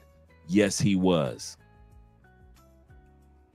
As Kevin would be traveling himself, he would understand a lot more and be more empathetic. I think with Kevin never traveling outside the United States, by that time, if he was still living now, he'd already have been gone. He had a big fan base in Australia, even in Russia. So I think that Kevin, knowing what the opportunities were outside of the country, he would have been on different platforms and things. He would have supported it because, look at what's happening to men in America. But I think that it would have evolved his moral support for it as he got to see it himself. Because he's on his way to London. True. He's on his way to Accra. So, and I think that, the passport bros now are just so big. And I think people are, and a lot of guys have become successful. That's another thing too. A lot of black men have showed that they can do it successfully. So you can't really argue with it anymore. Shout out to Ronan the Traveler. I love watching his channel. Yeah. And, it's a lot of support in that community. It's a lot of brothers doing a lot of great things. The passport bros are the most successful group of black men that came out the internet. Wow. Those are the most successful guys. Why do you say that, and why do you think that? It's the numbers game. The passport bros are more organized than everybody else. So even your middle class black men that were somewhat associated with the black manosphere, a lot of educated black men just kind of still have a hard time getting along. Black men kind of can have that problem, but the passport bros, they have Facebook groups, I mean, you see Richie in Thailand, they have meetups. You know, you've been involved in some of those in Colombia. You just don't see black men in America associated with the black sector of YouTube, that these guys are doing the same thing like in Atlanta. Obviously, you have black men in Atlanta that do that, but not that you can't find an origin from the black YouTube's male space. The only thing that you can find that you can still see in existence are the Passport Bros. Correct. So the Passport Bros are successful in many different countries. And I think the Black Manosphere was just a bunch of guys that, you know, we kind of came together because we just disliked something about the black community. And the Passport Bros are a little bit more solution oriented about how they want to live their life. And that's why they get along a lot better and they're able to do a lot more. This is true, especially with it now becoming so diverse as far as race is concerned. So it started off with the brothers, but now it's just about everybody of different races and backgrounds are becoming Passport Bros, Blue Book Gentlemen, digital nomads, Passport Kings. There's so many Facebook groups that centers around from the evolution of the Passport Bro movement and the push, especially with brothers like Aaron from Passport Bros app, as well as the Passport Bro channel, and Black Man's Travel. Didn't somebody make J. Cole? He made a song called Passport Bros, didn't he? He actually did. Got me singing out. Yeah. Cole and Bossy, the Passport Bros. But we ain't shelling out cash for our hoes, no. Yeah. He actually did that's a big thing to see J. Cole, who's such a prominent entertainer, to actually say, listen, this is so big that it's actually let me make a song about this. And people in it, this the irony of how you know how big it is, OSHAY, when he doesn't have to explain what it is. There you go. When you see the Passport Bro movement on MSNBC or CNN, and they don't have to explain what this movement is, they already know. And that goes to show you the explosion that's taken place over the last couple of years. I just want to say, first of all, I appreciate you, brother. And my last question is in regards to the black community, FBA, whatever they want. I call the black community the new alphabet kids. I say y'all got jealous of LGBTQ because Obama passed laws for them. So y'all decided y'all want to use some alphabets too. So now y'all got 3 or 4 groups that ADOS, FBA, right. So the new alphabet kids are the black community. Right. Do you see in our lifetimes the Kumbaya kids coming together? In other words, do you see evolution taking place in our community in any scale, whether it be political, economics, whatever it may be, to where in the United States they will become one to any extent? I don't care if it's entrepreneurship, I don't care if it's educational endeavors. Is there any, or relationships, moms and dads coming back together again in our lifetime? Do you see anything that's going to evolve to where we are finally as one? No. Fathers have left home in order for their children to get meat and bread. There are so many dehumanizing elements in the welfare system that we are concerned about removing. Ultimately, we are concerned about a guaranteed annual income. And the other thing I think it is very necessary to say is that everybody's on welfare in this country. And when it comes to black people and poor people, we just call it something else. When it's for white people and rich, we call it subsidies. It's no secret, fatherless households are more common in the black community.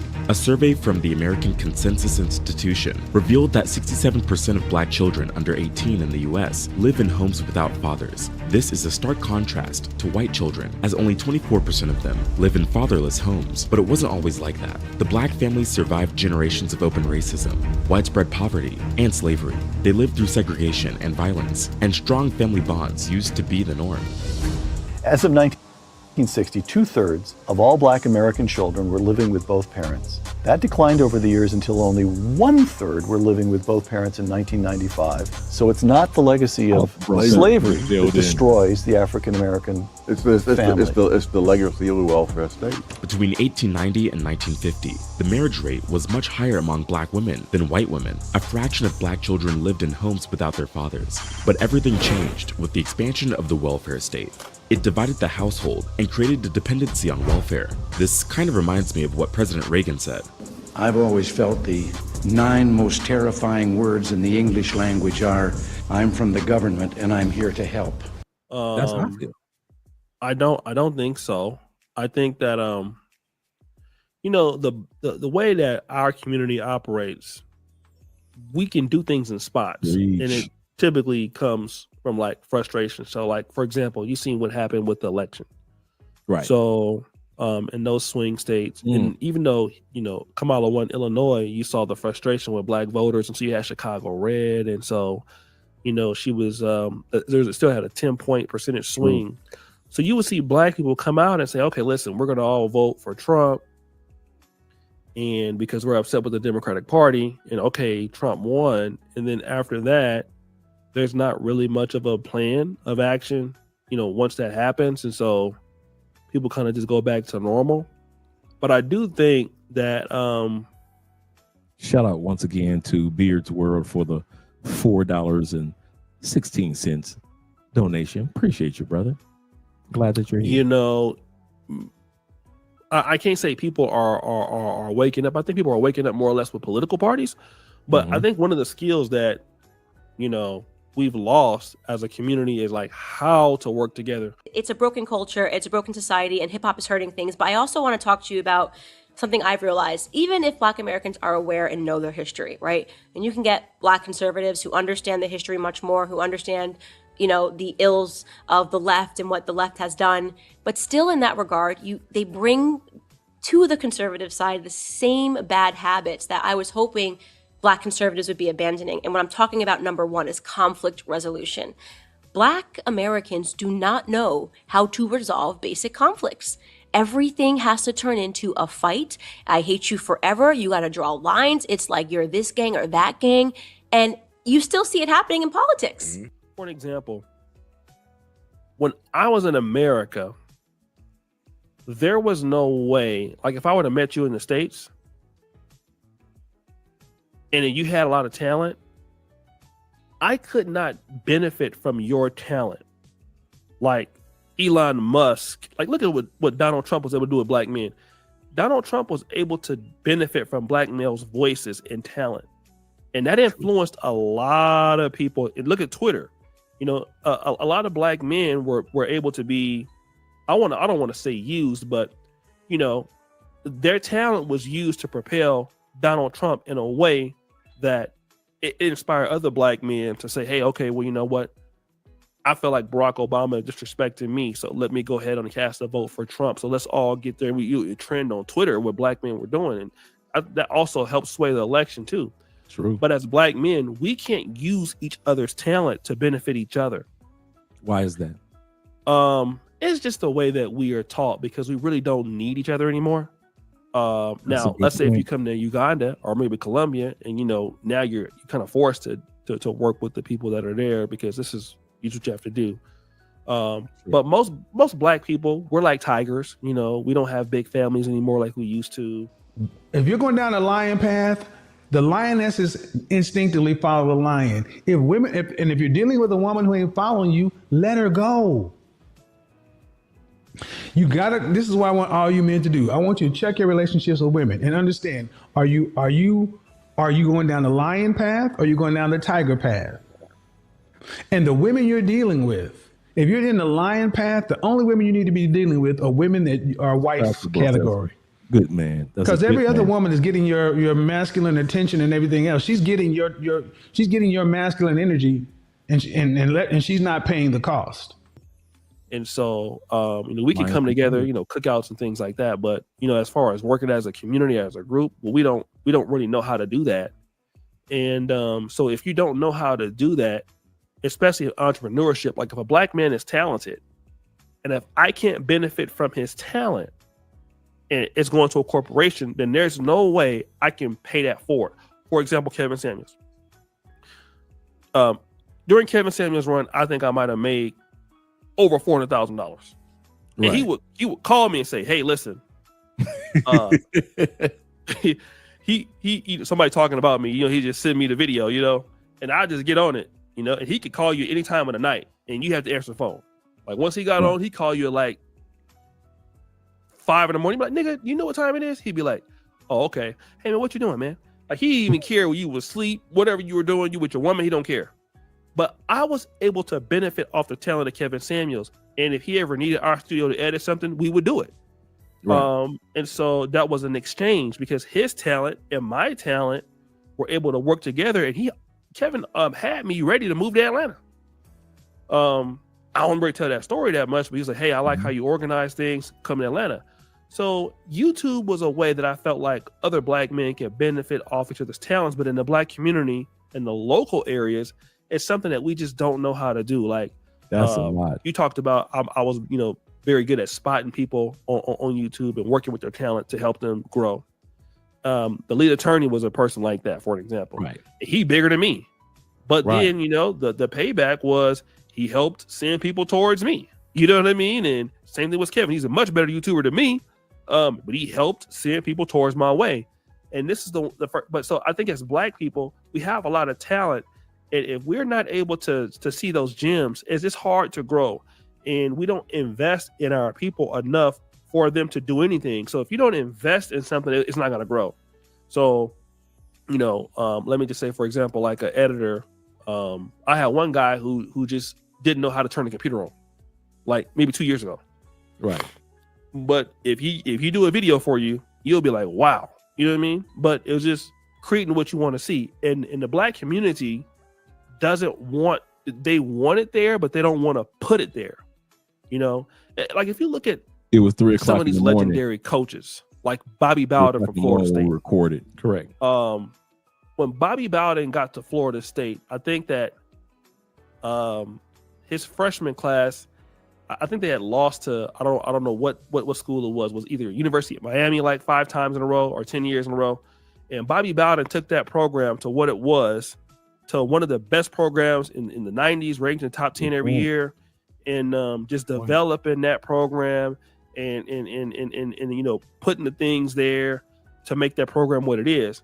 And the same thing in the community, if you want doctors or dentists or video editors there or whatever, well, the community has to have a plan and say, we want these things. What do we do to bring these things in the community? Same thing as the expat community. I have an expat group here in Uganda. Right. We meet once a month. Right. And that's how we do here. We meet once a month. Some of the people are Black British, and we have conversations. What do we want to see in the community, and do we want to put that there? So if the Black community don't want to put those things there, they're not going to be there, and somebody has to sacrifice, unfortunately, to put that thing there. And most Black people don't think like that anymore. So, but the Hispanics do that. The Asians do that. They will say, "We want this store. We want this restaurant." I remember Taylor May talking about something that was important one day. He said he was still in Atlanta, and he went to somewhere outside his house, and he saw a Chinese restaurant with all Chinese writing in Mandarin. And he said it taught him something. It taught him that they were saying, this is not even for you Americans. This is for our people who can read and understand this. If you want to come in, that's fine. But we're looking for our people to support this. That's what they're saying. They do it here at the airport, at Entebbe Airport. You see Chinese writing, and they ain't putting things in English. So it takes sacrifice in people who want to build communities. And I don't know how many of those people that we have left. I want to be transparent and do that because it's a lot of tough work. Nobody thanks you for being a community builder. Nobody, you don't get your pictures on the wall. The charismatic people in the Black community are the ones, the Dr. Umars and the more people like that. They're the ones that get all the praise. But the people that spend their money bringing resources to the community are doing things to develop the community and bringing things to the community. That's the kind of things that we need. And Dr. Carter G. Woodson talked about this. Yes, he did. The miseducation of the Negro. But a lot of us don't do that. And if we don't have that sacrificial person, I'm just thinking about all the people that, I was coming up, those old deacons at the church and people who had sacrificed to help me out. And we don't have that no more. That's gone. Dr. Ronald Neal, I don't know if you know who that is. Yes. I met Dr. Ronald Neal came to see me in Uganda. And I met him in Kenya last December. And we got a live stream we're supposed to do. And the topic that he has is called "The Black Community Died in 1995." And And if you think about 1995 was the beginning of the death of the Medias in the black community. Those of us, like, I know you're a little older than me, but I used to see older people that, they would talk, they would speak. You could even see older men holding hands. That wouldn't mean it was gay, but you would see that community-based attitude towards the black community. And in the 90s, that died. So it's hard to get that back unless you're really forced to. And the thing about us overseas, we are literally forced to do that, which is why we have a lot more success than some of the people that's there and in back home. So the only thing is, it can happen. We got all the money, we have all the education. I went live, these guys have been sweating me for doing the podcast, the Brother Peel. We went live, we didn't even ask for donations. And it was just going crazy. I went live, I think twice. I don't even ask for money. So people have money, they just gift you to, $100 here. So we have everything that we need. We don't need money. We don't need expertise. We have everything that we need at our disposal.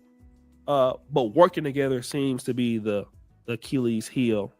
And we have to learn how to do that. If we can't benefit off each other's opportunities, then that means that we can attack our community to create wealth, and we can't train somebody how to deal with our people to create those opportunities. And we just don't have people who can do that. We have educated people, but we don't have people who can solve our issues. And we don't have training and developing how to handle things in our community and see those gaps. And that's why we miss them. One of the things, it's kind of funny that you were say that, and all I'm seeing based off Andre's perspective, perception is that's what you've done for many of us. And I don't think you realize that, whether you've gotten your flowers or not. I want to give you your flowers. And I mean this for the bottom of my heart. Thank you for everything that you have done. I know people say that whimsically. You have, when I get off camera with you, I feel so blessed, so honored, because it lets me know that all the hard work we put in, it's been well worth it. I knew that there was a time that with our brand and our channel that we weren't at the level to interview you, Angry Man, who else? Anton Daniels, we just interviewed.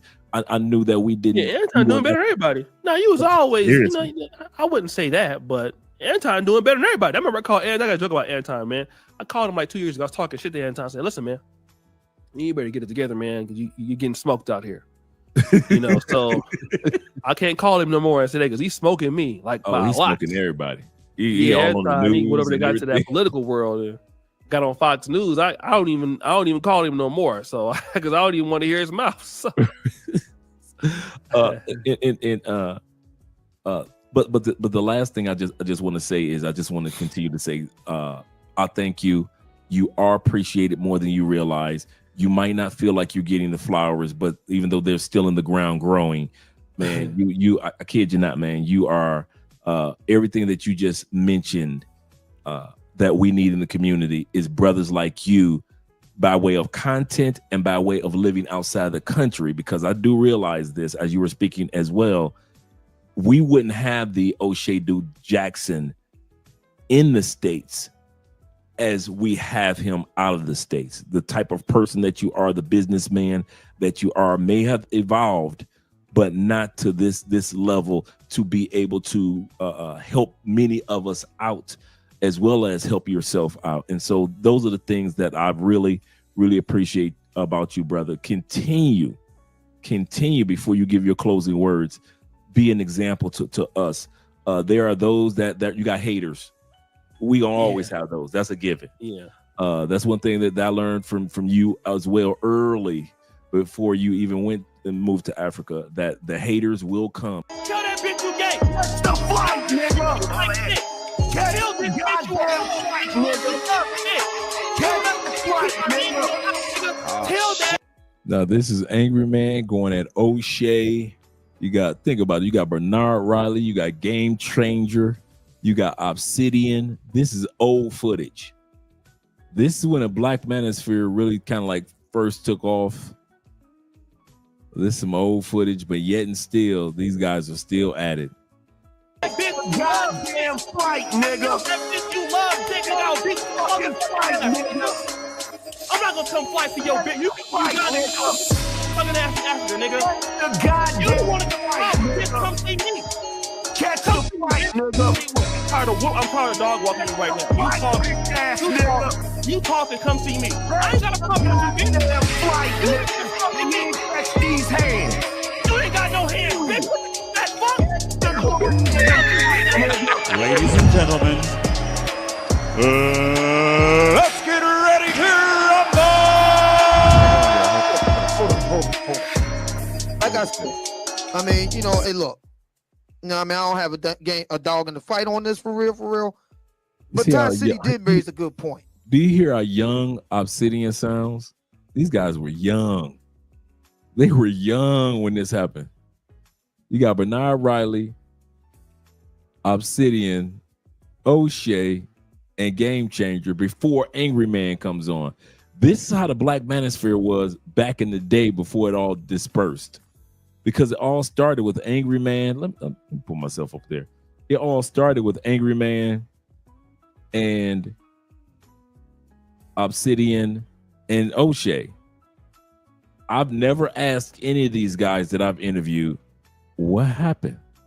The closest I've gotten was this. OSHAY told me one day, he said, he said at that time period, we weren't taking YouTube serious because we didn't know how much money was in YouTube at that time period. He said, nobody knew. He said, nobody knew. He said, so we were just going at it just as dudes just going at it. But as you know, all of us have evolved. You see the success of OSHAY. You see Bernard Riley, Game Changer, as well as Angry Man, very successful YouTubers. But I do remember this era when these dudes used to, dude, I kid you not, like every episode they will be snapping at each other. We all know what happened not last month, excuse me. On the I refer to it as the April Fool's Day massacre. We all know what happened. We don't need to revisit that. But there was an individual. We don't name any names here. An individual came forward. Oh, here come Angry Mom. Give Angry Mom the link. Hey, bitch. I may been waiting to talk to you for a minute. Bring your whole ass on. Bring you and your fat bitch on here, nigga, so I could cuss your fat ass out. Bring your ass on here so we can yell. Bring that bitch ass nigga on here. Come on, ho. Give me all you got. So old OSHAY, so talking to Angry Man. Ass, nigga. Put them guns away, nigga. Let's see you shoot them now, nigga. Come on, bitch. So we can argue over each other. Come on, bitch ass nigga. Now talking again. Go ahead. So fake ass. Earlier this month, bring his bitch ass up here. On the April Fool's Day massacre, an individual stepped forward on the matter, and it was a very serious matter. Game Changer was implicated in matters. I'm not going to rehash it. We all know what happened. Yeah. This individual stepped forward and said, yeah, I contacted, Game Changer thus and so. Now, Ty City was asking about that.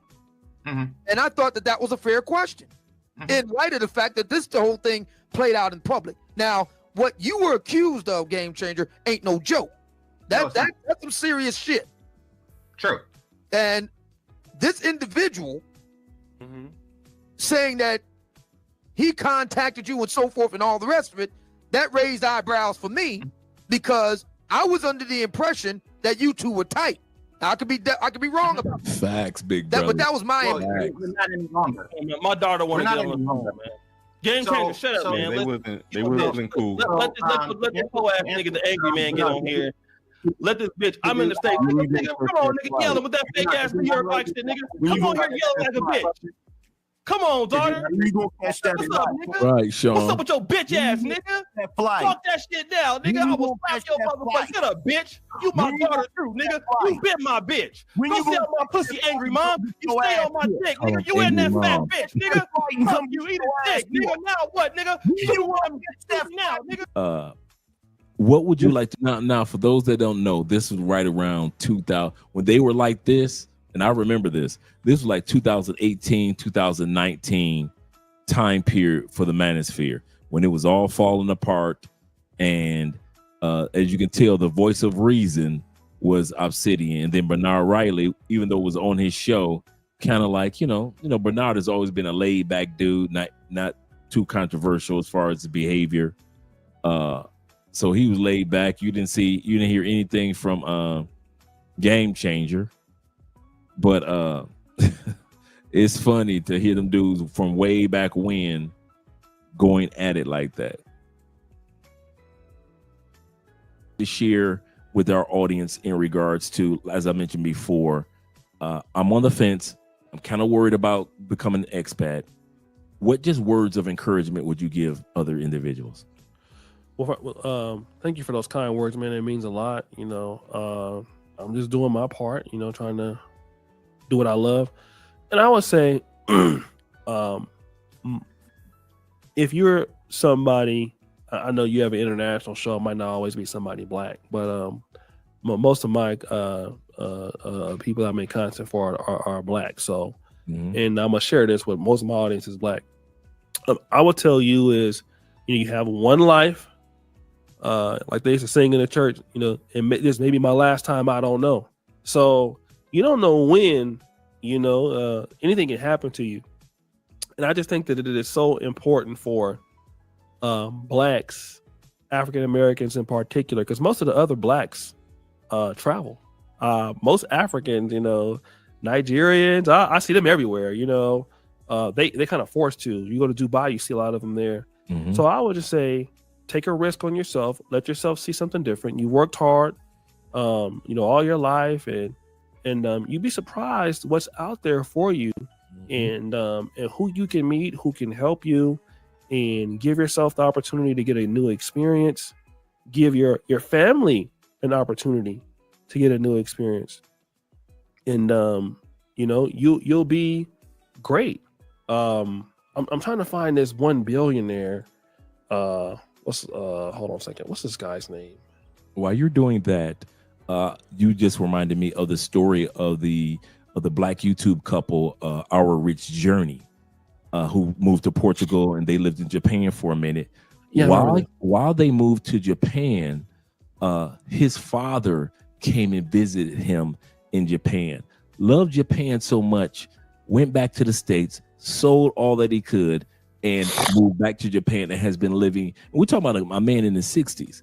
Damn. Moved back to Japan and has been living his best life in Japan. That would have never happened if the son and his daughter-in-law, Our Rich Journey, the YouTubers, would not have taken the chance to leave the United States. I think they were from Las Vegas at one point, or some part of California, and they moved to Portugal, and they moved to Japan, they moved to other locations of the world, and now they introduced the other family members to that.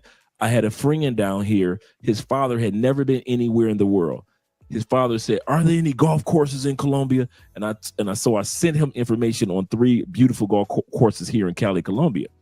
And so his father, at the age of 70, came on down, had a great time down here, and said, the funny story, OSHAY, was the father said, he said, "Man, if I had known about travel 14 years ago, I'd have been left." I say, "Sir, your wife was still alive 14 years ago, wasn't she?" He said, "You heard what I said." You heard what I said. He left her too. and the irony of it is, back to what you were saying, after that trip, his father passed on 2 months later. And the brother was at peace of the fact that his father finally traveled the world to see what his son had been seeing on a regular basis. So when you're saying that, when you sat back and you said earlier, and I'm going to let you speak in regards to what you were looking up, when you were saying earlier, we only got one life to live. I always say we got one life, one chance, one time. You ain't going to get a repeat, so stop treating it like that. And let you go ahead and speak in regards to what you were looking up for us. So I saw the story of Chuck Feeney. Was an American billionaire. He's dead now. But Chuck Feeney was the guy that founded Duty Free. Oh, wow. And he was graduated Cornell, and he happened to get a master's in France. And that's how he figured out, oh, wow, living in France, I can sell these goods and have these stores as people travel, and you go to any airport, you see duty free. That was Chuck Feeney. And if he wasn't in France studying for his master's, he would have never got that opportunity. So I saw that in my 20s. I was like, oh, okay. And you know what, man, the opportunities that I got living, in Uganda, I ain't the richest person in the world, but I never worry about money. I haven't worried about money. I don't know, in 10 years, I called my mom in 2018. I said, I used to, when I was in America, I used to think about when I go to the mall, how much something was going to hurt me. I had to plan my check for the next 2 weeks. But now, God has blessed me to a point where, amen. There's nothing that I can't afford to buy. Not that I want to buy it, but if I didn't have this opportunity, I wouldn't have figured it out. So I would say that, you're going to meet great people, great opportunities. What you know in the States is what you know, but what's out there is you got to keep going for the unknown, what you don't know. Keep going for what you don't know. That's where all the opportunities are. And if you don't do that, you just can't grow. Excellent point. I just want to say thank you, brother, for being here. Thank anybody that's going to be watching this broadcast. Thank you guys for watching. Thank you guys for tuning in. And we'll probably give a little commentary afterwards. But for all you guys that have not subscribed to OSHAY's channels, OSHAY Duke Jackson's channels. OSHAY, I'm used to saying it in the slow motion. OSHAY Duke Jackson. Let me back at it again. Okay. Could you let guys know all of your channels? Yeah, I have the OSHAY Duke Jackson and the Celebrity Junk. Those are my celebrity channels. My pro black channel, which I do a lot of my podcasts, and that's King Ganda going around. And then obviously my favorite is the one channel that I've created without being on there and hitting the silver plaque was the Pan African Dating Show. So that's the channel that I produced, or I actually co-produced on the channel. So that's the first channel that I've ever not been a part of physically, and and it does so well. Do you like it? Yeah, I like it. Okay, let me stop. That you like Let me compose this. Go for it now. It's the top of the hour, and you are currently tuned into the Pan-African Dating Show. Good afternoon, good morning, good evening from whatever part of the world our viewers are from. Now for today's weather forecast. It's raining women. Hey, hallelujah. Stay tuned.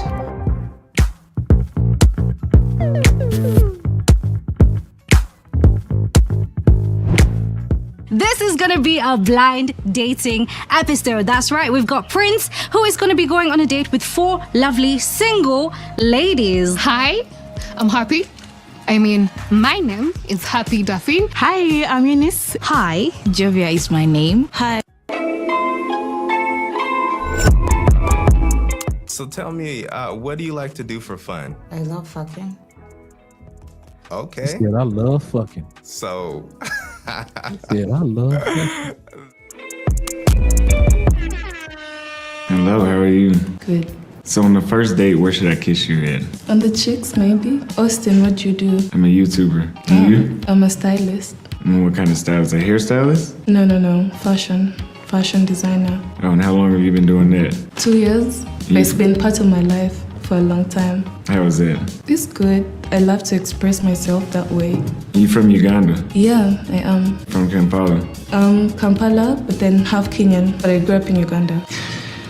And you are? This is so odd. Where'd you come from? Texas, United States. Wow, cool. You know Texas? I do. And what do you know about Texas? Do I know about Texas? I haven't been there, so I don't know much. I just know the place. This is so odd, I cannot see her. How is Texas? Texas is my favorite state in the United States, but I prefer anywhere else but the United States. Oh, cool. So thank you so much for the opportunity. I was supposed to give you 20 minutes. You didn't got me on here for 67 minutes. I don't know what you're talking about. Yeah, so I gotta go for this laptop died. But thank you so much. It's always good, catching up with you. I think the last time we talked might have been like 2 years ago on the phone. I was actually on my way to Africa. I was on my way to the airport last time. We talked for a good long minute. So yeah, man, one day I could get you on the Kangana channel and say how you went to Colombia and then come to Africa. Yeah. Hey, listen, we just got back from Europe, and so we're looking to head to Asia next year. and then we're heading to, because we're looking to move to Europe so we can be closer to Europe and Africa to take advantage of both continents. What country were you in? We're looking at Spain, Italy, and Portugal.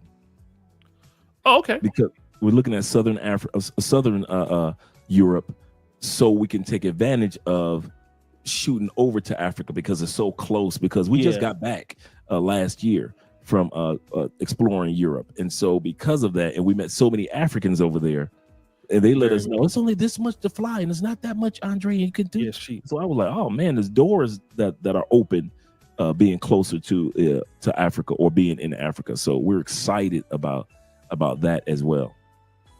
All right. Well, listen, man, let me go for this PC die, man. All right, brother. I'll talk to you later. All right, peace out, man. Thanks so much for having me. Yes, that route. And are we now recording now?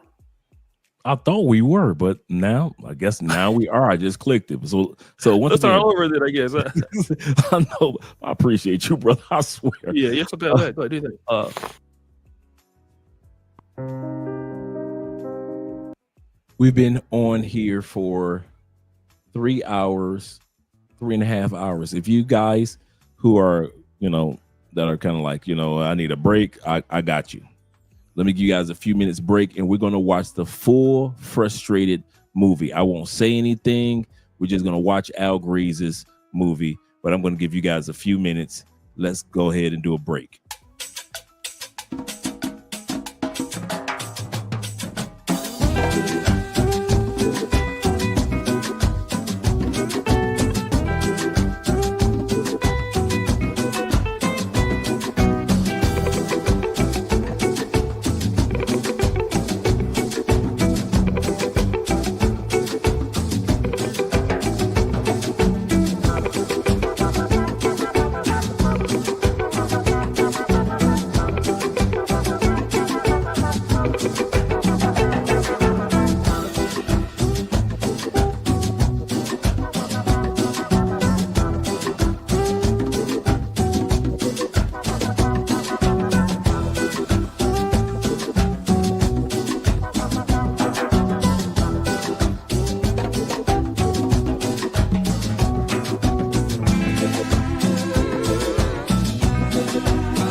All right. Let's get ready to watch Al Greaves got me a couple of Coronas. So I'm going to sit back with you guys, and I'm not going to say anything. We're just going to enjoy our brother Al Greaves' films. Make sure you guys click the link to see Frustrated 3, which is the Frustrated 3 is the part 2 of what we're about to watch. I'll say that again. Frustrated 3 is the part 2 of what we're about to watch, which is the part 1. Frustrated 2 is about child support and how unfair the laws are in the United States. But Frustrated 3 is like he went back to Brazil, filmed again to give you guys you got 1, 2, and 3. But today we're going to watch Frustrated 1. Shout out to my man Al, good guy. We've had him on the channel a couple of times.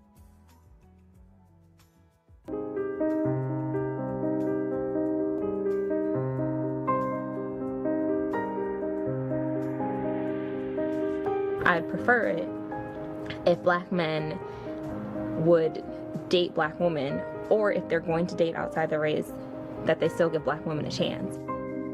But far too often, black men are like, I don't want anything to do with sisters. I'm done with them. The most part, the fair use is I'm a strong, independent black woman. You won't buy me a drink. Fair use. That just don't work out in the club. If you The one thing that I can say before we go any further into the documentary, because you guys are going to love this, is that I have a strong relationship with Al Greaves. So for the most part, it's like Dennis Berlin or like OSHAY. If I do an OSHAY video, it's kind of like, if YouTube complains, it's more or less like I can always go directly to the source, or like going to Dennis Berlin. All these people are in my phone. Al is in my phone just as much, and I talk to Al as much as I talk to OSHAY. So as much as I talk to Austin, like Al's got another movie get ready to come out soon. But fair use, YouTube, fair use. Thank you very much, Quiet Storm. strong, independent black woman, Man, a girl can't put a food on your plate. They doesn't put Chinese food on your plate. Women don't know their role in life. They're actually confused. They're frustrated. Generally, I don't date men that have less education than I do. Back at home, it's an upswing of women taking on women as partners. Frustrating the shit out of brothers. So where do they go? How do they pick from this pool? I came from a literal eight. From all of us, all the women in my family, except one, are single because they all high education. Everything's materialistic, man. If you're not coming to the table to help support that, then they want to posse. It's materialistic, man. It's bad back home. It really is. Fair use, fair use. Don't let that slide by. Frustration, a deep chronic sense or state of insecurity and dissatisfaction arising from unresolved problems or unfulfilled needs. That's the last part. Not just the unresolved problems, but the unfulfilled needs. That's what the definition of the word frustrated is, or frustration.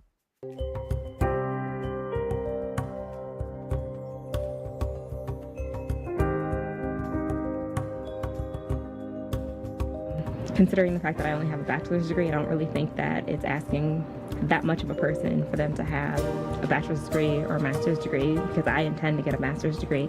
And I feel like when you're trying to build a relationship with someone, if you get to the stage where you want to have children, that is something that you need to stress to them as being important. So if you yourself don't have a degree, you might not realize the importance of it.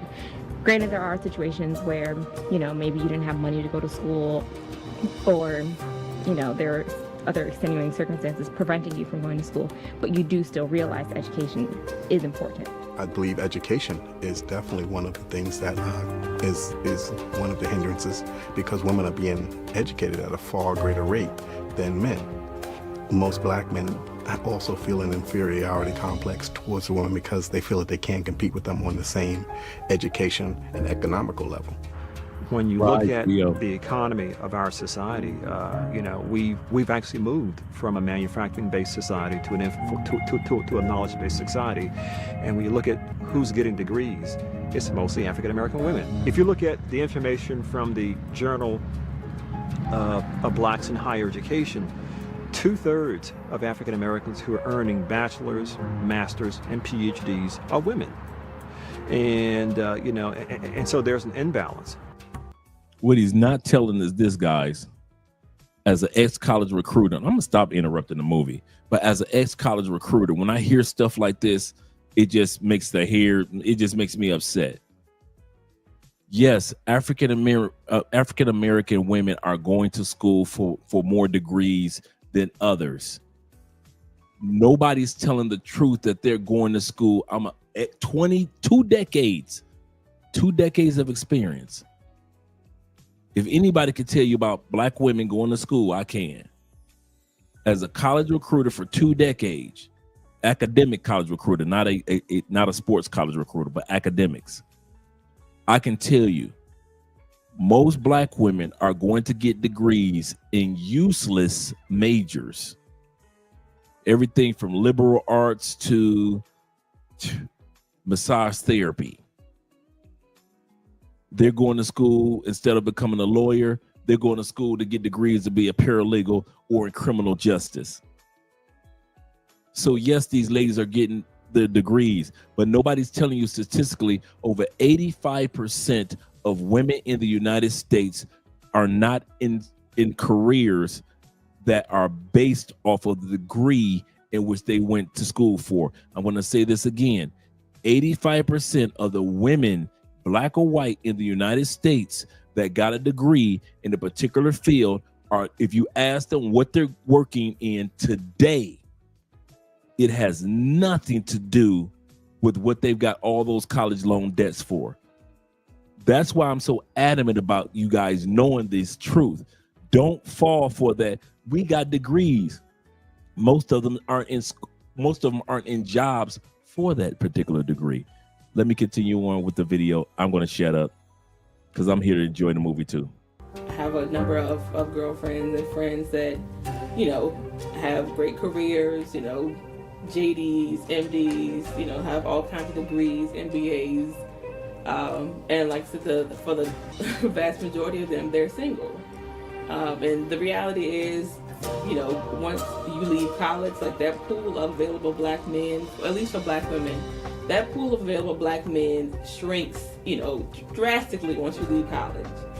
You know, going to the real world, either most people have gotten married or they're doing something else at that point, but normally, if you don't find that mate either before college, when you're in college, the chances of you finding that once you leave school is little to none for Black women.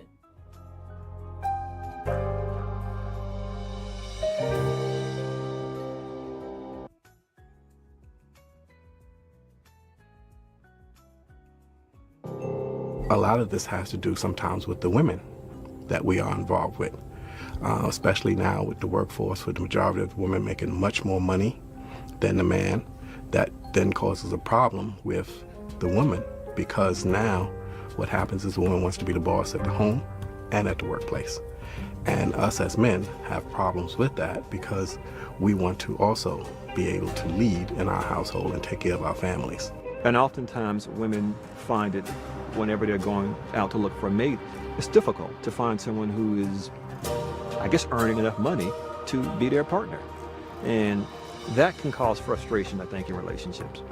And I think that's also one of the issues that we see today with the relationships of African American men and African American women. Should we be to blame because Black men can't, you know, catch up with us or aren't on the same playing field? I think sometimes it comes off as being angry or we don't get along, but I think, you know, should we settle for less or should we apologize for our success? Some of the difficulties that I swear I don't mean to keep stopping the movie. I got a friend of mine. David said I prefer to have a trade and don't want debt, which most of these ladies have. And David reminded me of a friend of mine. And back in Fort Wayne, Indiana. Shout out to Fort Wayne, Indiana. I-465. Got a friend. And he met a young lady, had her bachelor's, beautiful woman. And they got married. He went to school for HVAC, HVI, HAVC, heating and air conditioning. She's got a bachelor's. He's got a trade. Fast forward to today. Built a beautiful 5-bedroom house. Purchased the land. Owns a warehouse with 5 to 7 trucks in it. Guess what she's done with her bachelor's? She went to school to get her master's. And she works for her husband now. Who was the person that went to school for a trade. And his trade paid for the land, paid for the house, paid for the college tuition for all 5 of their kids. 1, 2, 3, 4, 5 of their kids. And at the same time, it paid for her to go back to school for her master's. His HVAC. You see what I'm saying? He wasn't a white collar dude. He was just a regular. And this was I'm talking about one of my closest friends that I talk to on a regular. Purchased her a truck, has taken her around the world with the HVAC. Kevin Samuels said, before we go back to the video, the only people that have enough sense to find a husband in college are white women. Kevin Samuels used to always tell women, the only women that have enough sense to take advantage of the men that are available, that are on their level in college, are white women and Asian women. In some cases, Latin women. Black women shun men that are trying to accomplish goals in our community, and they're going to the same campuses. And then they miss them once these same brothers graduate and marry a white girl or a Latin girl or East Indian girl or Asian girl. When they had the same opportunity on the same campus to be with these brothers. So was it with my friend.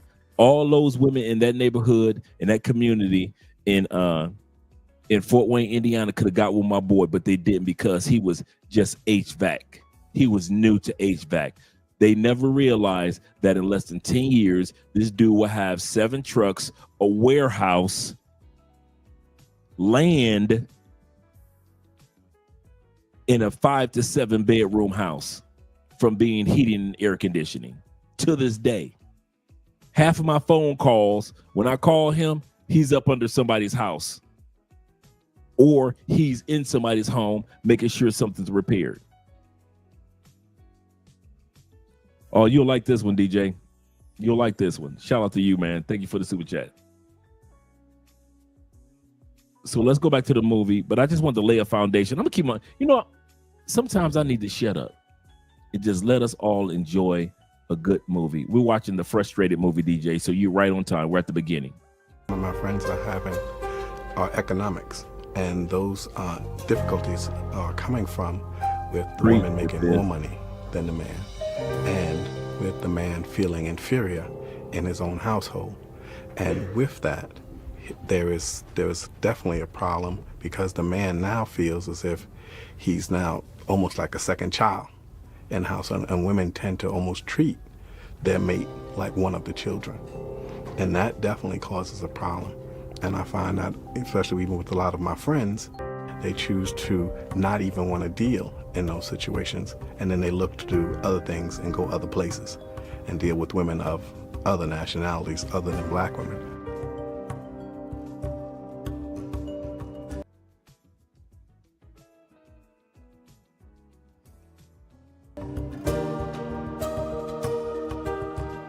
have to take a back seat and I have to, you know, make sure that you're taken care of all day. I have to come in and be like, oh, honey, you know, here's dinner on the table that I made just for you. I don't think that necessarily exists. But I think it might not necessarily be because, I don't think that is necessarily because Black women don't want to do it, but sometimes they don't have time. In today's society, I think what happens is, damn it, I keep trying to tell myself I'm not going to stop this. Are Black women with education in Brazil still cooking meals for their man? My wife would be done with her master's degree.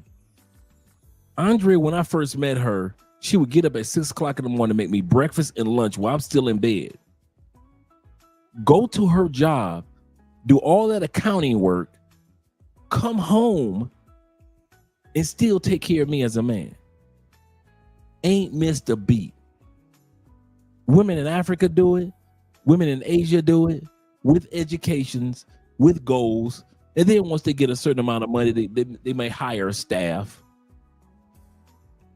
I'm so tired of women in America talking like as if it's just so hard to take care of your man and you ain't even got no kids yet. It's so hard to take care of your man and go to work. You know what? Let me be quiet. the woman is working. When she comes home, she don't want to be bothered. You know, she's had a hard day. You know, she doesn't want to really hear about your day. She wants to tell you about her day. And I think that with both parties working and with women making the majority of the money, they feel as though they don't have to give of themselves like that because I'm making the money. I'm the breadwinner. Money plays a major role in relationships in America, a major role, and that's a part of, and that perhaps is part of the problem. You know, perhaps a lot of our priorities are in the wrong place, and family should be the center. They want to feel that security. It's no different than, you know, your relationship with your father. You still want that security. You want that comfort from a man. That's the number one. You know, so like I said, if you want a woman to, you know, cook for you, to clean for you, to do whatever else for you, it goes both ways. You want to be taken care of in that way. A woman wants to be taken care of financially. You know, what is it, women marry for money all the time. That is damn true because women want to feel secure. They want that, you know, security blanket. I don't have to worry about my bills being paid. I know that he is there for me. Whatever happens, we're going to be okay.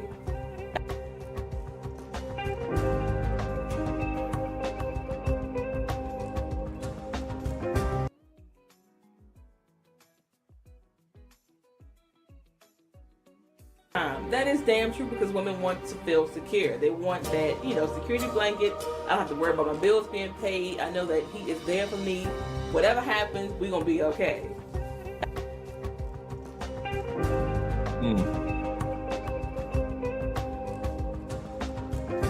I'm not saying I depend on you, but you should be able to.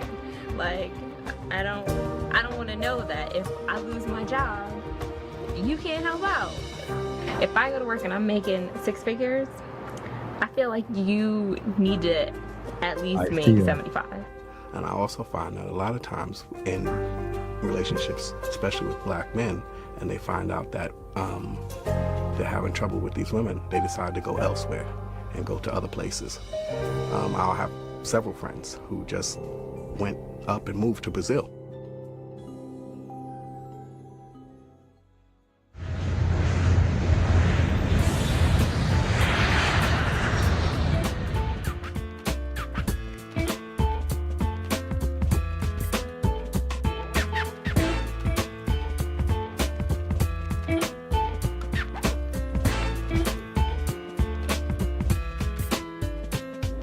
My name is Stephen Gregory Holmes from Chicago. My name is Harold Motley from New Jersey.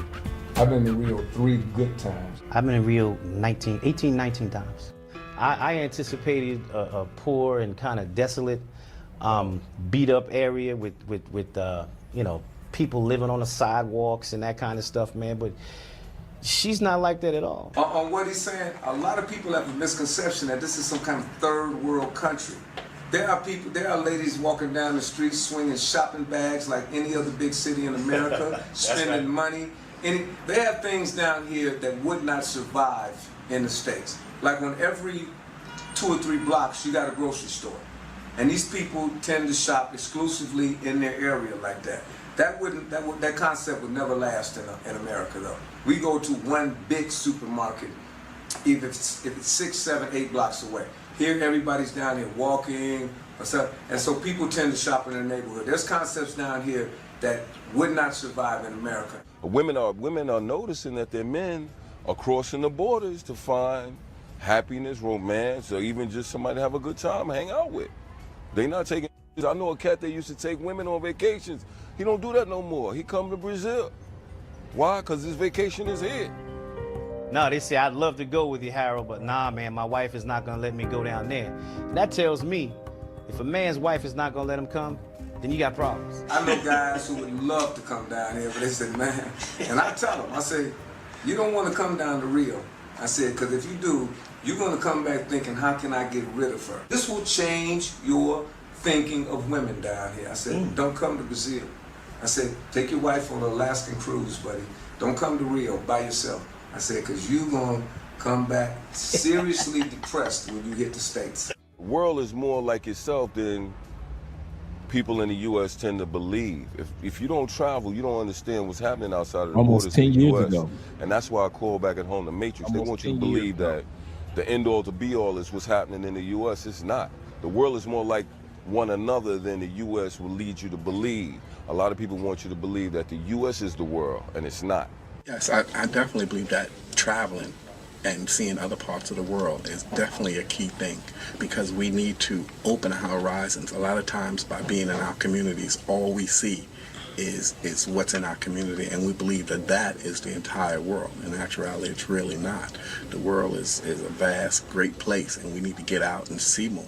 You know, we need to vacation outside of United States borders. You need to see how other cultures live, how other cultures do things.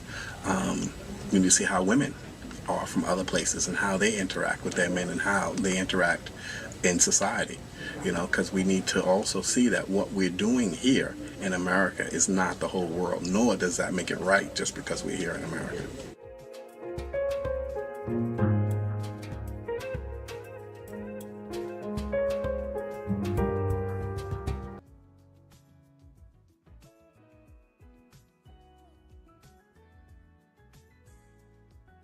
Y'all see that fact? Let that sink in.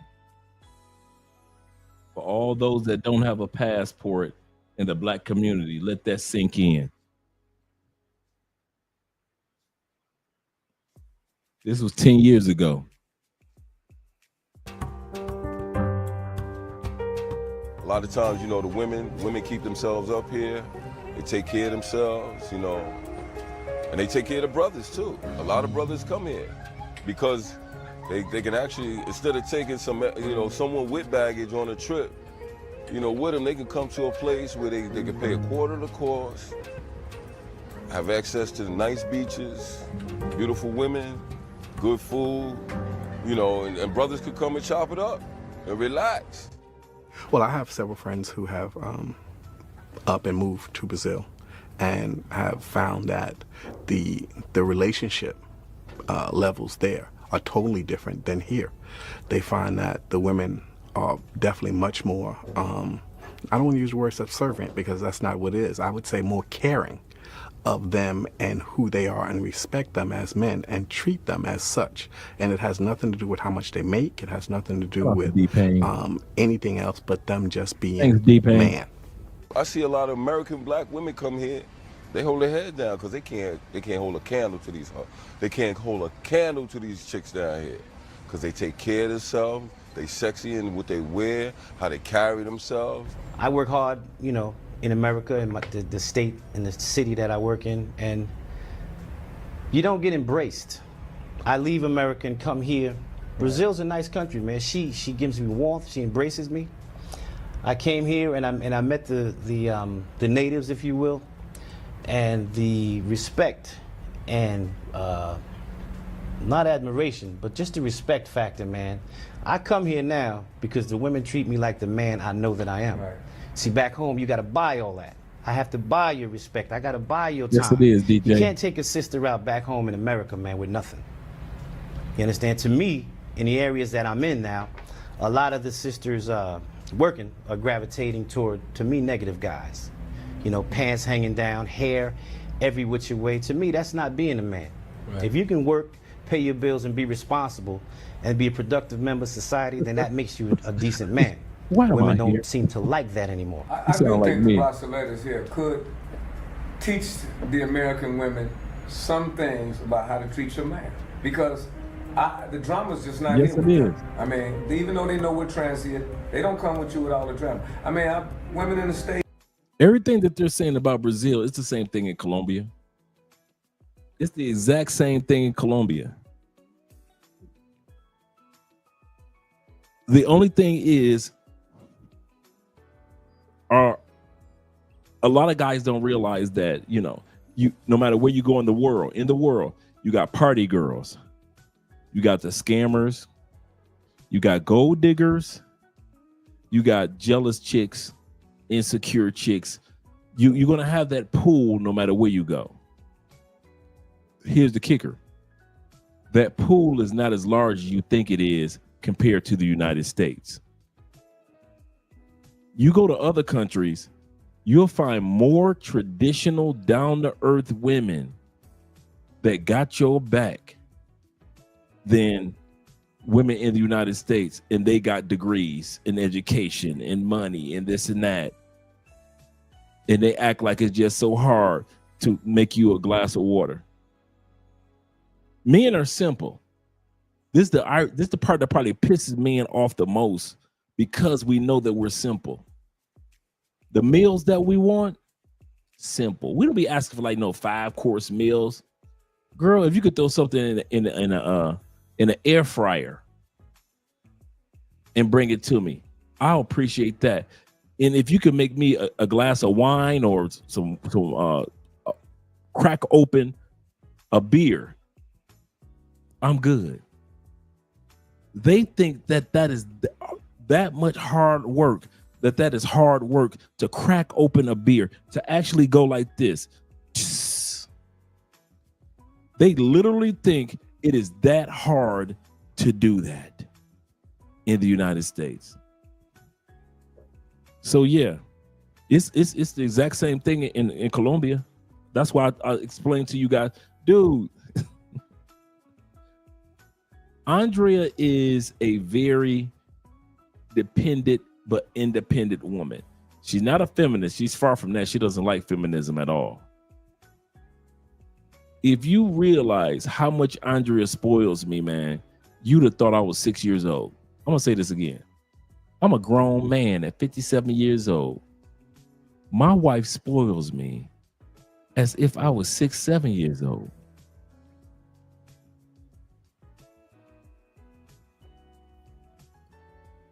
And she's on the economic team. So all the economic expectations are not just on me, because I brought my wife on board, as many of you guys know. So instead of me bringing in all the money, I'm like, wait a minute, you look just good on camera as I do. Let me put you on camera too. And it's worked out great. I kid you not, guys, man. The same blessings that these guys are talking about. Shout out to T-Mac. He said, I was depressed when they changed my customers from Brazil when I was a program manager. I bet you were. I'm not mad. He said, my Brazilian homegirl told me that she thought that American women play too many games. She said, if you like a man, try him out and see if you are a good match. Absolutely correct. Also, he says Brazilian women are more aggressive and Colombian women are more conservative. Now, this is true. This is true. Colombian women will sit back and they'll give you the eye, the come hither. Now, that's one thing I'll give you. They'll let you know that, hey, you got a chance. If Colombian women look at you, and they will, but they won't come up on you. They'll expect you to be the man. That's so true. He said that is the case with me. Shout to Ransom once again. He said I have a BS mechanical engineering and an MS in computer engineering. Yeah, I need to get with you, brother, for real. He said I am behind Theo's back, and I am working as a freelancing freelancing paralegal and taking the California bar exam. Thank you. A lot of times we go to school for one thing and our career or life takes us in another direction. D. Payne says this. He said, so Brazil is not as bad as they have been. Bruh, D. Payne, I promise you this. They say things. See, now that many of us are outside the States, T-Mac have been outside the States, and all of us other brothers have been out of the States or living out of the States, we realize the United States only told you that to keep your tax-paying self in the States. How do you keep a massive group of individuals in one location? Fear. I can't handcuff you. It's illegal. And we ain't got enough handcuffs in the United States. I can't threaten you enough because you're independent. Because that's how we're raised in the United States. But I can make you scared of leaving the borders of the United States. So the two things that they do, they bring fear in two ways. They tell you how bad other countries are, and then they tell you, you see all these other people coming into our country, it must be good. What type of people normally are the immigrants that come into the United States?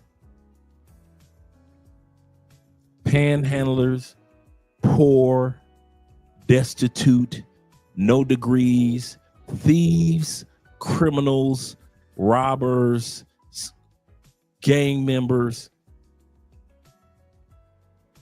It's amazing how people in the United States try to make it seem like doctors, lawyers, attorneys, scientists, physicists, entrepreneurs, investors are coming through the borders. That's not who coming through our borders. No. The worst of the worst of the worst of Venezuela, the worst of Colombia, the worst of the worst of Mexico, the worst of parts of Africa. Just in case you guys don't know this, there are people that will actually take a flight from Africa to South America and walk through South America all the way to the United States. I'm gonna say this again. They cannot fly into the United States. So what they do is they fly into South America, often Brazil. They will walk and travel from Brazil to whatever country they can get to. From that country, they try to take a boat or a flight to Colombia. From Colombia, the Panama Straits, which is that jungle. So you got black people walking into the United States mingled in to the Latin people and Asian people. There are poor Asians coming into the United States too, and not by way of San Francisco only. So when America be bragging about everybody wants to come here, yeah, every criminal wants to come there. Every poor person wants to come there. Every impoverished person wants to come there. Every pregnant mother without a father wants to come there. Every woman that has no opportunity in life, every man that has no opportunity in life and are beggars wants to come there. Scientists are not leaving Colombia. Scientists are not leaving, and doctors aren't leaving Venezuela. Entrepreneurs aren't leaving Mexico. They are not leaving Ecuador. They're not leaving Honduras. It's the brokest of the broke, the worst of the worst of our species that are flooding the United States. So when the United States sits back and brags about everybody wants, and I hear American citizens, what? well, if America was so bad, why does everybody want to come here? Every what? Not every who. Let's look at it as every what is coming into the United States. Some of the trashiest people on the planet that will rob their own mothers and will rob your mother are coming into the United States, as you can tell from the news headlines. So when Americans are bragging, I'm laughing. I'll say this again. When Americans are bragging, I'm laughing, because the top notch of every country never is coming through Texas, are coming through Texas, ever. You will never see a doctor, scientist, lawyer, politician in their country, an entrepreneur, an engineer of their country coming through fucking Texas.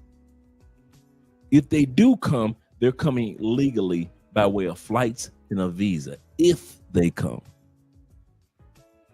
But they sold you in America that everybody wants to be there.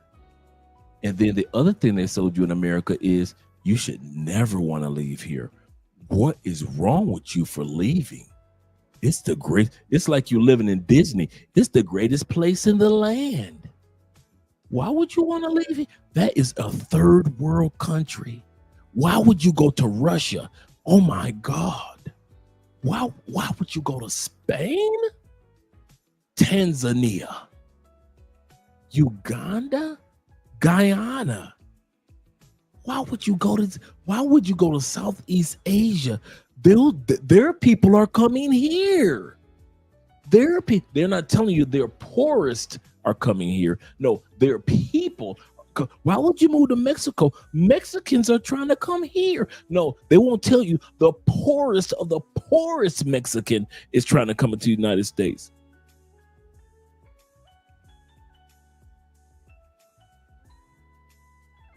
They won't tell you that the people that are coming to the United States are the shit, and I don't want to talk about another human. I won't even say that. But they're not the best of the best coming into the United States. That's why you see certain people and they say, yeah, my granddad came here first and I'm the first one to go to college. You know why? Because granddad wasn't shit when he was young. And granddad had some babies. And that baby had a baby. And it was the third generation. And then that third generation born American, he went to college. But granddad didn't want to try to do shit with his life. Granddad was just as much of an alcoholic when he was in Colombia, and then he walked and went to America, and he was an alcoholic in that motherfucker too. They will stick fear in your face. The fear, it doesn't matter. Name, like I said, name one country America does not tell you to fear going to.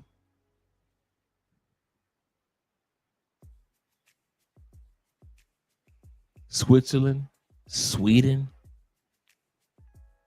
They tell you it's racist over there. You don't want to go over there, black man.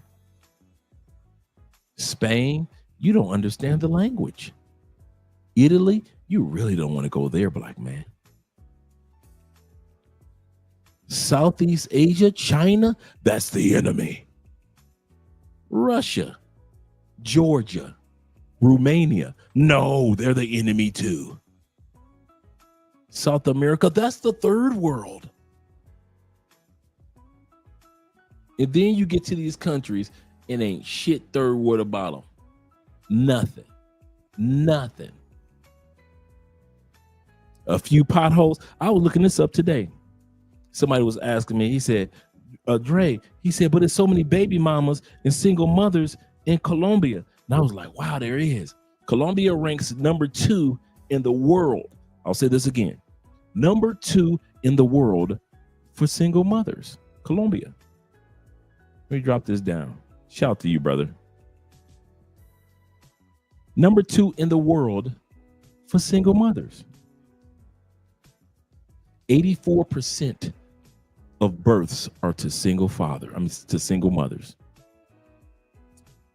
That sounds bad, doesn't it? from your American eyes, that sounds bad, doesn't it? Until you hear the rest of the stat. Did you know that the United States has more single mothers raising the family than Colombia? In other words, Colombia has more women having babies outside of wedlock, but they have more fathers in the household. Remember, Colombia is a common law country. So if you live in the house with that woman for 2 years, they got the same rights I got. So they don't need to jump the broom. They got the same rights I got with me and Andrea. But if you listen to America, over there, it's just everybody's a single mother. Yeah, they had they had the baby outside of marriage. But statistically, there are more women in the United States that ain't got a man in the house than Colombian women that's got all these babies. They're having babies, but the men are in the house.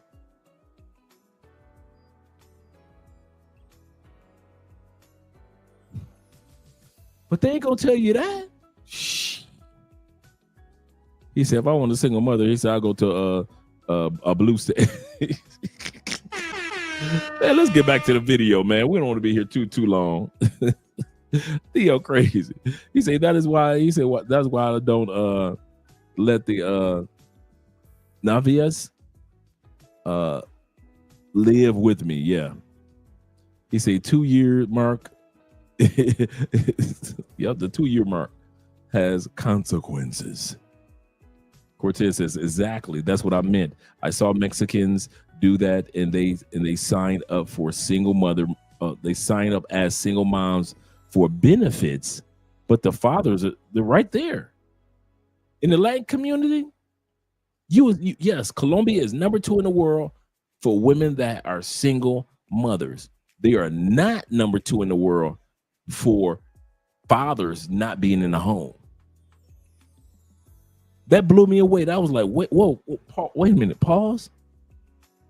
Are you telling me that there are more women in the United States that ain't got no man in that house than in Colombia? Yes. Back to the movie.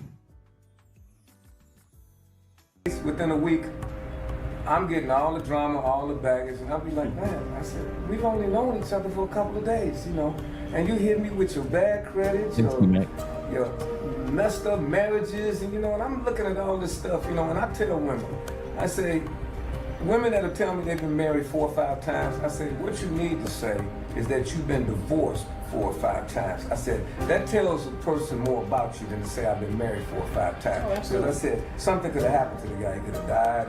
But I said, if you tell somebody you've been divorced 4 or 5 times, I said, that lets me know that you got relationship problems. So, you don't want to with them. Right. And I'm not getting into that, man. I tell women all the time, let me see your credit report, not your medical report. That tells me more about you than anything else. Anything else. How you handle your business, how you handle your bills down here. I've met a lot of brothers down here. Actually, right now, I have more friends here than I do back at home. Preach. Because half the time, my homies back at home, their wives know that I live here. They know I'm single. They don't want their husbands to know nothing about this place. As a matter of fact, some of them are forbidden to even talk to me. That's the kind of, that's the kind of stuff that go on in the Matrix and shit. You know what I'm saying? It's good to meet brothers that travel, like I said earlier, I have more friends that out of the United States than I have in the United States. All right, what we basically want to discuss is like, how did y'all come to find out about Brazil and what brought you here? Basically, a friend here, man, been coming for a few years, and they've asked me to come. I never came first time out, and I've been enjoying myself since I got here. Since I got off the plane this morning. I started coming from a friend of ours. They asked me for years to come down here. The weather was nice. Hey, I travel the world all the time, so it's good. How about you, man? Me, I got tired of American ski trip. I seen something, and it was time for me to go to check the Brazilian out. Right. And I've been here ever since. Mr. John was my first apartment. And I guess it was 90. It got between 89 and 90. I've been coming ever since. This is my third time coming down. Some friends, mutual friends that we all know, told me about it, and I just wanted to come down and see what it was all about. I've been enjoying it ever since. First 2 times I came down was 06 and 07, and then it's my third time, 2010. It's my first time, and I really want to see the big Jesus. I haven't seen it yet. I've been here for 2 days, and I want to see the big Jesus. You want to see his arm? I want to see it. What is your opinion about brothers that travel and you know, why do you travel to places like here? I like to experience the food and just to see someplace different than where I live and what I already know, and learn something different about the world. Like you, I'm tired of the ski trip all the time. I deal with the ski trip with all this Bam Bam, Virginia Beach. I've been Bam Bam. I did South Carolina with that beach, and then now I said it's time for me to grow up and be a man. Like the chorus said, separate the boys from the men. It's time to move on. I try to tell my boys what it's like being here, how the culture, how the ladies, how the food. They don't believe it, but they got to come for themselves. So a lot of people, they live in a box, and then they complain about things that are going on outside the box. They put themselves in a box by all they know is that corner, that block, that town, that side of the city, or whatever the case may be.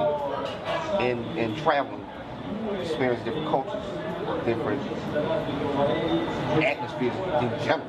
It's like, it's lovely down here. The weather is good. Meet new people, it's lots of stuff. Yeah, that's a good thing about the camaraderie. This is my first time out of the country ever. You know, I've did stuff within the United States, first time out of the country. And I think once I've made it here, I'll probably do a couple trips a year. I've been living back and forth in Rio de Janeiro for the last 25 years. My first trip to Rio de Janeiro was in 1985. After I retired in 1990, I moved to Rio de Janeiro. After I retired, I just came down here. I started giving beach parties. Around 1987, I started beach parties. And a couple guys came down and were looking for an apartment. I used to stay temporarily in apartments, so I said, hey, this sounds like a good idea. So I started renting apartments around 1987. And that went on to me open up my own business. Shout out to my man James Wingate, the third of the Wingate family, with the $2 showing some love. Appreciate you, brothers. Appreciate you guys that are donating by way of Cash App and PayPal. Rio Renters for Less, and I rent apartments, hotels. I started doing parties and bachelor parties and other types of excursions. Looking at American culture in general, and in Brazilian culture in general, you know, and not in categorical terms. One of the things, again, what I can say is that Brazil tends to be a bit more collective. And again, the interaction between men and women, it seemed much more natural, where in the American context there's a lot of diversity. Brazilian culture is a blend of mostly influenced by the Africans and African tradition. The African tradition is strong, and it's meal, and it's the food they eat, the songs, the music, the instruments. Brazil, the Portuguese brought to Brazil about 10 million slaves.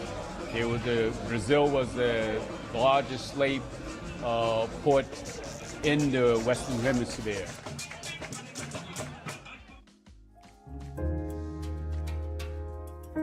Facts. Brazil is more of a patriarchal society where men pretty much are the head of household. There's a great degree of respect for men throughout Brazilian culture. The Brazilian culture is very paternalistic. You know, I mean, the figure of the man is very important. So I believe the men are taught, you know, you have to find a wife, you know, and you have to be the man of the house. I come to Brazil, I sit down at the table, I order food. Young lady places a drink in front of me, opens my straw, puts it in my glass, and I'm chilling. Doesn't make her less of a woman, doesn't make me more of a man. It's just that we have different roles in life, and she knows hers, and I know mine. Back at home, they got it twisted. Why every man cannot come to Brazil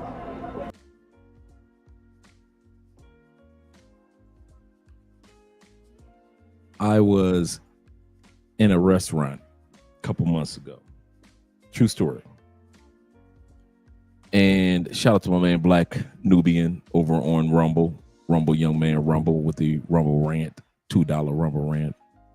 And young lady drops she brings my drink and she puts the straw down, just a straw, just a regular straw on the table. And I say, excuse me, chica, amor, un momento. And I point to my straw. She didn't even hesitate. She took that straw, put it in my drink, and kept on going about her business. You could never do that to even to a waitress in the United States. I'll never forget that day. You know why? Because I saw Colombian men do it.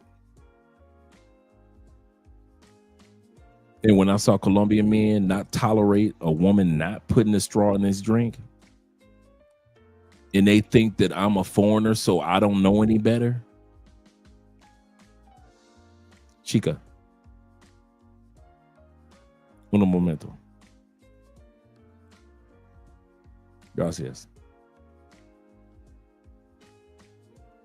No argument, no, oh my God, I can't believe I'm not doing that.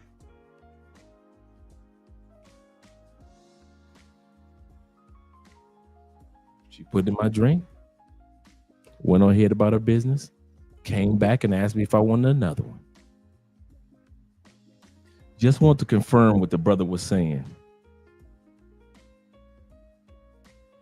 Food, young lady places a drink in front of me, opens my straw, puts it in my glass, and I'm chilling. Doesn't make her less of a woman, doesn't make me more of a man. It's just that we have different roles in life, and she knows hers, and I know mine. Back at home, they got it twisted.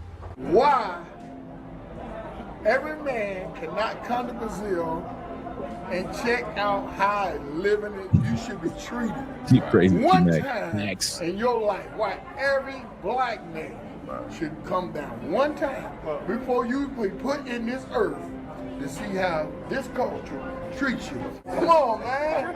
It's heaven.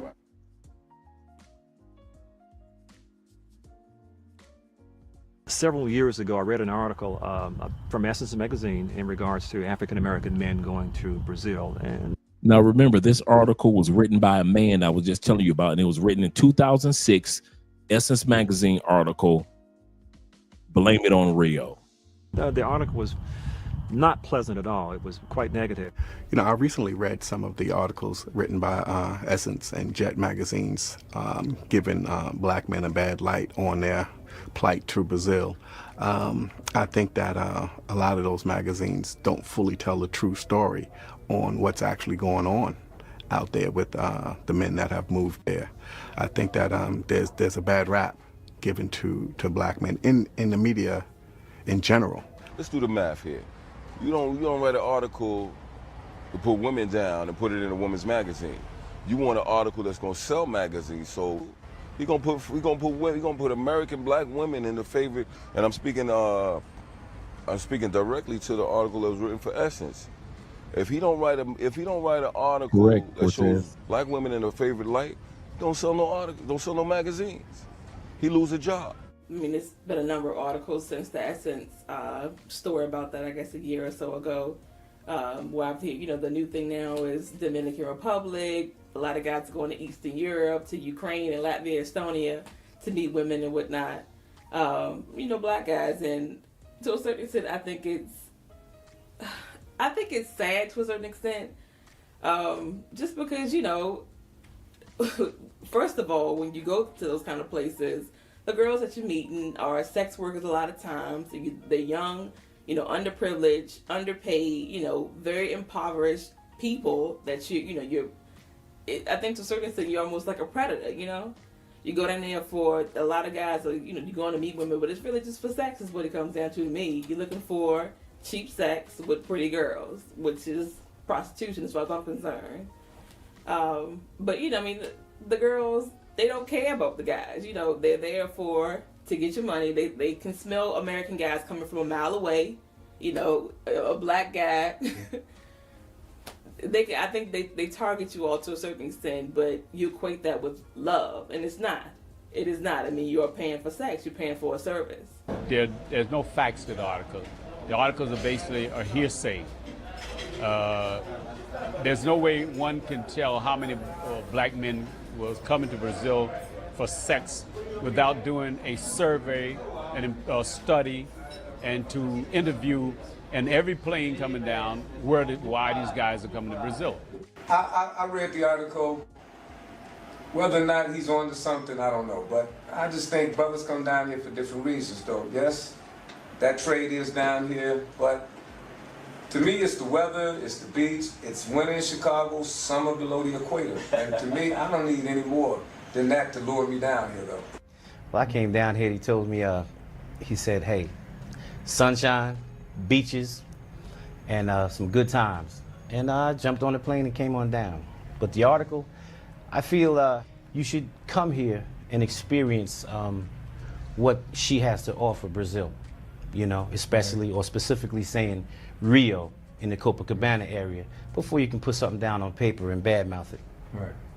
The people that write the articles saying that they don't understand why we come to this place or any other place are biased because they've never experienced it. Yes. So how can you have an opinion of something that you've never experienced yourself? Right. That makes no sense to me. See, a lot of times they have an opinion, they form an opinion before they got here.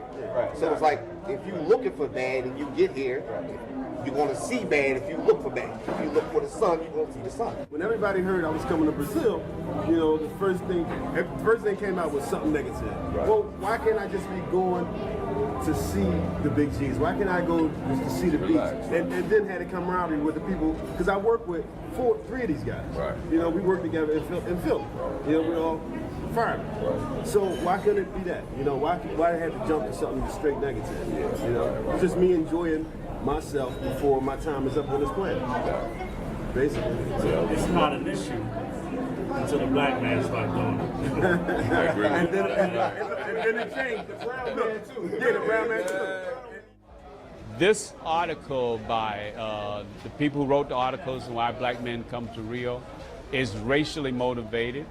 They're using black people to do the job that their white owners wanted them to do. The Essence is owned not by blacks anymore. Ebony follows suit. Shout out to the Kobe. It's all about money. It's all about selling a book.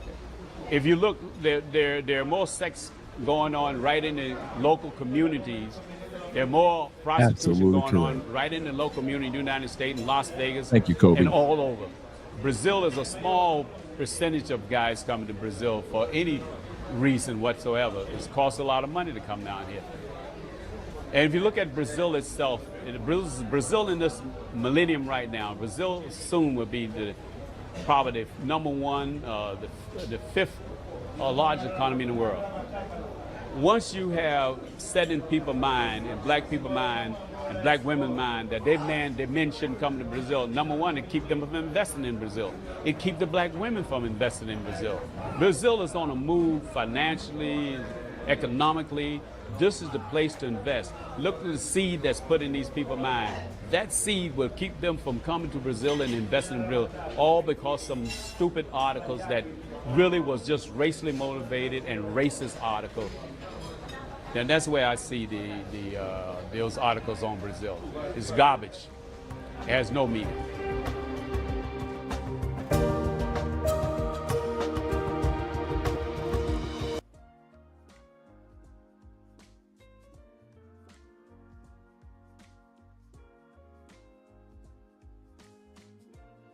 Now, this is what the guy, not chick, the guy in 2006 wrote in the article, Blame It on Rio. I'm told, notice he didn't experience this.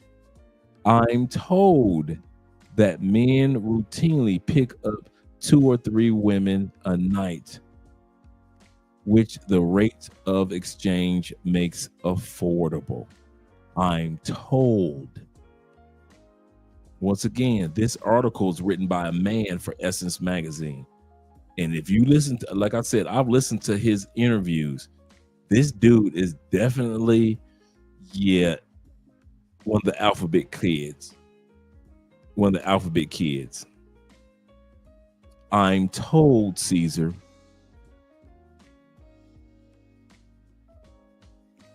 He was told by a hater. Shout out to E-Man in the building.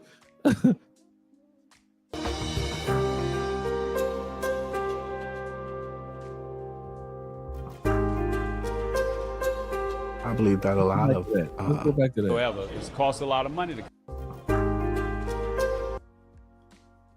Ain't no brothers in the States rolling to his crib with 3 women unless Pharrell produces the first single on his album, or he just scored 41 points against the Lakers. Okay, here we go. Y'all ready? Let's debunk this myth and get this one out of the way too. The fact that in other countries, for the most part, you ain't got to score 41 points to get a gorgeous woman. You know why you got to score 41 points to get a gorgeous woman, or you need Pharrell to produce your track? You know why in the United States? Because the few women that are physically attractive know that they're a commodity, that they're a rarity. 70% of women in the United States are considered overweight or obese. You can look that stat up just in case you think I'm lying. I can show you the receipt. 70% of women. That means 70% when you leave and go to work on Monday, 70% of your coworkers are considered, them females are considered overweight by international standards or just straight obese. Your aunties, your grandmamas, I'm see, unlike you guys, I don't have a problem with admitting I got fat women in my family. My family full of fat women, young fat women, older fat women, grand fat women, young baby fat women. See, I ain't got no problem. See, the men, we looking all right, but the women, hefty. See, y'all try to pretend like your grandmama ain't hefty. Mine was. Your aunties ain't hefty. Mine are. Their daughters, fat as fuck. Their kids that they have, they fat too. This is my family. I ain't talking about y'all's. So y'all family, everybody fit. Everybody go to the gym every other weekend. Everybody eating healthy. That ain't my family. My family is full of fat women. My sister, fat as fuck. Cousins, female cousins, yes. So when you want to sit back and say, well, you have to have 51 points in the game. That's because the few women in the United States that do know that they're gorgeous and they're well kept and they take care of their body and they have the right genetics, they feel special because the other 70% are fat as fuck. Fast forward to Thailand, Japan, Philippines, Colombia, Brazil, Spain, and many parts of Africa. Those women historically and genetically are not fat as fuck. So when you go to Brazil or Colombia, you have a higher chance of getting a very attractive woman compared to the small pool of well-kept, as far as their health, women in the United States. So let's debunk that myth and get it out of the way. When they sit back, you will never be able to get a fine. You got them 3 Venezuelan chicks, but yeah, you'll never be able to get them in Colombia. You're right. Because if you take that same Venezuelan chick to the United States, she will realize all the rest of these bitches fat as hell. And I'm not. Therefore, I am on the shelf of women that are the shit.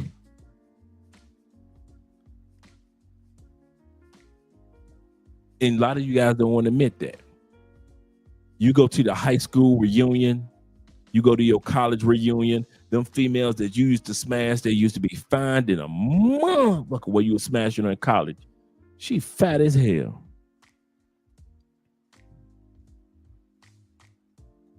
Go to a college reunion in Brazil. Go to a 10-year high school anniversary in Colombia. Go ahead.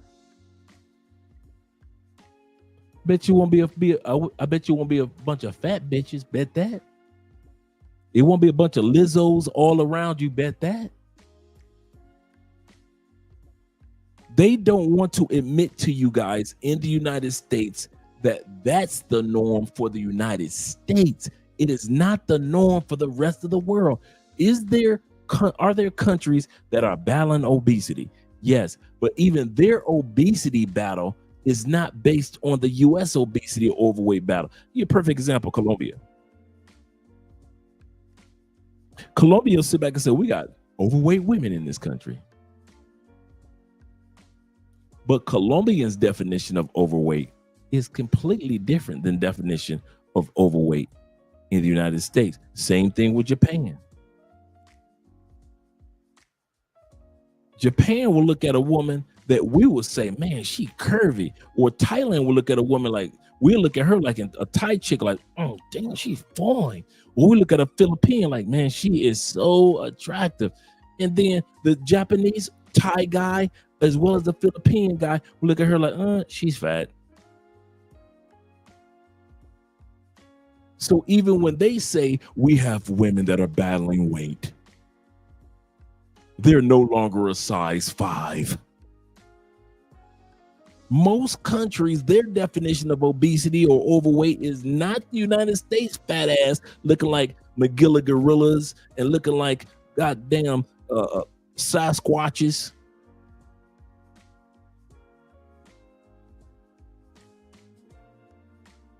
Looking like they can just bricklay all day long.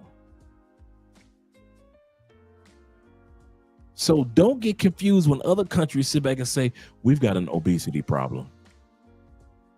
We've got more women that are not a size 5 anymore. We've got to do something about this. We're used to women that are size 3. Their definition of obesity in South America is not like obesity in the United States. Do they got women that are big in all countries? Man, Andrea was telling me that she said, when we see a big girl, we be looking like, what the hell? Like we were driving today, we saw a big girl on a bike. And Andrea said what they do is they start feeling sad for the tires. When they see a big girl on a motorcycle, they start feeling sad for the tires.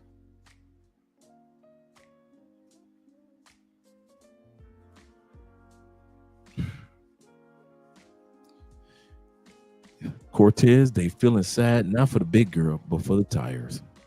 Back to the video.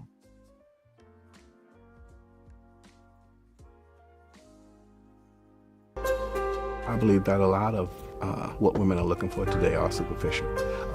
Not only has it to do with the way you're built, or whether you have a six-pack, whether you have muscles, or a lot of it has to do with how fat your pockets are. Or what can you buy me, or what can you do for me? And it's not about what can we do together, but what can you do for me? A lot of women have their own stuff by the time you meet them. They have their own house, they have their own car, they're very independent. So it becomes a matter when you meet a woman, who's gonna sell what? I don't want to move into her house where she's had her boyfriends. She definitely doesn't want to move in my house where I've had my girlfriends. So in a bad market like this, who gives up what? Who sells what? Well, the society we live in, man, we live in a materialistic society. Right. Nobody wants to go to, women don't go to the store now and buy a pocketbook.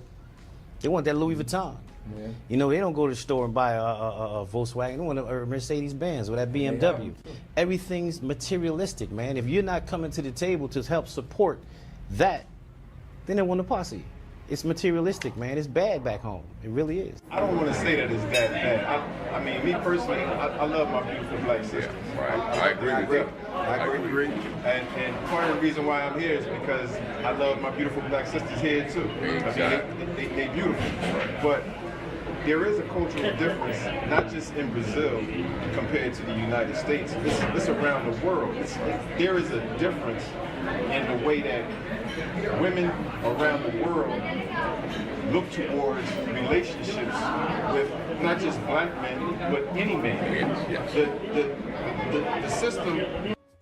I put this person in timeout. Moderators, if you see somebody that's problematic, like this person who we've never seen before, that's bothering Cortez as well as everybody else, put that person in timeout. And if they can't understand timeout, shoot them out and into the stratosphere.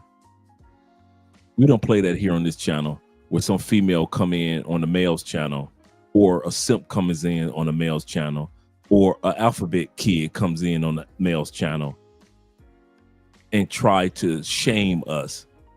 Well, you got black daughters and you got black mom. Yeah, here's what we're gonna do. We're gonna delete that statement and we're gonna put you in timeout. So Cortez, I just want to let you know that person has been put in timeout.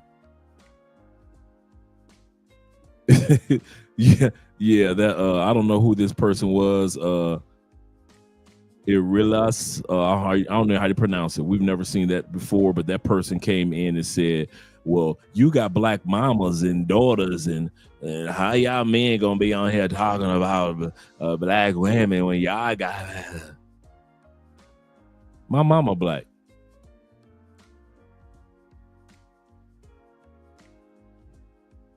My mama was a black woman. She passed on, God rest her soul. She died a big black woman. I ain't lying. My sister, I love my sister. Shout out to Candy. She's a big ass black woman. She ain't big, she's a big ass black woman. My sister's big. My aunties. I ain't talking about fat. I'm talking about big. I'm talking about when you walk into Walmart, they got to get the electric little go-kart thing. That's the ladies in my family. And I love every one of them. Y'all got big women in y'all family too. This is not a shaming tactic or put down. This is a fact. Cameras go off, my sister's still gonna be big. Turn these cameras off and I'll never be on YouTube again. Guess what? My family gonna still be full of big women. We don't have big men in my family. It's just not like that. Genetically, granddaddy just ain't had no big, But the women, psh. And my uncle Ghostface can attest to you. And some of y'all got women in y'all family that y'all love so much, just like I love the women in my family. But let's be real. These cameras go off, whether you want to say it or not. You got some big ladies in your family too. So when somebody try to shame us and come on here and say, well, y'all talking about you got daughters.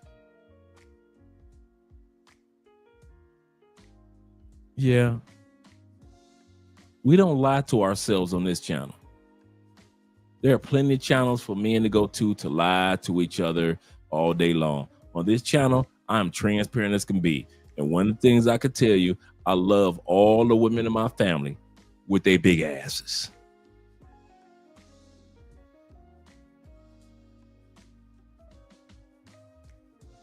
Women in my family are either large or obese. Large or obese. They passed the fat stage. They passed the stage of being able to go to the gym in 6 months. They different. It's gonna take my family members, the ladies in my family, at least 2 or 3 years to get back to like, okay, you look like a regular human that can work outside in the lawn and plant gardens. Right now, the ladies in my family don't look like they can plant any type of garden.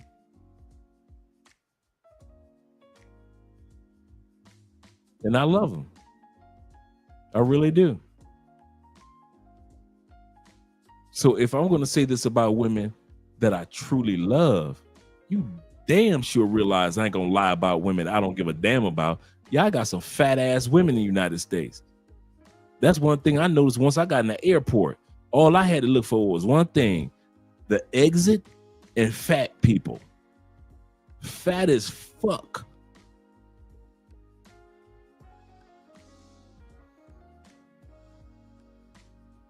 Let's go back to the movie. But yeah, we don't know who that person is. Never seen them before. And now they're about to go to sleep and rest real good because we ain't trying to deal with them. That we have in the United States, the way the society is run, is different. As far as I'm concerned, it teaches women that they don't need to be in a relationship with a man, whether you're black, whether you're white, whether you're Latin, no matter what color you are. That's just the way that I see it. And I enjoy traveling to different countries around the world and dealing with sisters that don't have the same hangups that society gives the women in the United States. I'm more willing to do anything for anybody. But if I know that you got my back, and I know that I don't have to ask you to do this or ask you to do that, and you want to just play your role and take care of things, because I'm going to play my role. You know, it's always a financial... Notice it's a financial. Like I said, I've been single for a long time, and when you meet people, it's like you meet sisters, and they seem to think all they have to bring is some cooking skills. Right, DJ. To the table. Tell it, brother. I don't have to worry about if my lady go out in the rain, her eyebrows fall off. I don't have to worry about if she walk out there in the rain, her hair falling around. Right. I can go up to the beach and hug a nice, beautiful lady and says, "Hi, sweetie, how you doing?" I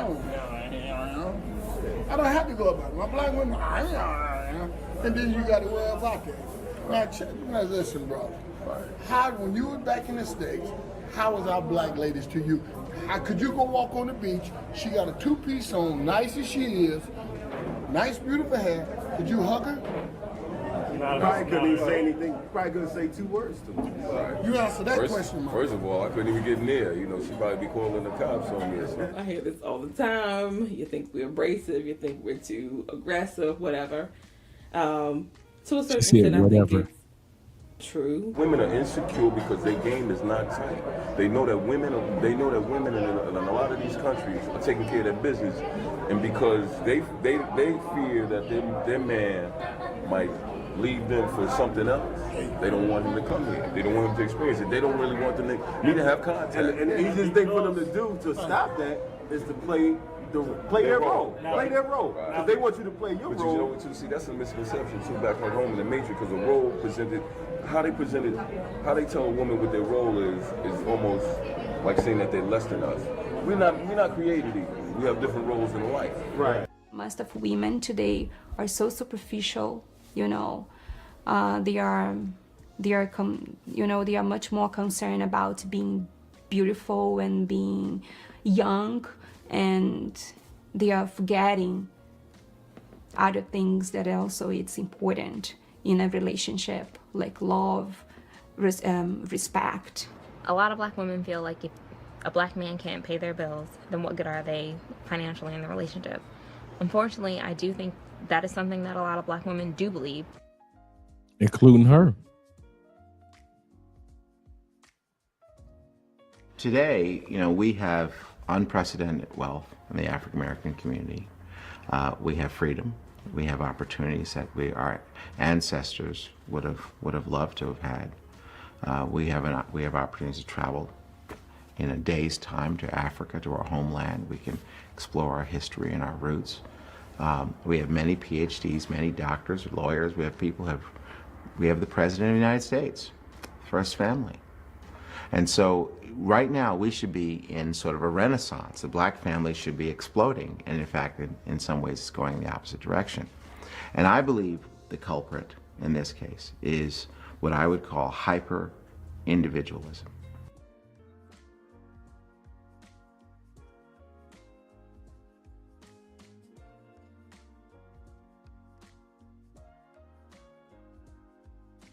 When you have a child, you're not single. There's two of you. Single means one. If you have a daughter or a son, whether you be man or woman, there's no such thing as a single mother or single father. You are a mother. You are a father. You cannot think like a single person. You got to get up 2 o'clock in the morning that your child is crying. You got to change diapers. It costs more money. In other words, having children is a blessing, but it costs more money than being single. It takes more time than being single, and you have to now be concerned about someone else. So when I refer to single-mindedness or individualism, families cannot afford to be single-minded. That's why we call it single-minded. If I was single, I only have to think about myself. So I can get off work and go to the pub and go drink and hang out with the fellas and do this and that. If I have a child, if I have a wife, I can't think like that anymore. And we have actually some people who are unfortunately married who still think like they're single. Or we have people who are parents who think like they're single. This is probably the single most pernicious thing in the black community. When it comes to countries as large as America and as large as Brazil, there is tremendous diversity. But I think it's safe to say, in general, and I'm not speaking in categorical terms, that Brazilian culture tends to be a bit more collective, where, again, family is the center of everything. America is known for individuality. Not only Brazilians, but all Latin Americans very close to the family. We are very, very, very close. We have very strong ties with our family, which I think is different from here. I think that we need to place an emphasis on the family. I don't think that we hold enough emphasis on making sure that our kids are raised well, that they respect authorities. I don't know what happened to the idea of, it takes a village to raise a child. Unfortunately, that doesn't happen anymore. I think if we got out and met our neighbors more often and were in commune with them, then we would have a greater community. Either we have to get back into reinforcing the importance of education with our kids, the importance of family with our kids, teaching those fundamental core values that they worked not even 20 years ago. I mean, we're not that far off path, I don't think. But the parents have to really get back into being parents, raising strong kids, reinforcing those values. It starts from the home, To me, it goes back to what happens behind those four walls when a child is being raised, and it can't be grandma, it can't be auntie, it needs to be mama and daddy, okay? Every child on this earth has a mother and a father, every child. If there's 6 billion people on this earth, there's 2 parents. So there's a father and a mother. And we tend to blur those distinctions. There is a father and mother. The only question is, are they in the same family?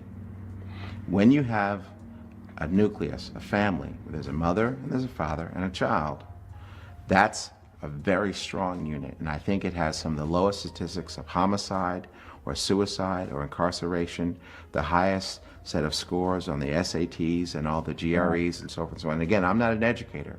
You can sort of do the research on it. But you'll find that when you have an intact black family, the one I've described, their numbers are competitive with every other racial or ethnic group in the country. It's only when you break apart the black family do you start to get these other set of statistics. We teach the children that, hey, you must get an education, and we need to know that since male children are falling behind at a larger rate we need to put the emphasis on them. And we need to teach them and give them good role models on what a good black man should be and how to conduct themselves in a relationship that actually works. Ones that's hurting are the children. And you can see that in the amount of delinquency. You see that 50% of young black kids are not even finishing high school, okay? And you have absentee fathers leaving them. Jawanza Kunjusu, if I can name him as a professor, he's out of Chicago, I believe. He says that we're raising our girls and loving our boys. And unfortunately, we're not teaching our young men to be responsible. I'm serious. There's a lot of work that needs to be done with young men. Because if we don't do anything, you can already see the imbalance. And the marriage rate for African Americans is at an all-time low. I mean, in the broader society, there are issues, but specifically for the African American community, it's low. Part of it has to do with money. That's a big thing now. Brothers don't like women that make more money than them because they say he who wears the crown controls the gold. To the guys that want to feel like the man or whatever else, but when you can't pay my bills, you can't do certain things that I may want you to do, I mean, it sort of goes like, well, do I really need you? Unfortunately, I do think that is something that a lot of black women do believe, but at the end of the day, you need to also look for companionship. Money's great. Money will do a lot of things. I'm not saying that you don't need it, but at the same time, you need to have a companion that you can be with and that you can love. Just because he makes a certain amount of money doesn't mean he can't lose his job the next day and not be able to find another one. And if he loses his job the next day, does that mean that you aren't going to love him anymore? Oh, absolutely. And I think that our priorities are in the wrong place. Money is important, but I think that family, integrity, self-respect, these types of things, these intangible things are much more important. Being thankful for the blessings of this life. And then, if you are a professional, even if you're a professional black woman and the guy who you're dating is a bus driver, well, be thankful that you have a husband and that you have a father to your children. Notice he said bus driver, and this was in 2011. We heard about the bus driver in 2023. This was out in 2011. And he said to women, be thankful that he's a bus driver. And then what did we hear about the bus driver in 2023? Only if he owns the bus. Only if he owns the bus. In other words, it's gotten worse. In other words, it's gotten worse and not better. It's gotten worse and not better. And you have a home, and the disparities of who's bringing in what money. I mean, this is just money. This is just, your money is not worth more than your husband. Your money is not worth more than your child. I mean, how much would you price your child? And having a good education for your child, and that child knowing who his father is, and the father's in the home. Man. If you just value that, that's worth billions. And so you're making $70,000 a year and your husband making 35 is meaningless. But this is what we're doing. We're placing higher value on money and materialism than we are on the family and having a spouse and having children and healthy, happy, sound structure.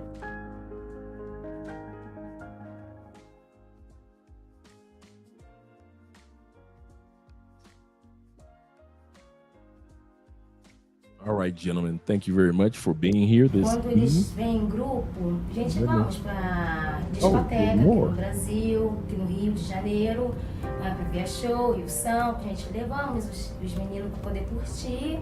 E também eu queria dizer que eu não sei o porquê as mulheres americanas não gostam que eles venham para cá.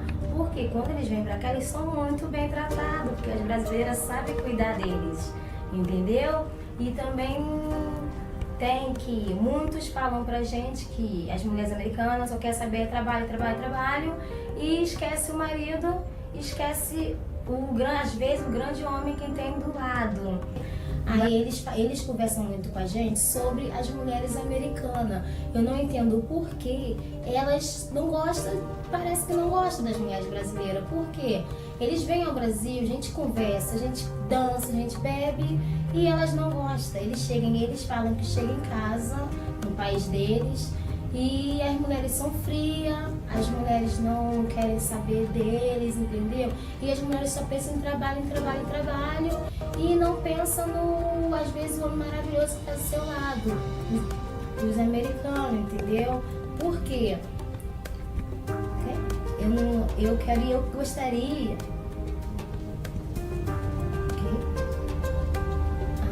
Eu gostaria de saber o porquê disso, o porquê dessa implicância com nós, brasileiras, cariocas, baianas. Eu queria saber o porquê da implicância, porque pode vir também, pode vir as mulheres, os filhos, e a gente vai tratar da mesma forma. A gente vai pra praia, pro restaurante, não vai ter estresse sem problema, entendeu? E assim, quando eu conheço os americanos, assim, eu converso com eles. E eles falam sempre um pouquinho de cada coisa. Um pouquinho do trabalho, um pouquinho da família e um pouquinho das festas deles lá. Que um dia eu vou, com certeza, que eu não tô morta, e vou curtir muito, muito mesmo lá. Vim fazer um pequeno documentário sobre meus amigos americanos. Quando vêm ao Brasil, nós saímos para umas festas e baladas. E é muito bom. Né? Eles são muito legais comigo, com todos. Nunca tive estresse com eles, nunca problemas nenhum. Ao contrário de alguns homens brasileiros aqui.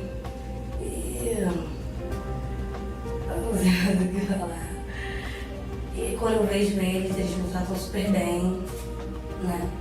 Saímos, vamos pra praia, vamos pro restaurante, conversamos bastante sobre lá onde eles moram e aqui. E eles falam que gostam muito do Brasil. Alguns vêm até morar aqui. Sim, eu gosto dos pretos americanos. Eles são muito divertidos. Quando eles vêm no Brasil, assim, eles adoram o Brasil, eles adoram tudo. Eu adoro hip hop. Eu amo dança, eu gosto de dançar e eu gosto do estilo que os americanos dançam. Eu adoro tudo, assim. Todos os ritmos de hip hop, eu adoro.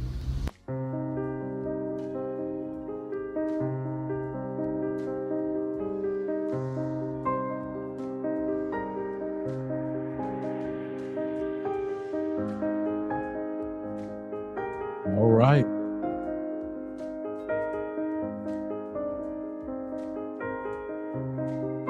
Yep. Something as simple as your attitude and your behavior can cause you to die alone.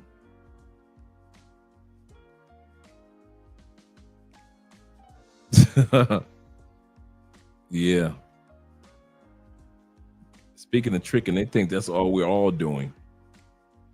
And that's what makes them able to sleep good at night, because they think that's what we're doing. But we're going to end this live stream. It's been 5 hours. Get some rest. I know we got class tomorrow at 2:00, so I'm going to get me some rest. Shout out to you guys that were here with me. Shout out to you guys for supporting, joining the Patreon, as well as supporting by way of PayPal and Cash App and Super Chats. Let's get this banner out here for you guys. And I've got a live stream that I might pull off tomorrow evening. I got a good topic for tomorrow evening. I'll see you guys then.